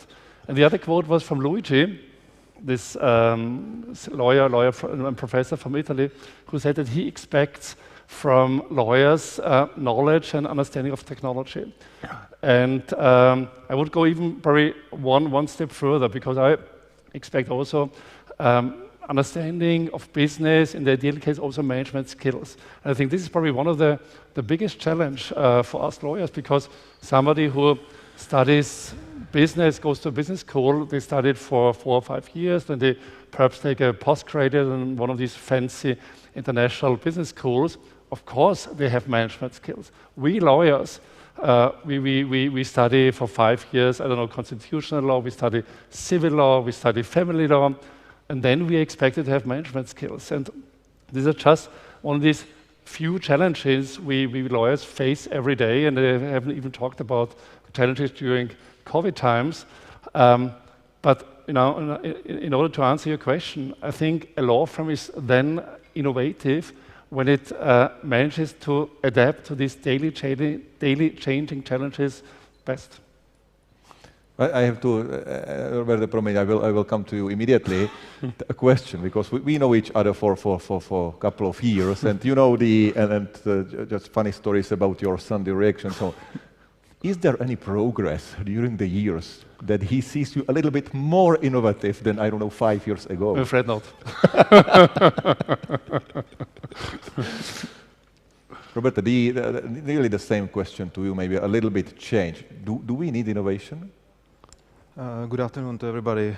Yes, of course. Jan, I'm a competition lawyer, so I will bring a perspective that was not here so far, I believe, because the innovation is important source of competition among the legal professionals, and I believe that that's the answer. If we want to compete with you guys, we need to innovate. We need to bring new services to the clients.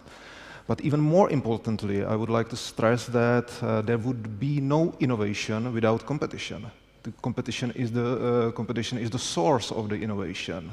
So if we do not have competition in our area, we will not have innovation. So we need competition in order to have innovation in our area. So yes, of course. I mean.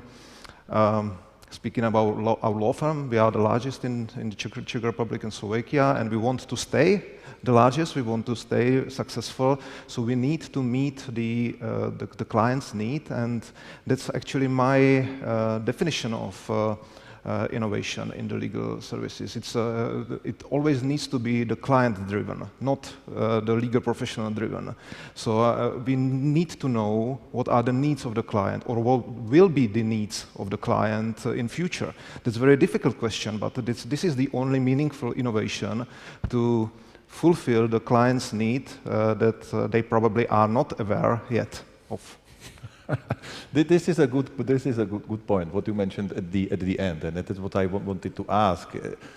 Isn't it a little bit that we need to educate about what's really needed and what we can bring for the value? And maybe as a profession, I think that it was Nicola who mentioned in the morning that we should avoid fear, that the pie is big enough, which I fully agree with, but the pie is not just for law firms. And I believe that if we do not innovate as law firms, if we do not innovate enough, then there is the slogan of Deloitte Legal, what we have, the world is changing, and we know. The world is changing, but if we do not innovate, it will change in a way that we do not drive. Yes. It will change in a way that somebody else will drive, and already now you see that like legal tech and everything around, it's I don't want to be negative, but it's eating a lot of that pie. Yes, so I think that we need to innovate to be at the table as well.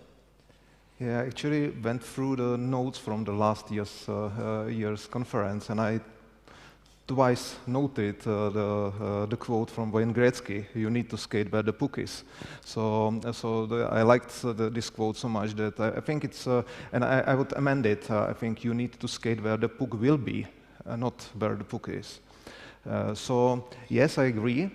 But on the other hand, I would warn against one-size-fits-all solution, because we had very fantastic presentation by Lukáš Zapletal here, and I fully agree with everything what he said.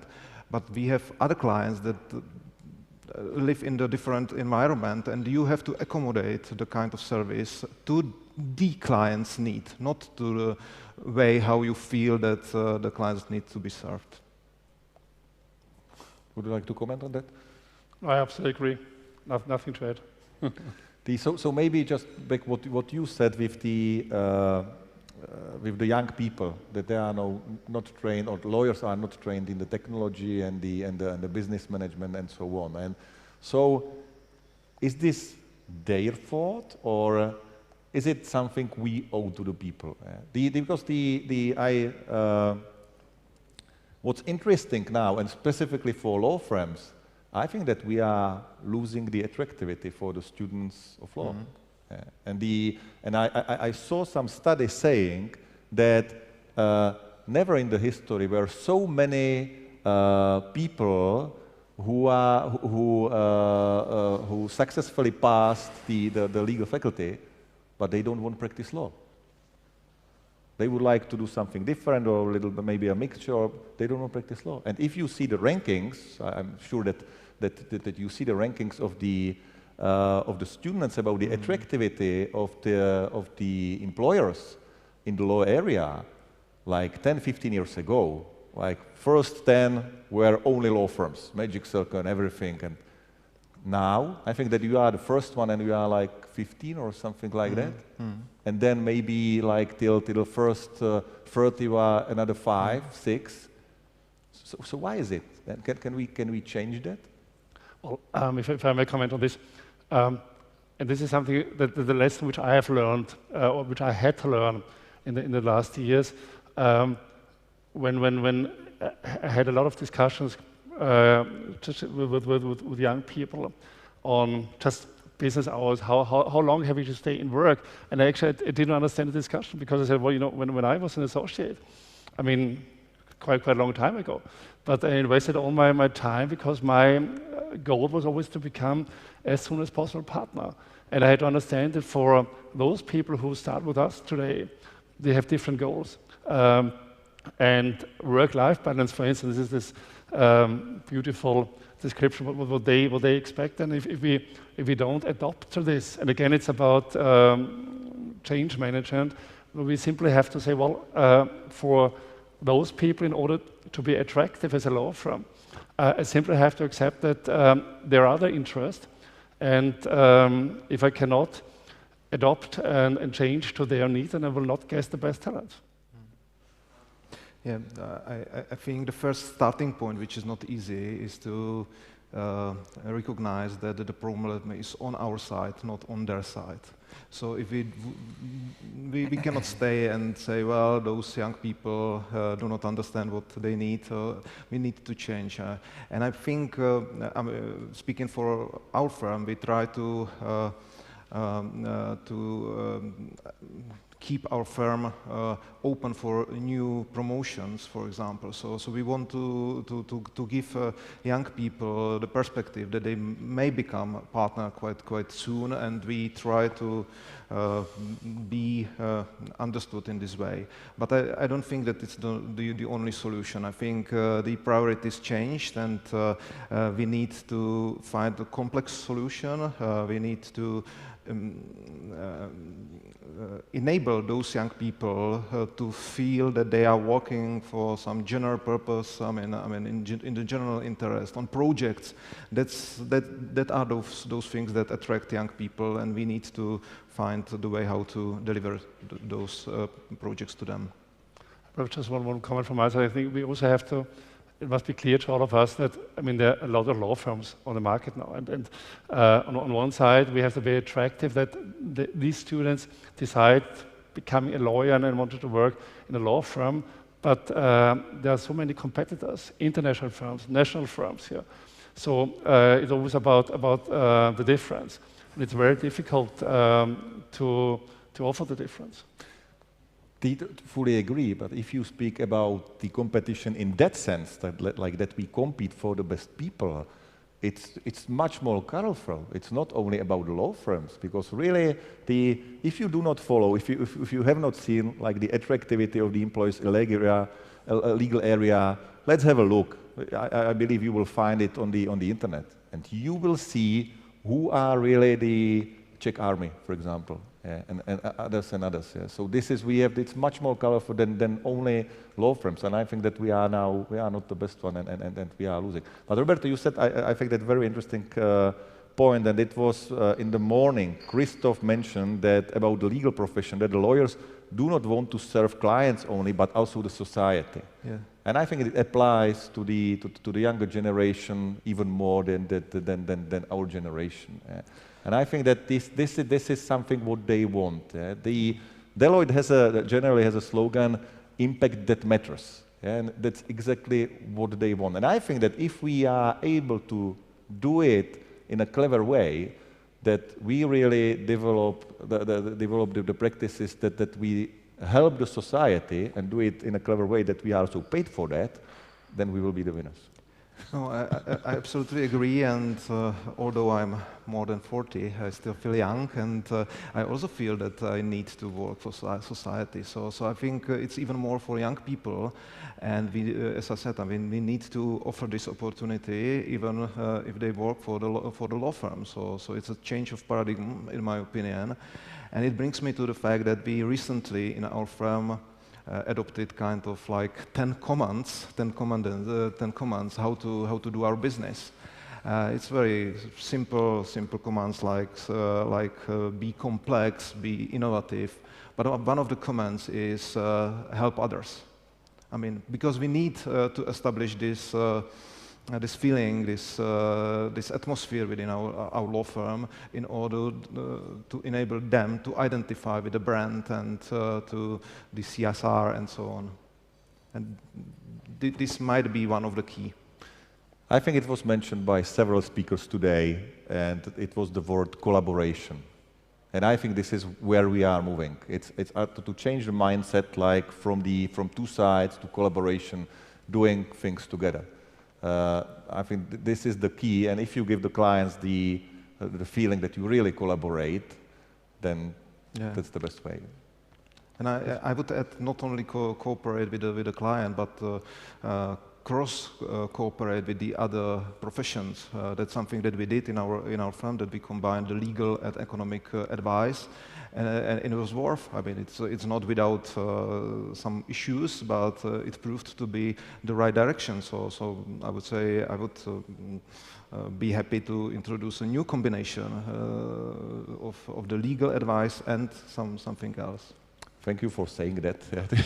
But as you said, it's not easy to combine the professions. Question: How was it in a COVID situation and the lockdown? So how you were able to manage people? Were not you worried that people will stay at home and just play on PlayStation and don't work? And how was it with clients? I think we did quite well, and I don't mean we in the sense of telewessing, but I think we in the sense of most law firms in the Czech Republic. And I think again it showed that this is an observation which I have already some years, that law firms in CE are very much, at least in my eyes, very much technology driven. And again, it showed, I think, when all of us within a couple of days, I mean, or even 1 or 2 days, we had to go to a home office in the mid of March, if I remember correctly. And if I compare this, I mean, we have the 6 offices in 6 countries, and Austria is our kind of a mother company. Even they of course managed to do so, but not as fast as we did. And so I think to answer the question, I think we did quite well. It was a challenge. It was a challenge not only to manage people. Everybody's sitting at home. I had a lot of video conferences, probably all of us had in the last couple of months.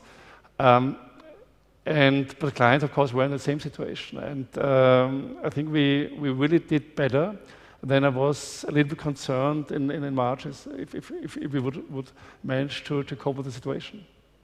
Roberto, your experience? Well, yes, the first experience from the very beginning of the lockdown was that our firm became electronized within 1 day. So it was really incredible that we were able to go completely online within 1 day. So this was first. And then soonly, I personally, speaking on behalf of my team, which is like 20 people, I soon decided that I have to be in the regular contact with my colleagues. So we had 2 meetings per week together, and then I called to each of my junior associates and senior associates to speak in order, I would say, to stay in contact. Because I mean, my personal situation was that I have my family and I had quite a lot to do outside of work, but some of our junior colleagues were sitting 1 month alone at home, which of course was a difficult situation. And then the client, I mean, the biggest challenge was to stay in touch with them, not to be too intrusive. So what paid in my experience was, I would say, occasional call to the client and saying, well, how are you? What are you doing? Do you want us somehow to help? But we tried, I would say we tried from the very beginning to serve like the source of important information. We established our news feed regarding the legal situation, which was quite popular, so it helped us to some extent to stay in touch with the clients. See, I personally was surprised how many young colleagues were really pushing to go back to the office. I'm positively surprised how really many people wanted to go back to the office. I wanted to mention this because if I remember how often in the last couple of years I had a discussion whether somebody may go on a home office or not. And suddenly we don't have this discussion anymore. And but to me, and my personal feeling is that because we can hear a lot like optimism about how we very well connected electronically and so on. We did it as we were prepared. Everything was fine. But I miss the personal contact with the people and so on. And to lead the team without the personal contact, it's I think that you can do it for a couple of months when you see the light at the end of the tunnel. But to imagine that it would be like for more and more months, I think that it's very, very difficult. And then you are. My feeling is that you are sometimes you are losing the contact. Yeah, I fully agree, and this applies to the client's care as well. I mean, as I said, you need to be flexible. So if a client prefers the online advice, online discussion, let's be prepared for that. But on the other hand, from early May or late May, we were prepared to meet with the client once the situation become better, because some of the clients in specific areas really preferred in-person meeting, and you need to be prepared to fulfill that. This is why I'm also thankful that this conference today takes place here thanks to Jaroslav, because, I mean, virtual conferences are also nice, but it's always about networking. Yeah. And I think networking is only possible if you're real face-to-face. And for me, it's really the first conference since March. And yeah, I think it's really, we can really be thankful that it took place, or takes place. Last question. Any dream in the innovation area? Any? What would be your dream to achieve in the innovation area? Well, I'm thinking about innovation in a probably different. I always want to keep my finger on the pace of the time. So that means my dream is really to serve every single need of my client. And I would like to work in the environment whereby the client comes to us and says, hey, I need a specific service. And I know that at the moment I do not provide the service, but until the next meeting, I will find out how to do that. So that's my notion of innovation. Erwin? I was happy that I was the second to answer this. I think my dream would be to find a possibility that we can meet more often within the possibilities we have here. Otherwise, what concerns innovation, I'm fine with what we have today, and yeah, I think nothing to add. Maybe what Roberto, what you said, the innovation, what does it mean? We can discuss a long time, but the one of my colleagues now said I see it in a way that in Deloitte Legal, we should approach it this way. We don't try to be the best lawyers. We should pursue the client that we will be the best. We are able to give them the best advice, the best to help them. I don't know whether it's an innovation, but I like that. Yeah. Gentlemen, thank you very much. Thank you. Thank you. Thank you. Thank you very much, gentlemen. And right now, we were supposed to connect with Jana Blunt from DLA Piper London. Jana, we are so sorry that the connection doesn't work. We will do our best during this break. And if not, DLA Piper and Jana are the best, but we will try our best. So there was promotion, and now we have 30 minutes coffee break, and then the final last part. Okay, Jana is online, so this is online event. Gentlemen, thank you. Okay. Thank you. So, Jana, what a surprise. Are you with us? Am I? We can hear you, and we can see you. Amazing. Just one last thing. Could you turn around your cell phone, please? So we have you. Well, you have me upside down? Never mind. Just Put it back. Perfect. This is perfect. Hello. I believe we've met a couple years ago. You look even more stunning right now, so I'm really glad that we are connected. And sorry for the difficulties, but as you could see, this is the new type of event connecting you to stage and then to stream. So Jana, the stage is yours. Well, thanks. Hi, everybody. I am looking at a very small screen on my cell phone, so just flag me if there's issues hearing me. But I'm Jana Blunt. I am DLA Piper's change maker. I lead and drive the strategic pillar of radical change across our international business and firm. And I think you guys have already heard a lot about all of the changes that are happening and all the innovation that different firms, different businesses, different legal startups are creating in order to change the way lawyers provide their services or advise clients. And I think nobody here could say that we haven't experienced an insane amount of change in the last 6 months. And our clients are facing more ambiguity, more rapid change, and more extreme change now more than ever. And of course, that just puts pressure on law firms, on legal providers, on Big Four, on how we provide the answers, the solutions, and work with our clients to create the solutions to these challenges that they're facing. And I think, you know, as much as we can talk about change and as much as we can talk about different products and offerings, what fundamentally needs to happen is a shift in mindset. If we're going to be asking lawyers, people that are used to spending 10, 20 years being experts in specific areas of law, to start to think differently, to start to use technology, to start to create new products, to engage with the clients differently, what are we doing to empower and enable that change to happen? That's a question that myself and the Change Council, which I lead back at DLA Piper, asked ourselves. So if we're going to be creating this radical change at DLA Piper, what could that look like? And on one hand, it does look like the new services and venturing into consulting and producing some AI platforms that can spot risk for our clients. But actually, if we succeed in all of that, and I think we will, have we fundamentally shifted or changed DLA Piper? And we thought, actually, no, there's something else that's missing here that we need to address. And that's the mindset and cultural shift within the firm itself.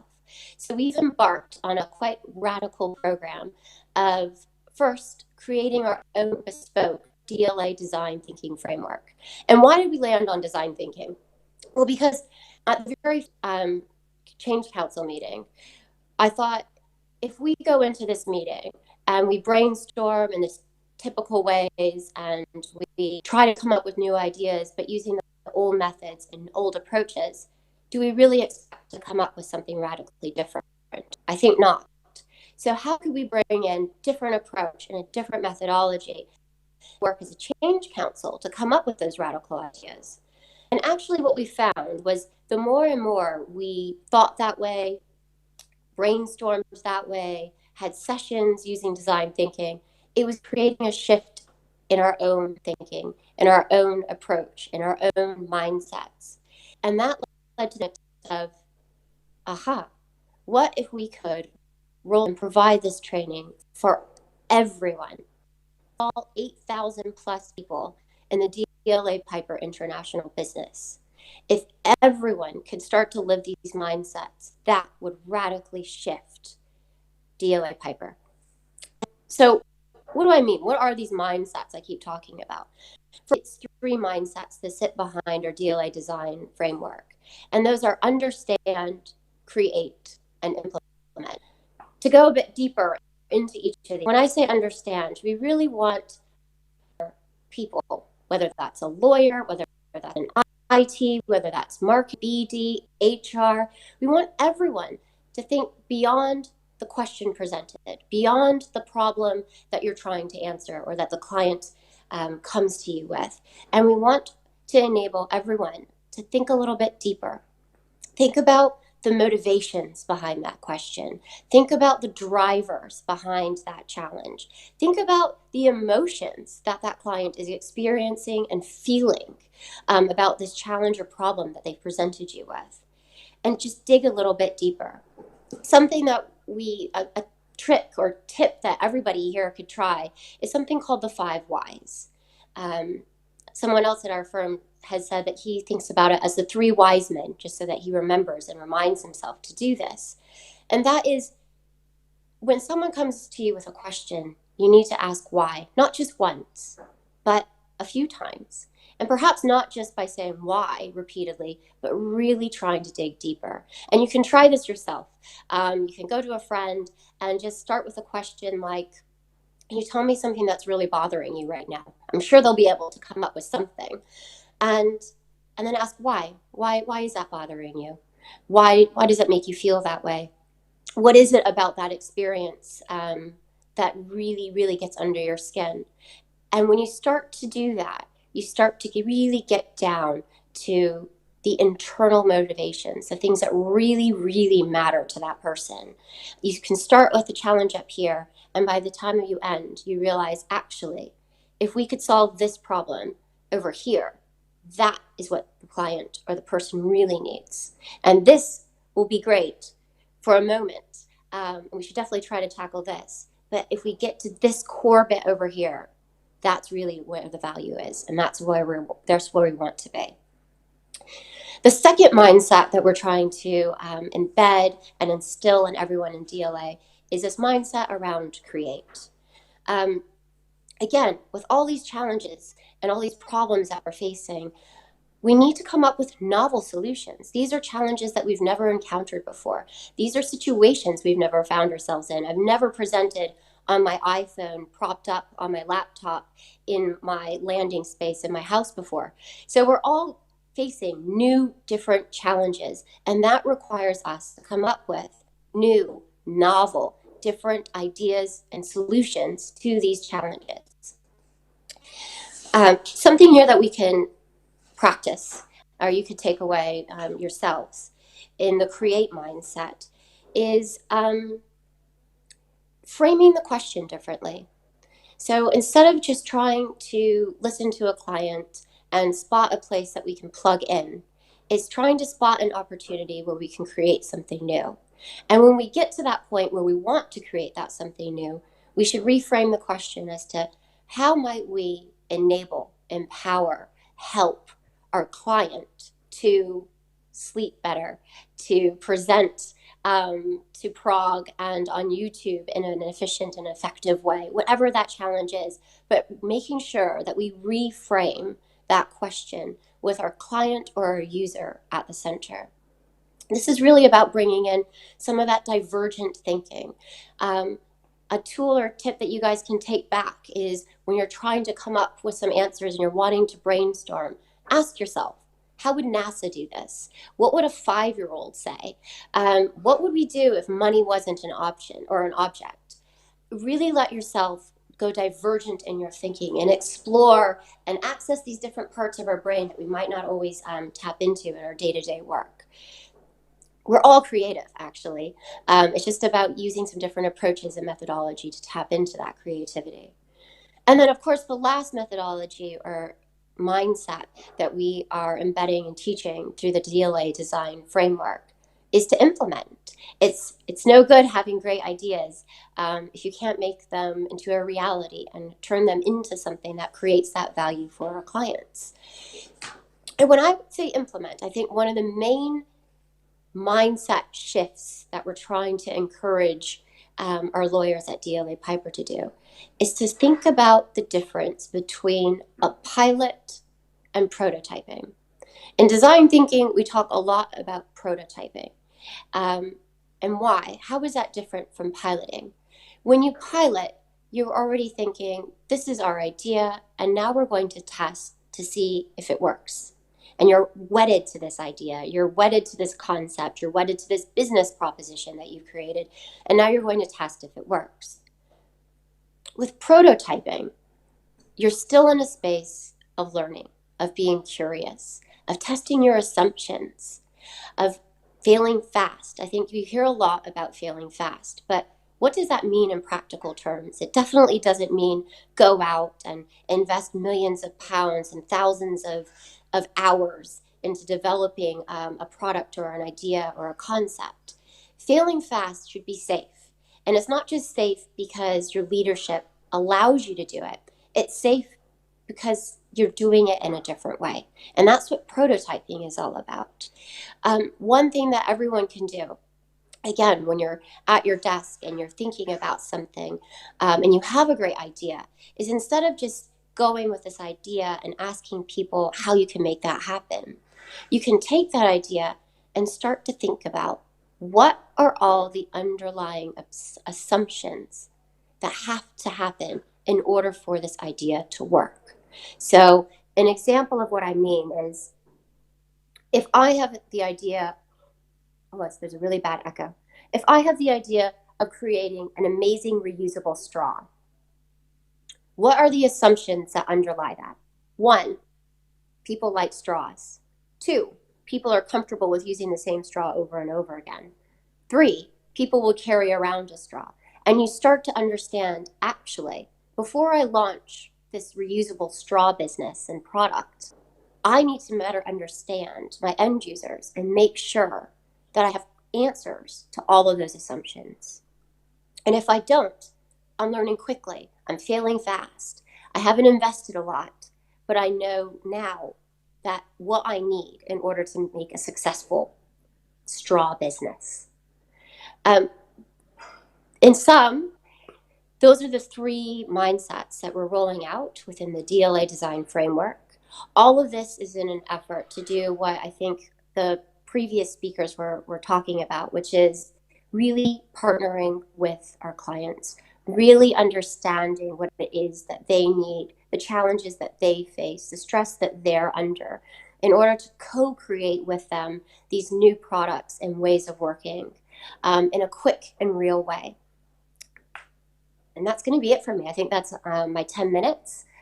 Thanks so much. It's been a pleasure speaking to you. Yeah, it was a pleasure to have you in Prague, also, at least remotely. And I'm just wondering, like 10 years ago, or maybe 5 years ago, I couldn't even imagine that you would click on your phone and connect with us on a huge LED screen in one of the biggest halls in Prague. Thank you for your patience today. Thank you for your amazing and refreshing speech. And hopefully we will meet each other in person very soon again. Thank you very much. Great. Jana Blam from pleasure. DLA Piper. Thank you very much. Thanks. Bye. And now we have our last coffee break, which will be slightly shorter, and then the very last part of Legito Legal Disruptors, and probably the very last part of major legal event in Czech Republic for quite a long time. So please enjoy it. Please wear a face mask inside the building, and see you in 20 minutes.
Good afternoon.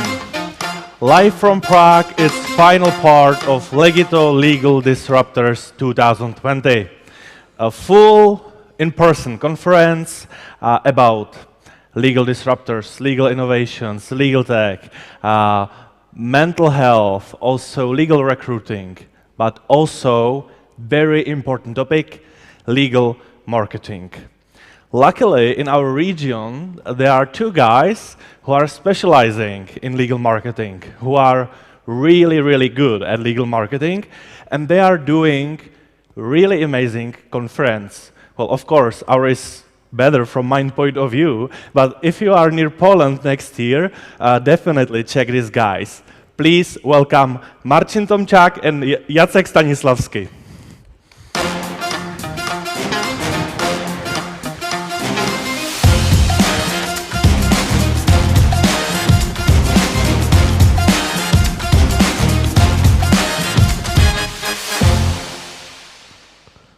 Hi. People says when you need to introduce yourself, it means nobody knows you. So nobody knows us, but give me 1 minute and it will be okay. We are leading legal marketing firm in Poland. We do strategic consulting and marketing outsourcing. We are more than 15 people, web developers, copywriters, graphic designers, content managers, PR managers, consultants. You may ask if we heard something about legal ethics, legal code. Yes, of course, we did. We know it very well, but we do also our job very well. Look, we even, have some awards. There's a lawyerist in Rzeczpospolita that give us awards. We cooperate with some foreign lawyers from Czech Republic, Germany, United Kingdom, France, Estonia, Hungary, Ukraine. As Jaro said, we organize one of the biggest events in Poland, Legal Market Day. We did this year in March, and we publishing our magazine about legal marketing. It's called in Polish Marketing Prawniczy. But Jake, why legal marketing? Yeah, you may be wondering why do you even discuss legal marketing at the conference dedicated to technology and innovation? So the thing is that we, both legal marketers and legal tech enthusiasts, we play on the same team. Our sole purpose and our sole reason that we work is to bring exceptional service for our clients and therefore grow your legal business. But the thing that differs us is the moment that we have the time to play our role. So most of the things that were discussed today happen inside the law firm. And among these things is legal tech. But there is one slight problem. Only your clients who already pay you, they would have a chance to see your legal tech solutions and the way you work. In order to have a chance to show it to them, you have to bring them through your front door, and therefore you need efficient legal marketing and business development. And we're here to tell you about how to use these tools and what should you focus on to do it efficiently. And today we'll talk about 5 things you have to focus on. These are the people with a great expertise that work with you, that work in a certain way using technology that we discuss all day long, and so they provide the excellent solutions for your clients. You ready? Let's go. Let marketers do their work. Every law firm loves their clients. You send them wines, you serve good coffee, and give branded pencils, invite to opera. This is really great, but legal marketing is much, much more. Running a law firm is like running a real business. Marketing is crucial. That's why you need the marketers and plan and inspiration, of course. Legal marketing we do in 2 strategic ways. First is everyday job, permanent marketing activities like social media, press release, media, newsletter, WW, blog, vlog, legal alert, and so on. This is everyday job you need to do. But for full success and fame, you need something more. Targeted marketing campaigns. It's crucial. For example, GDPR campaign we did. There's Adam Strzelecki that did campaign with us. So how easy it was. You find a partner like Mercedes-Benz and you invite people to do some consulting in the bus. Book campaign. You can write a book for children. Yes, about the law.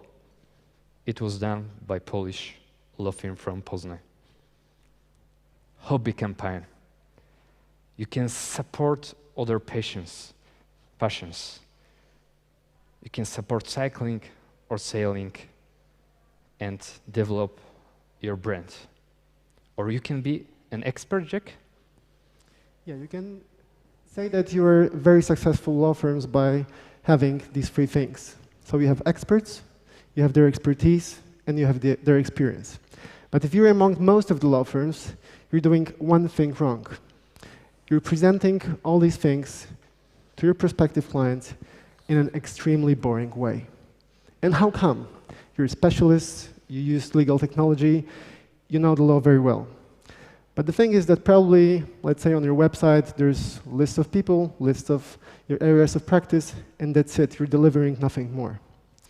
And because we're here on a conference dedicated to technology, we'll talk about using legal tech as a marketing tool, because actually you can do it. But let me tell you a short story, and probably it will help you to understand the whole concept. Imagine that you're right like today, afternoon, and you're craving for a cup of hot black coffee. You can either go to a local convenience store, ask them for a hot black coffee, and some lady or man will pour some black liquid into your paper cup, close it with a plastic lid, and off you go. Hopefully in a few minutes you will get your caffeine shot. But on the other hand, you can go to a local cafeteria where a barista will tell you a story about hand-picked fruits that were picked in Colombia, then carefully roasted, and finally served to you with passion during the story is being told to you. And finally, you will get a chance to enjoy your cup of coffee. Now think, which experience will last longer? Which coffee place would you be eager to recommend to your friends or your partners? Which experience will be more intense? And you can do the same thing with legal tech. You can start telling your clients, what kind of technology are you using? How is it even possible that you're processing thousands of documents within hours? How do you combine all this data from many different sources to give them the right solution? And you can do it for just two purposes. One is that everyone likes to understand what he or she is paying for. So let your clients understand, let them a sneak peek of your legal tech magic so they can follow you through the process. Because if they would know the law, they wouldn't need you in the first place. And the second thing is that probably it's going to help you to justify your prices, because with better experience, we're willing to pay more, and this feeling lasts much longer. Due to the form of this conference, we don't have enough time to talk about very specific examples of this, but I can leave you with two thoughts. First of all, you can partner up with your tech providers. They should be willing to help you with some marketing activities, so you can show your client the whole concept and how it's used for them. Or you can follow suit of ING Romania, the insurance company, and try to set a Guinness World Record like they did by creating the largest legal document in the world. But you can, of course, do something else. This, what you see here, is a very complex business model of a law firm. So we have a client that approaches you with a problem, then there is a lawyer, he gives a service, and hopefully they find a solution. But there's a slight problem in this equation. You as lawyers are not the most important part of it. As Professor Richard Susskind says, clients don't need lawyers. They want the outcomes you bring. So if we would scrape this phrase from all the unnecessary words, we come up with this. Clients want the outcomes. So if they want the outcomes, you better start showing them what you can achieve in order to get them through this front door. And there's one technique that you can start using tomorrow to gather the information that's needed to show the outcome. I would call it documented the process. There's this marketing idea that you should document versus create. So with strategically documenting the process, you can team up with your marketing department, be the department or just your partners and friends at the law firm, and start thinking about what you want to have at the end and what do you want to show to your prospective clients. And by gathering this data during all the time, given the NDA's restrictions, you will come up with great content to create case studies, videos, testimonials, some interesting numbers, statistics, e-publications, you name it. Because you better start doing quick, because you will understand, you will use it very, very soon.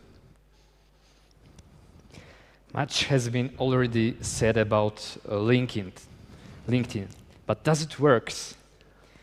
Some complain. I use LinkedIn and it doesn't work. My target is not there. Really? Look at the highly developed countries like Netherlands. 70% of working people there use LinkedIn. And we in Czech Republic, in Poland, in Hungary, will be in the same place, just maybe in 2-3 years. So believe in LinkedIn. Some of you complain, I use LinkedIn and it doesn't work. Nobody read me. Are you sure you're doing it well? Okay, 3 quick tips for you. Post daily, every day, especially at 7 o'clock, 10 o'clock, and 20 o'clock. Write not less than 4 rows of letters, personally. And third, expand your network every day. Get to your network 3 people every day. In 2-3 years, you'll be a huge networker, believe me. Complain. I have LinkedIn, but I don't have time for it. Really? So your competition is already there. Check. So I have been wondering if there's a robot lawyer here in the room, but I haven't met any today. So that makes me think that we're still in the human-to-human business. And if we are, and you are somewhat bigger firm than a solo practitioner, there are probably some people around you that help you every single day to grow your business. They may be office managers, personal assistants, marketing and business development specialists, and so on. And the problem with these people is that sometimes they're not even listed on your website team section. Nobody knows why, but I call them the back office heroes. And it's very, very important to bear it in mind, because probably you know the story about the first impression, right? You get only one chance to make a first impression. And as with the necessity of you as lawyers in this equation, in this business model, you are not making the first impression most of the time. These people are answering the first phone calls of your prospective clients. They're answering emails. They're drafting and polishing your proposals. They're handling media requests. And they're finally greeting clients who walk through the front door of a law firm for the first time. You should start treating them as ambassadors of your brand, of your law firm. And as ambassadors, they should get professional training, all the necessary tools they need, and just really find daily kindness. Because otherwise, they will treat you as predators, not as their allies in the legal business. And the thing is that you should empower them and give them everything they need. The tips that we shared today are to inspire you. They are here to make you think that there is somewhere else, something else beyond legal tech. And if you will implement at least 2 or 3 of them, you will be further than most of the law firms. But remember, if you want to be able to use legal tech, you have to bear in mind that legal marketing and business development is very important. And from what I know and for what I learned here today and last night, there are still lawyers who haven't even heard about legal marketing and that you can do it. So if you want to do it efficiently, focus on these 5 things that your prospective clients actually can see, and they can judge your law firm by this. These are your people, their expertise, the way they work, the technology you use, and the solutions you provide. And just a final thought. The pandemic has shown that actually technology, legal technology, is here and is here to help. I'm just wondering what has to happen for lawyers to think and feel the same thing about legal marketing. And I hope that you, as early adopters, will bear this in mind, keep it in your hearts, and then you will spread the word at the same eagerness as you do about legal tech. Thank you very much. Thank you very much, and please give us feedback about the presentation on LinkedIn. Thank you very much. Thank you, guys. Just a quick question. Are you planning 2021 edition of your amazing Polish conference? Yes, you're very welcome. Yeah, I would like to come next year, but so what's the name, and let's promote it a little bit. Okay, so the conference name is Legal Market Day. You can find it on legalmarketday.com. And it's an annual conference running for 7 years in a row.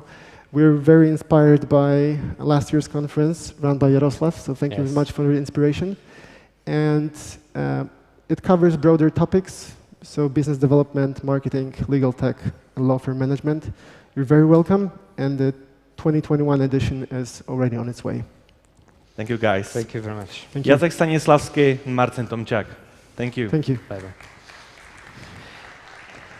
So, if you are interested in the legal marketing topic, these guys have a small, playful workshop tomorrow at 11 a.m. So, if you are interested and not registered yet, it will be small group of people, so totally corona safe. You can tell my colleagues at the registration desk or send us email, and you can definitely join tomorrow. And now we are heading back to chairs with the real estate and law firms panel. Please welcome Jiří Absolon, Filip Čabart, Andrea Danielová, and Eduard Troch.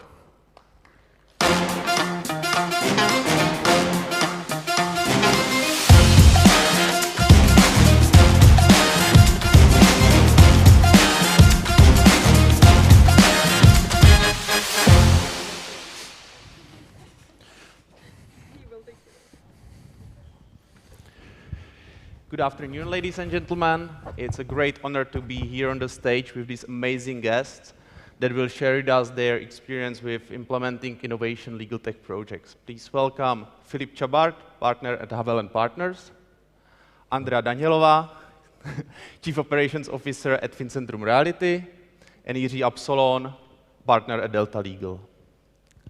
So thank you very much for joining us here, and I believe that now everybody is interested in knowing more about the projects you have implemented. So Philip, maybe you can start by telling us more about your company and your overall stance on the automation or innovation. Sure. Thank you for having us.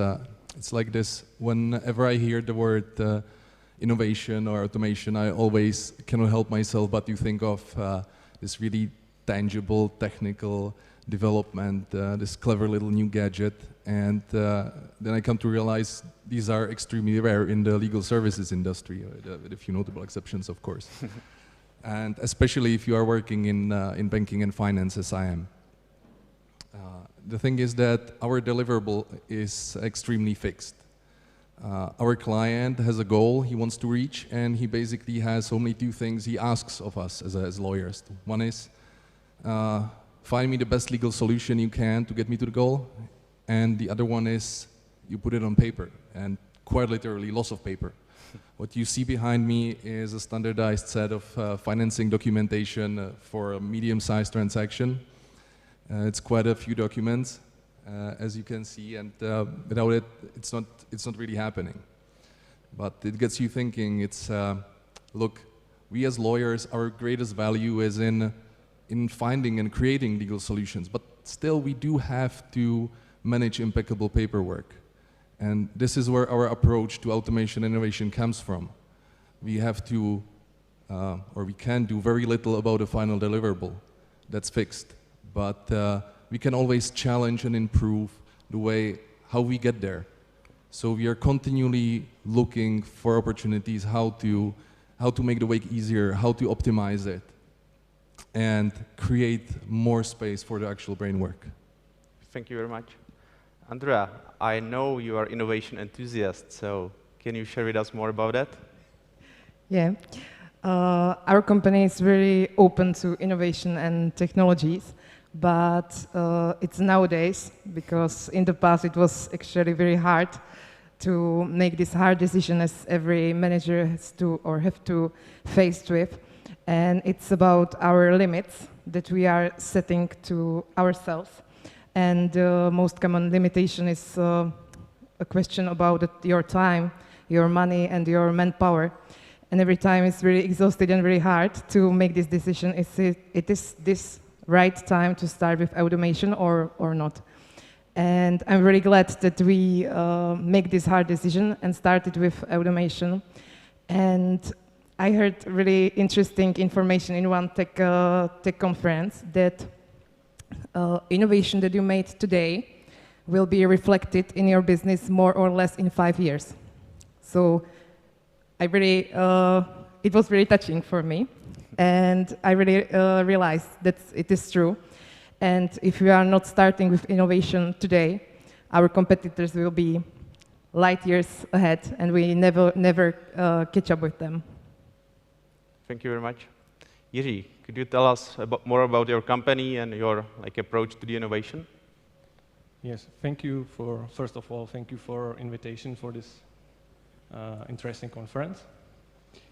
And I agree with what was mentioned by Robert Neruda that a few minutes ago, that innovation is a lot about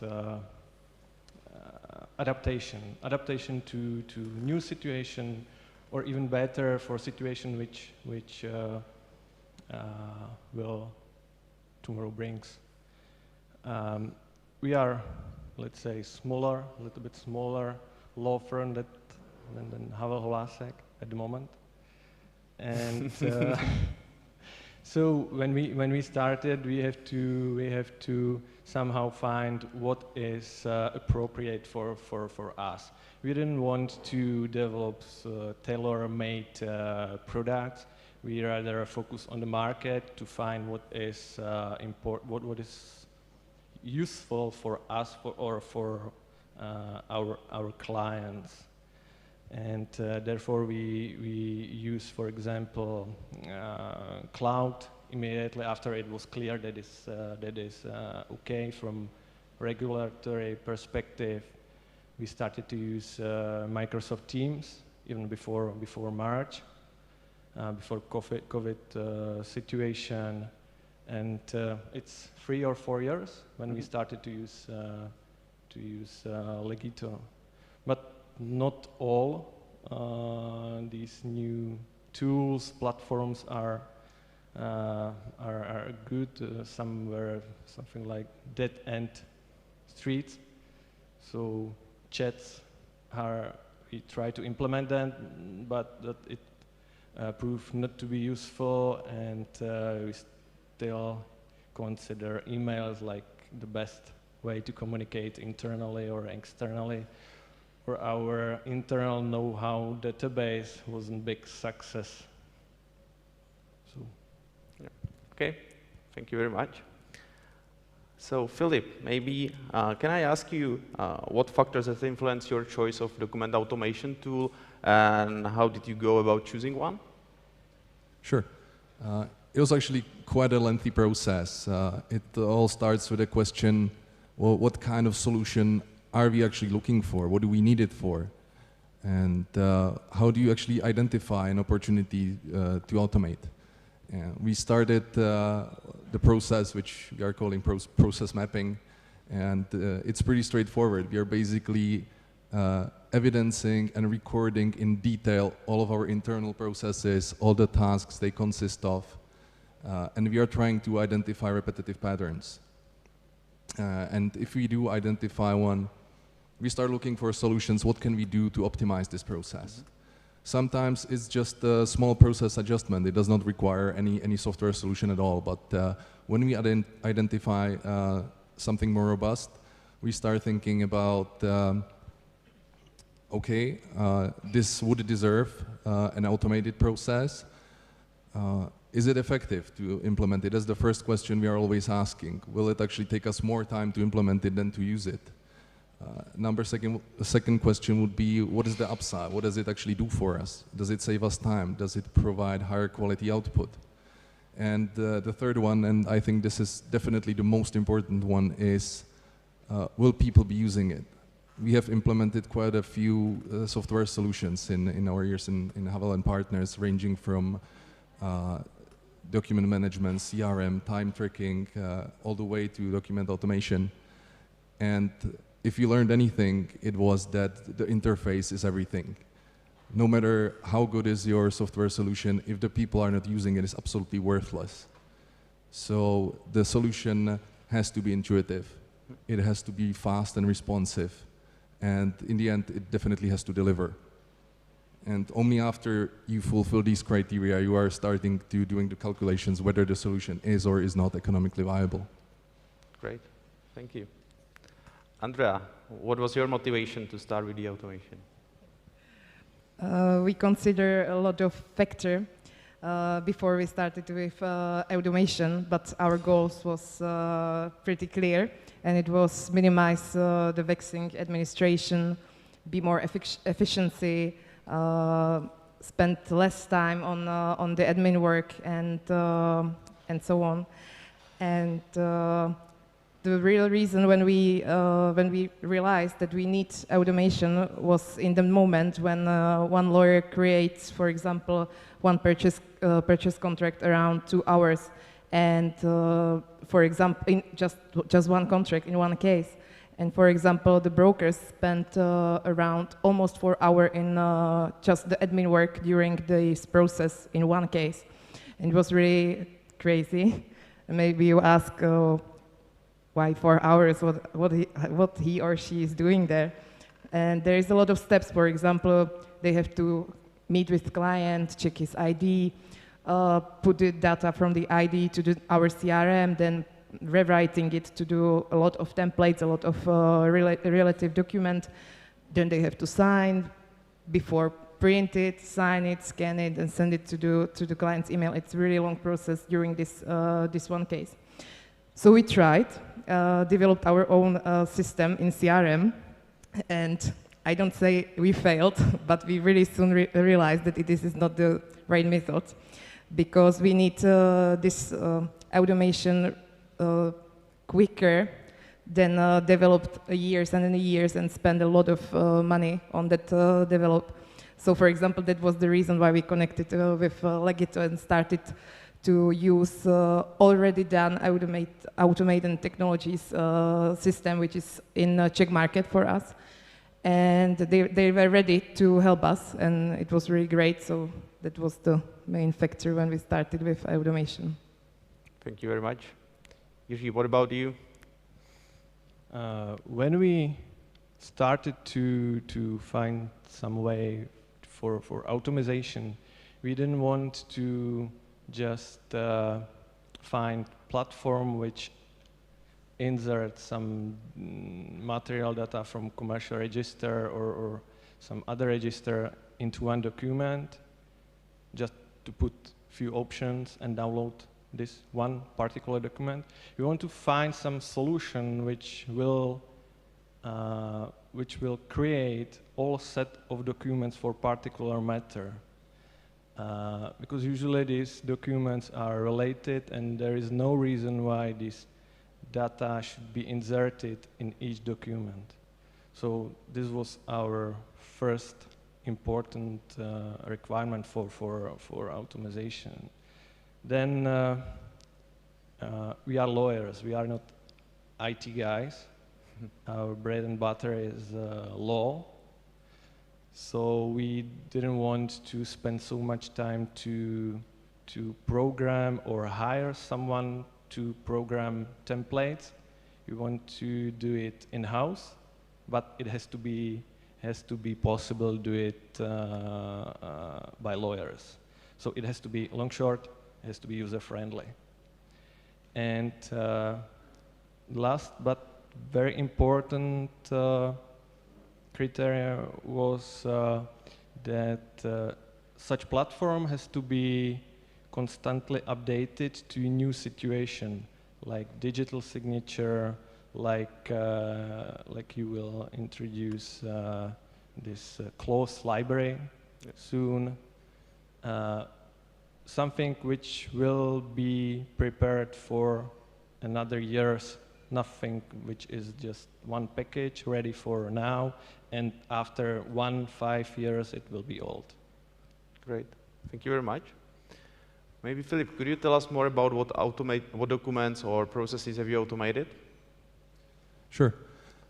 We have actually automated quite a few dozen throughout the law firm, ranging all the way from the simpler ones as engagement letters, powers of attorney, general correspondence, and so on. But the most robust example is the implementation within our banking and finance department, when basically took our 23 standard security document templates and what I came to understand is a modular design, created and let's say converted them on what everybody started calling the matrix.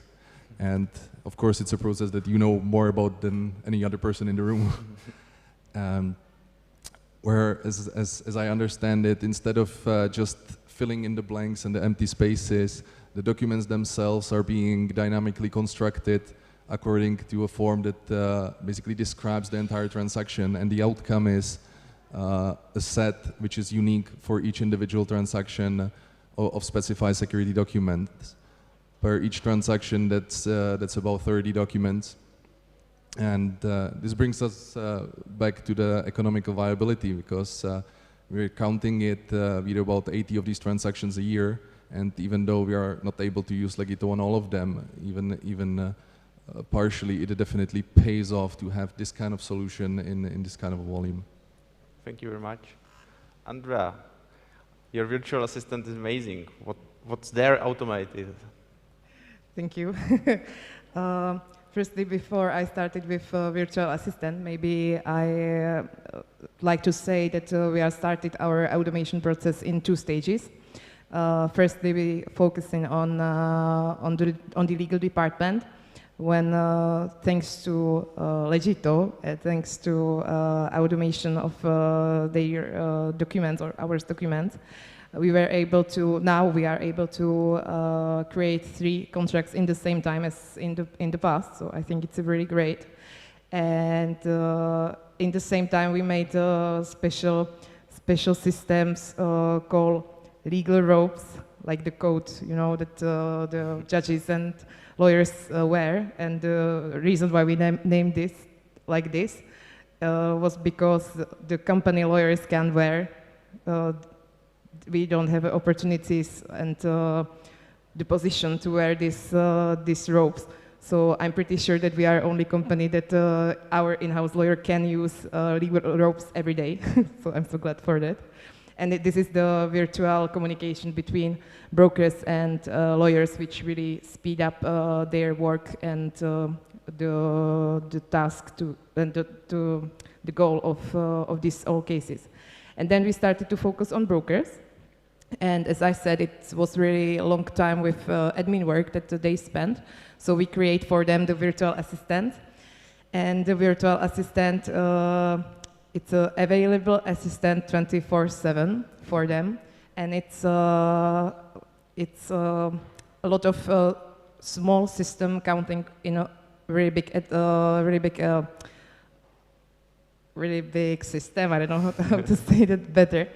But for example, we started to use the tools like OCR, which mean, for example, when brokers meet with clients, now he don't have to rewriting the data from ID to the CRM, but we just use the camera and it's automatically uploaded to our CRM.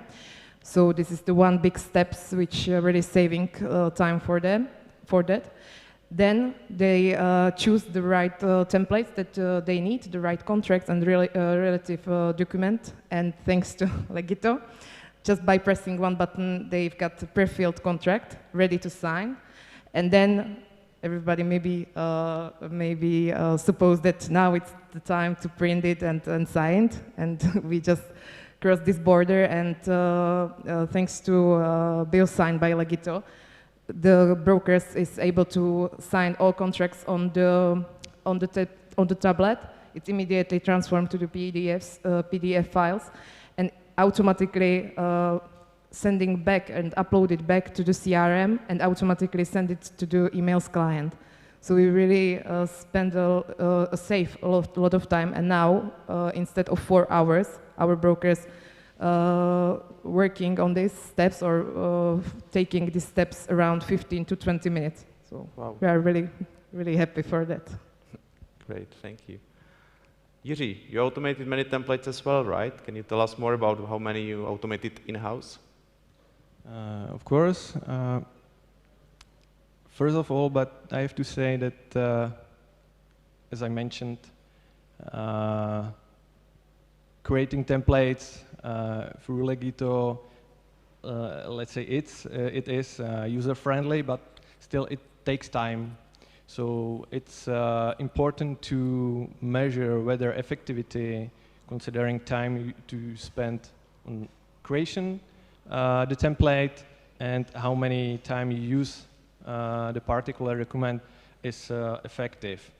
So in the beginning, we started to create the templates especially for ordinary day-to-day corporate matters like changes of directors, annual meetings, or share transfer, basically matters which we do on daily basis. And this was first set of documents, maybe 20 or 25 templates we have at the moment. And now we are working on much more complex documents, like transactional documents, which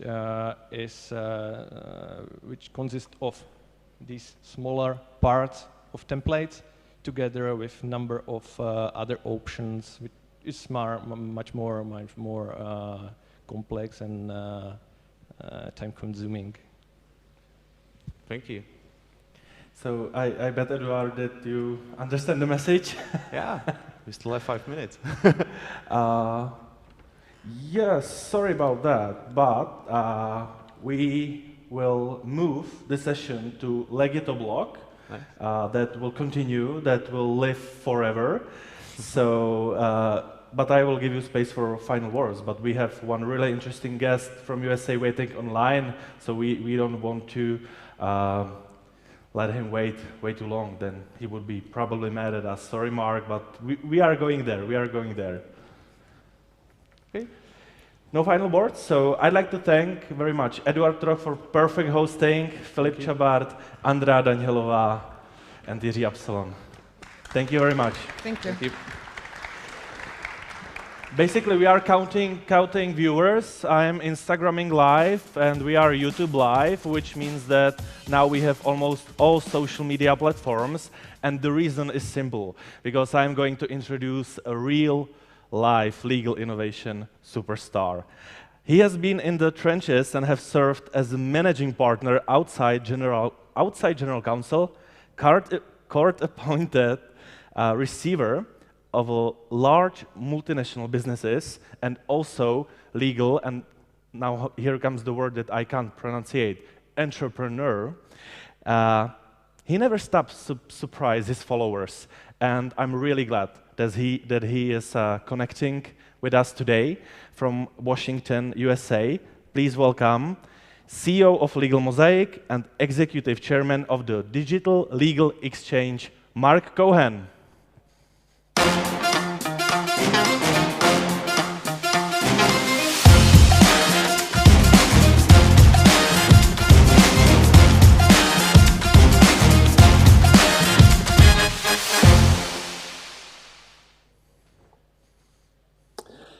Hello, and a warm welcome from Washington, D.C.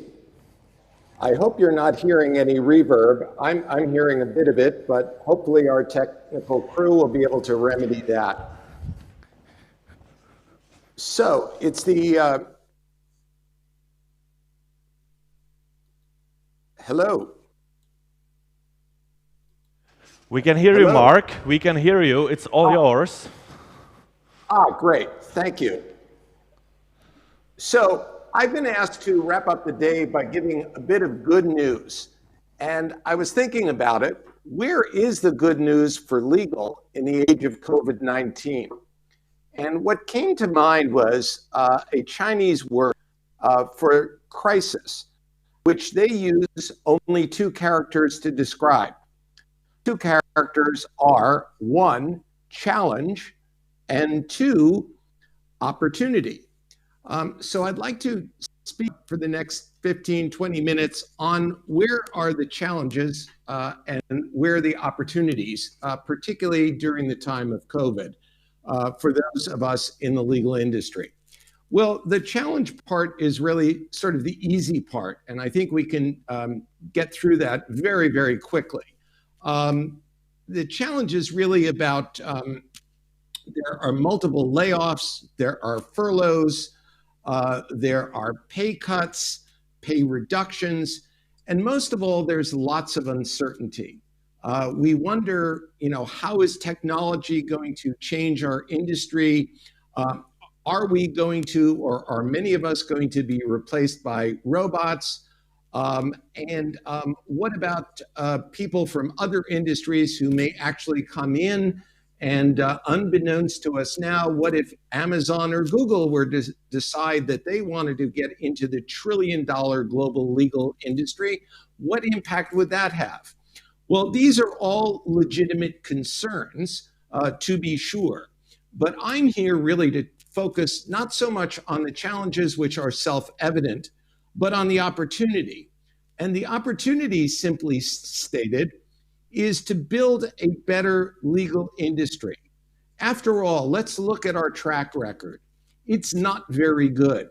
Let's start with the people, our workforce. We have, next to coal miners, we have the highest incidence of suicide, depression, mental health issues, divorce, drug dependency, alcoholism, you name it. And I'm sure that Jody Hill gave a very good explication of that issue, which is a pressing issue, and some possible solutions.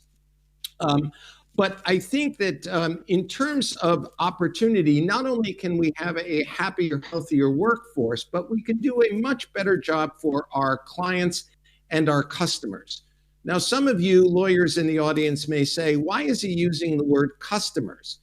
And the answer is because not all relationships between legal service providers and customers have that unique client moniker.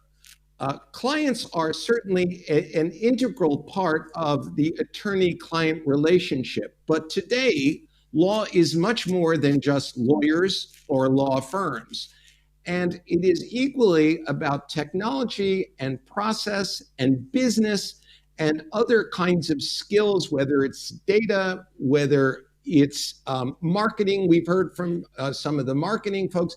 It's a lot of different skill sets that are now being brought to bear in the legal industry.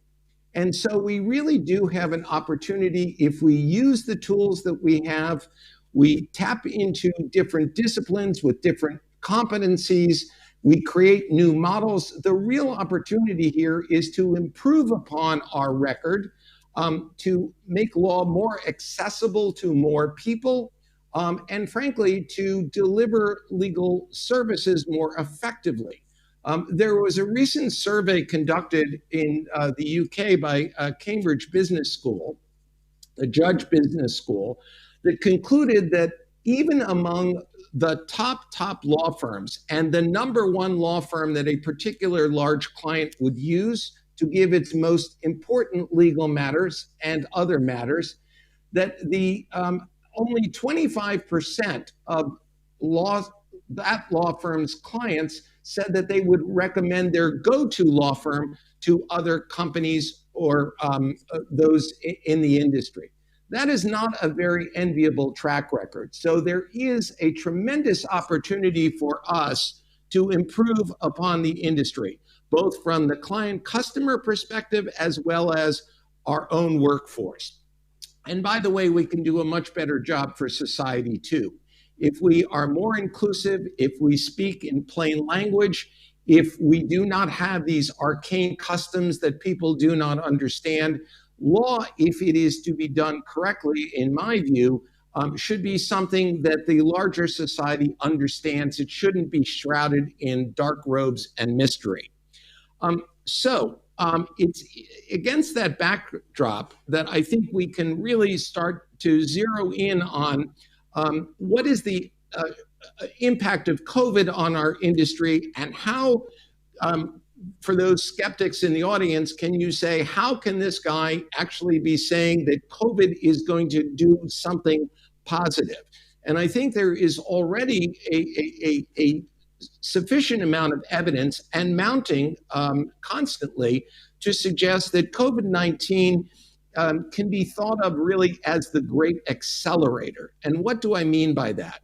Well, for the years since the global financial crisis in 2007 and 2008, you started to see some steady incremental changes in the legal world. So, for example, you saw the rise of so-called alternative legal service providers. You saw the rise of the use of technology, and legal tech started to come into vogue. You started to see other industries, particularly investment capital, taking an interest in the legal field. And why? It was because they saw an opportunity for change. But so far, that change has been discrete, it has been gradual, it has been incremental. And I think that COVID is going to is already beginning to change that. And how has it changed it specifically? Well, the first thing I think that COVID has done is that it has shown the industry, the legal industry, out of a sense of necessity, that in a matter of weeks, it could very quickly, relatively seamlessly, and relatively effectively go from a kind of an office-centric existence to a more remote workforce model. This is very significant. Likewise, it demonstrated to legal education that legal education didn't require attendance in a classroom, that it could be conducted remotely without a significant loss of effectiveness. And most importantly, perhaps, is the courts. Now, in different countries, there were different impacts. In the United States, sadly, the court system was brought to a virtual standstill. It is starting to respond, and now there are many, many more online hearings. There's even, I read recently, an online trial.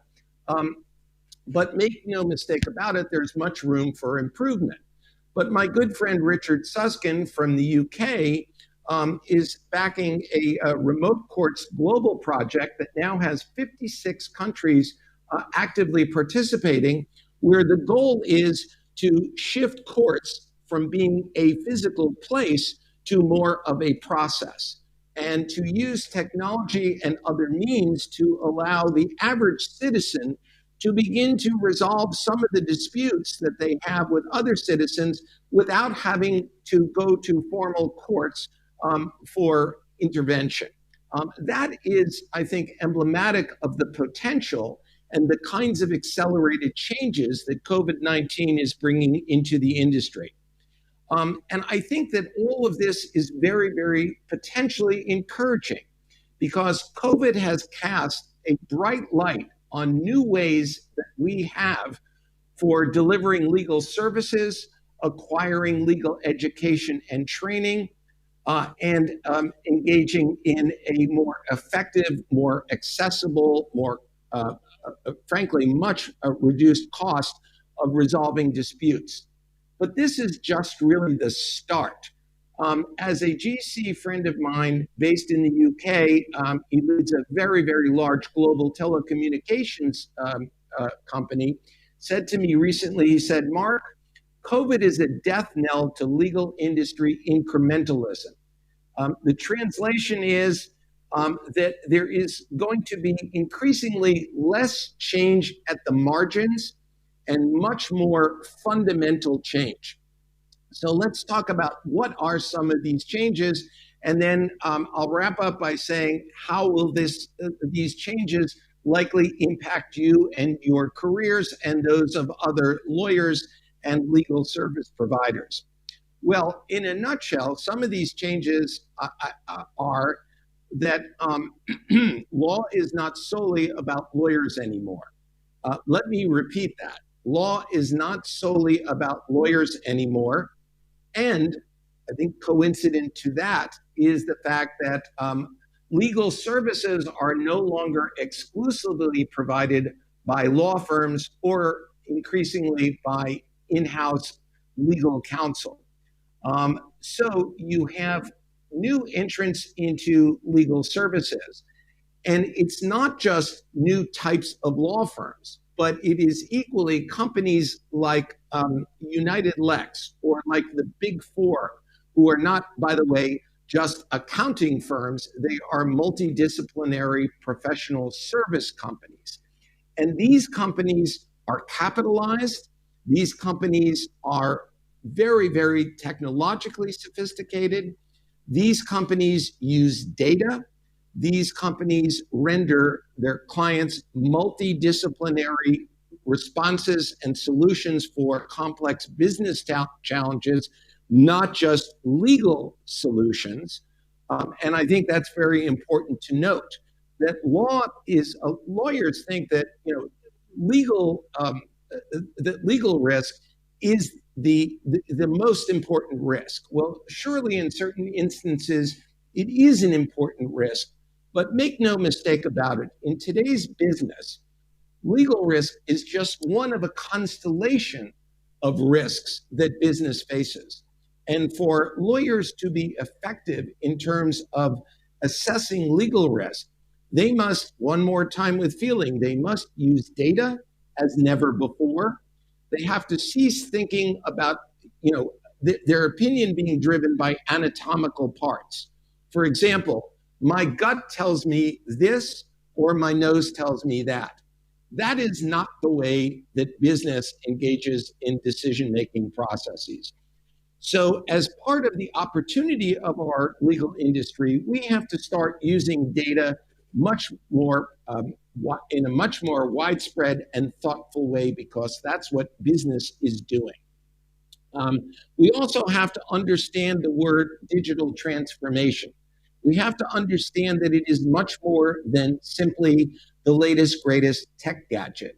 That digital transformation is ultimately about the consumer, the customer, and it's about the way providers of services and or products look at what the consumer is experiencing and say, how can I reimagine the ways that I am delivering my services and products to my customers in such a way that it is going to make them more accessible, the experience is going to be more pleasing, and ultimately I am going to drive value and impact to them. And if this does not sound like most of the law firms and legal service providers that you are acquainted with, there's a reason for that. Because generally speaking, lawyers think they're doing quite a good job, but if you look at all the data, and there is a legion of data on this subject, they ask lawyers, how do you think you're doing? And lawyers will generally say, oh, we're doing really, really well. But then you ask the same question of their clients and customers, and they would say, not so good.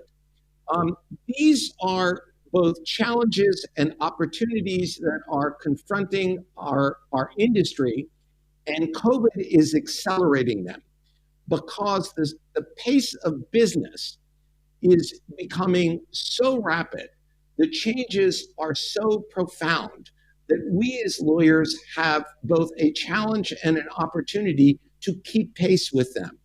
And the way we're going to do that is not by continuing to do the same old that we've been doing for a very long time. We really have to start taking our cues from our clients and our customers. We really have to start imagining what are some of the ways that I can improve upon, even if it's just small items. The small items are very important because it's part of a reimagination and a cultural shift that says, you know, the way we've been doing things, we as lawyers have been so steeped in not making mistakes and in being cautious and adhering to precedent. Now, I'm not in any way advocating for a moment that we should suddenly become reckless, that we should abandon our analytical training. But what I am saying is that in a rapidly changing world, we have to begin reappraising our legal mindsets, which tend to be, I think, very, very averse to any kind of calculated risk, which is how business functions. And how can you innovate if your primary driver is the avoidance of making a mistake? If Thomas Edison or any other innovators and inventors had had a legal mindset, we would probably still not have electricity. So we have to really start thinking about cultural issues. We have to start becoming familiar with the word upskilling. That is, we have to become learners for life. When I was a baby lawyer, back when electricity first was coming into popular use, you got your legal diploma, and from time to time, you would take a continuing legal education course, but most of your learning was on the job. Today, that's just simply not good enough. Lawyers today, legal knowledge has become table stakes. Legal knowledge is the start, and you have to start learning about augmented skills. So learn a little bit about business. Learn a little bit about how technology is being used. That doesn't mean that you have to be able to write code, but what it does mean is that you have to listen to folks here who are talking about technology and understand in a kind of an overview way how it can be used to make the client experience better and more impactful.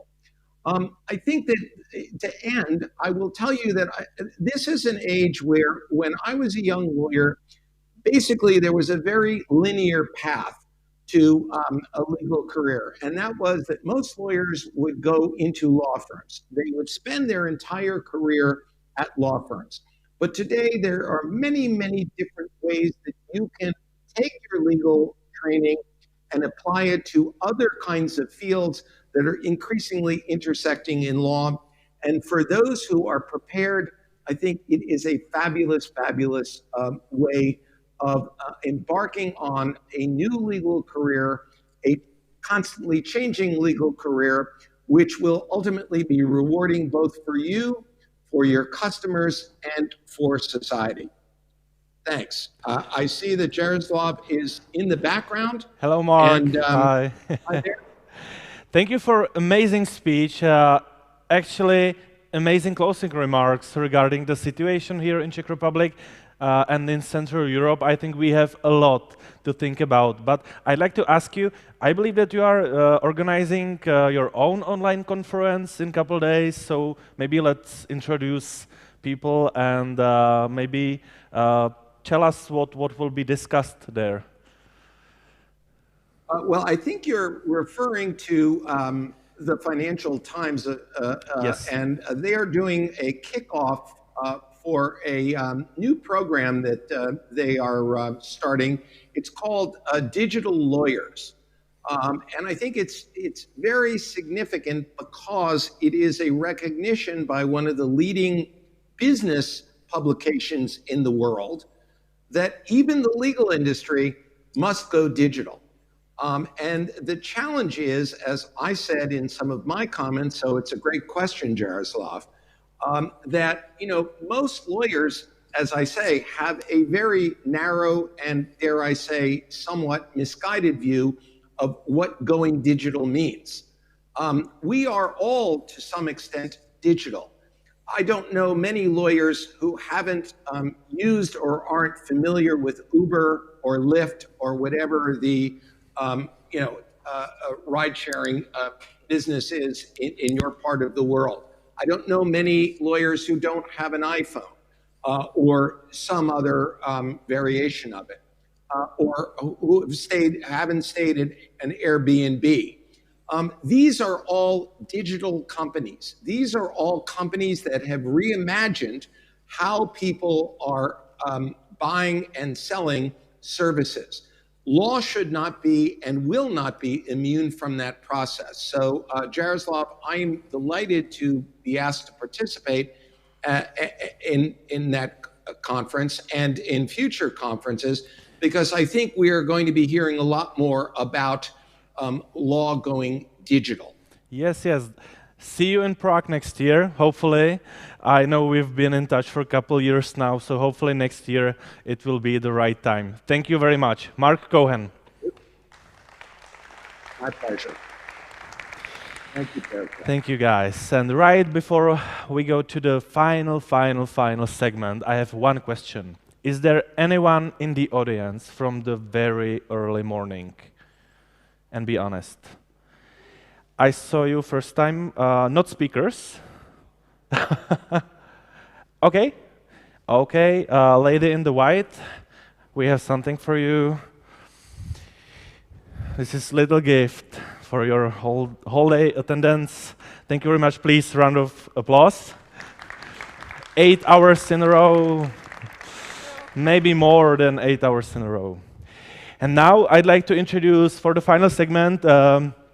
It's funny coincidence because Mark was talking very interestingly about the Big Four. So our final segment will be really good wrap up. So I'd like to introduce Ondrej Materna and Tomáš Fiala.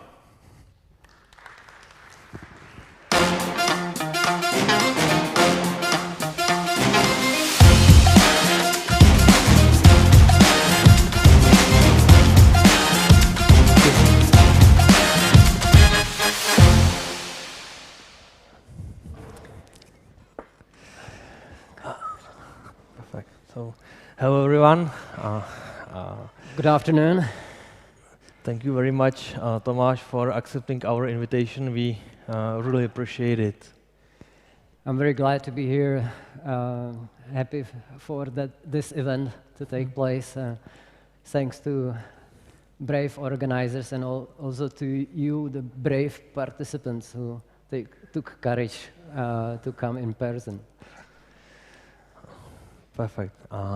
So we are almost finished with our great event. So we got a privilege to deliver some final thoughts, and I believe everybody here knows what PwC does. But can you tell us something we maybe don't know? Tough question at the beginning. So I joined actually this organization 17 years ago, and this was known as provider of audit, tax, legal, and advisory services.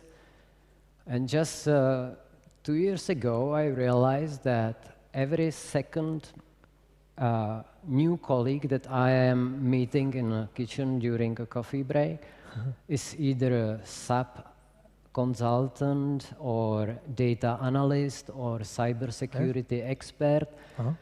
So I actually have been auditing for 15 years, and then I suddenly realized that the firm that I work for changed a lot, and now it's a very much technology-oriented company, which is not that well known.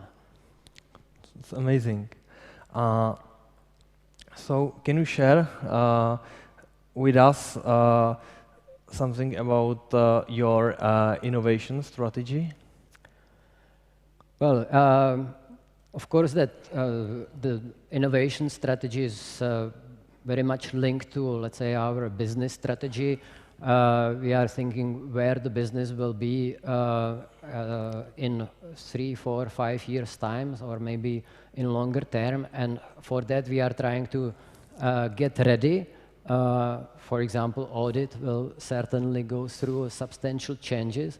And when you think about that, what audit actually is working with numbers. It's with assets, liabilities, revenues, and expenses. It's not a rocket science, a lot of numbers, and numbers are data. So we are getting ready from global perspective, preparing solutions that actually will help us to be relevant on the market in 5 years' time. But the more interesting aspect of our innovation strategy is not, let's say, what global PwC is doing and telling actually us to adopt, but we have also a strategy of innovations from the bottom, from employees, starting with innovation awards or with training of people to, let's say, bring new ideas in, and that's very interesting.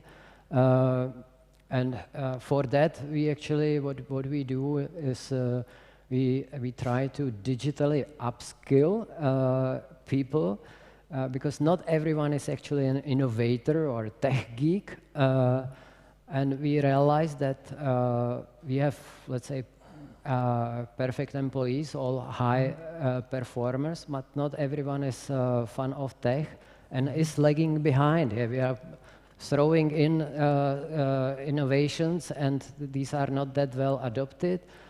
So we are trying to, let's say, train the people to, let's say, everyone make at least a small step in their digital skills. So that's awesome. How we are, let's say, supporting the innovations. That's great.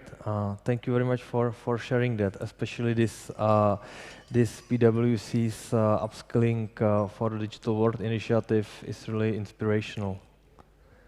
Okay, so maybe we can move to document automation, because part of your innovation initiative is also document automation. So I'd like to ask you, what did you consider prior you choose what documents to automate, and in general prior to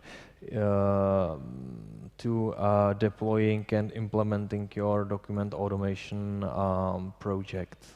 Okay.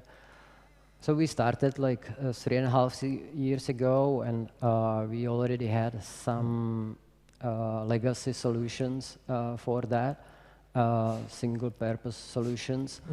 But for us, what was the most important was, let's say, ease of use, because every second month we are implementing a new system or a new solution, and people are just overwhelmed with that. So ease of use for both authors and users. Second, versatility. That solution rich on functions. And the last thing is that needs to be developing. So it should be a solution that makes progress in a time, have some vision, because our needs are developing as well. Understand.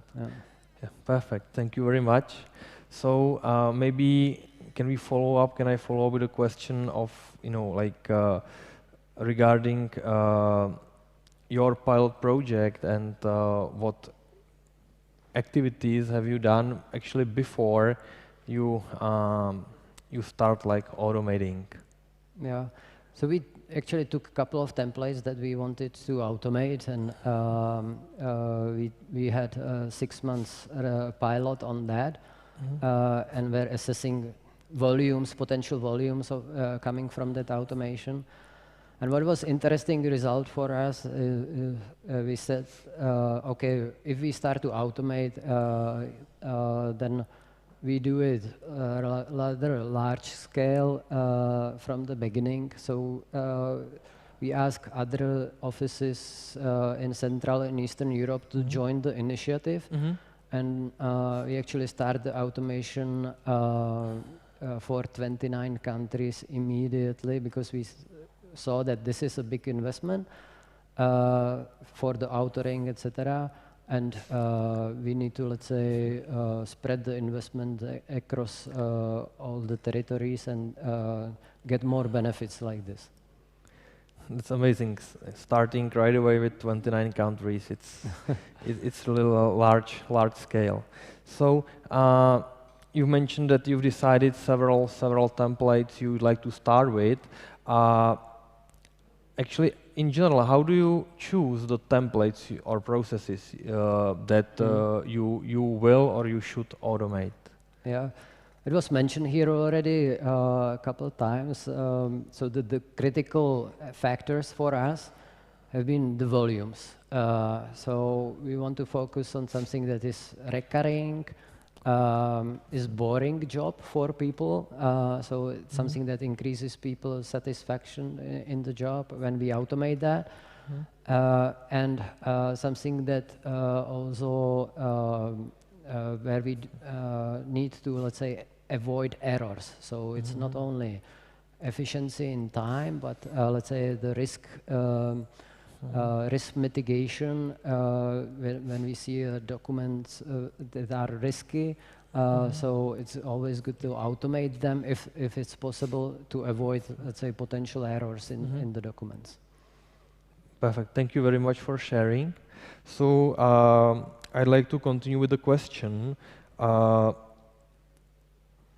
If you deploy document automation solution only internally, or if you are using it in some way also for collaboration with your customers? Well, first we started to use that internally for contracts, RO reports, letters, etc. And then we find a use case where we can collaborate with the client. So we, as auditors, work with financial statements. So this is a, let's say, complex document with a lot of numbers and text describing the numbers, if I should define the financial statements. Okay. And actually, we found that we can automate this as well. It turns out to be a tough job to create such template with several hundreds of conditions. So I think the investment will not pay off in, let's say, in short term. But definitely it's something that shows us the ability to automate something and also cooperate with client different way. Yeah, we provide them such a template, they fill in the data, and clients actually like it, and they spend less time writing something in Word, chasing numbers to align with some account checks, etc. So it's very popular now. Very happy to hear that. So maybe we can, because we are a little bit running out of time, we can jump, and you already mentioned it, to the results. So I know you like numbers a lot as a company. So how you measure the results? Yeah, so now you see in the background how we measure the results. We are actually using Power BI that is linked to document automation. We take data out of that and see real-time usage of certain templates and across different territories. And that's how we are measuring whether the template is actually used or how much it is used and in which country it is used better than the other. So this is helping us to promote the templates and also to spot some problems, issues that we have forgot, some localization of the template probably. That's the reason why it's not used that heavily. And I think, let's say, the main achievement was that with so many applications that every corporation is now implementing, like new CRMs and new HR systems and other document management systems or whatever we are throwing on the employees, is that this solution has been really well adopted from the very first day, and we received a great feedback, and that was a big satisfaction for the team that is actually driving this project internally. And now also we are using that as a collaboration tool with clients. Awesome, awesome. Thank you very much for your broad answer. And maybe my final question. Can you share with us also maybe some numbers? What benefits document automation brought to PwC? Well, so we are automating 900 documents per month, approximately. We have more than 50 templates in operation and the same number in preparation. Yeah. And we estimate that the saving can be up to 1.5 hours per document, depending on the complexity. But the saving is not only in the drafting time, but also the review time of the manager or partner reviewing the final document. Awesome. I think that's amazing, and I think that the deepness and the scale of your implementation is really incredible. So I'm really grateful you are willing to share with the audience your experiences, and maybe I'll give you the final words to say something. Yeah, no, thank you for this opportunity, and also looking forward to next year conference when we will talk about the integrations and other things that you have in your business plans, because that's where we see the future of this, to integrate with other tools. There will be never one system doing everything, and every single company has already some systems, and the integrations are, let's say, the key for us for the next 12 months. Perfect. Thank you very much. I can promise we will work hard. So when we meet here next year, that we will be also able to present some interesting progress. So thank you very much again for joining this fireside chat. Thank Thanks you a guys lot. both, and I can see, Ondrej, that you are finally happy that this is over, that it happened. Ladies and gentlemen, this is the final moment of the conference, and before we will wrap up, I'd like to say huge thanks to the guys on the first gallery who are working really hard. We have 7 stations to do everything, and if you are planning any event, any small event, Christmas event, please Google Audio Light Services, because these guys are the best, and thanks to them, today was able to happen, which is amazing. We discussed streaming like maybe a week ago, and now we are live on YouTube, and everything worked hard. So please, massive thank you to the guys from Audio Light Services. Thank you, guys. And also massive thanks to my team. And now I'd like to close the stream, if that's possible. And when the streaming is closed, I'd like to invite all of our speakers who are still in the building for a final drink.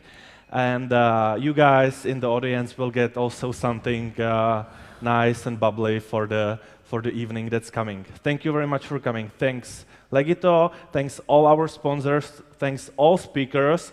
I think we did a great job this year. Hopefully in 2 weeks, no one will have troubles, and there will be no tracking about coronavirus. And hopefully next year we will meet healthy, happy, and inspire each other.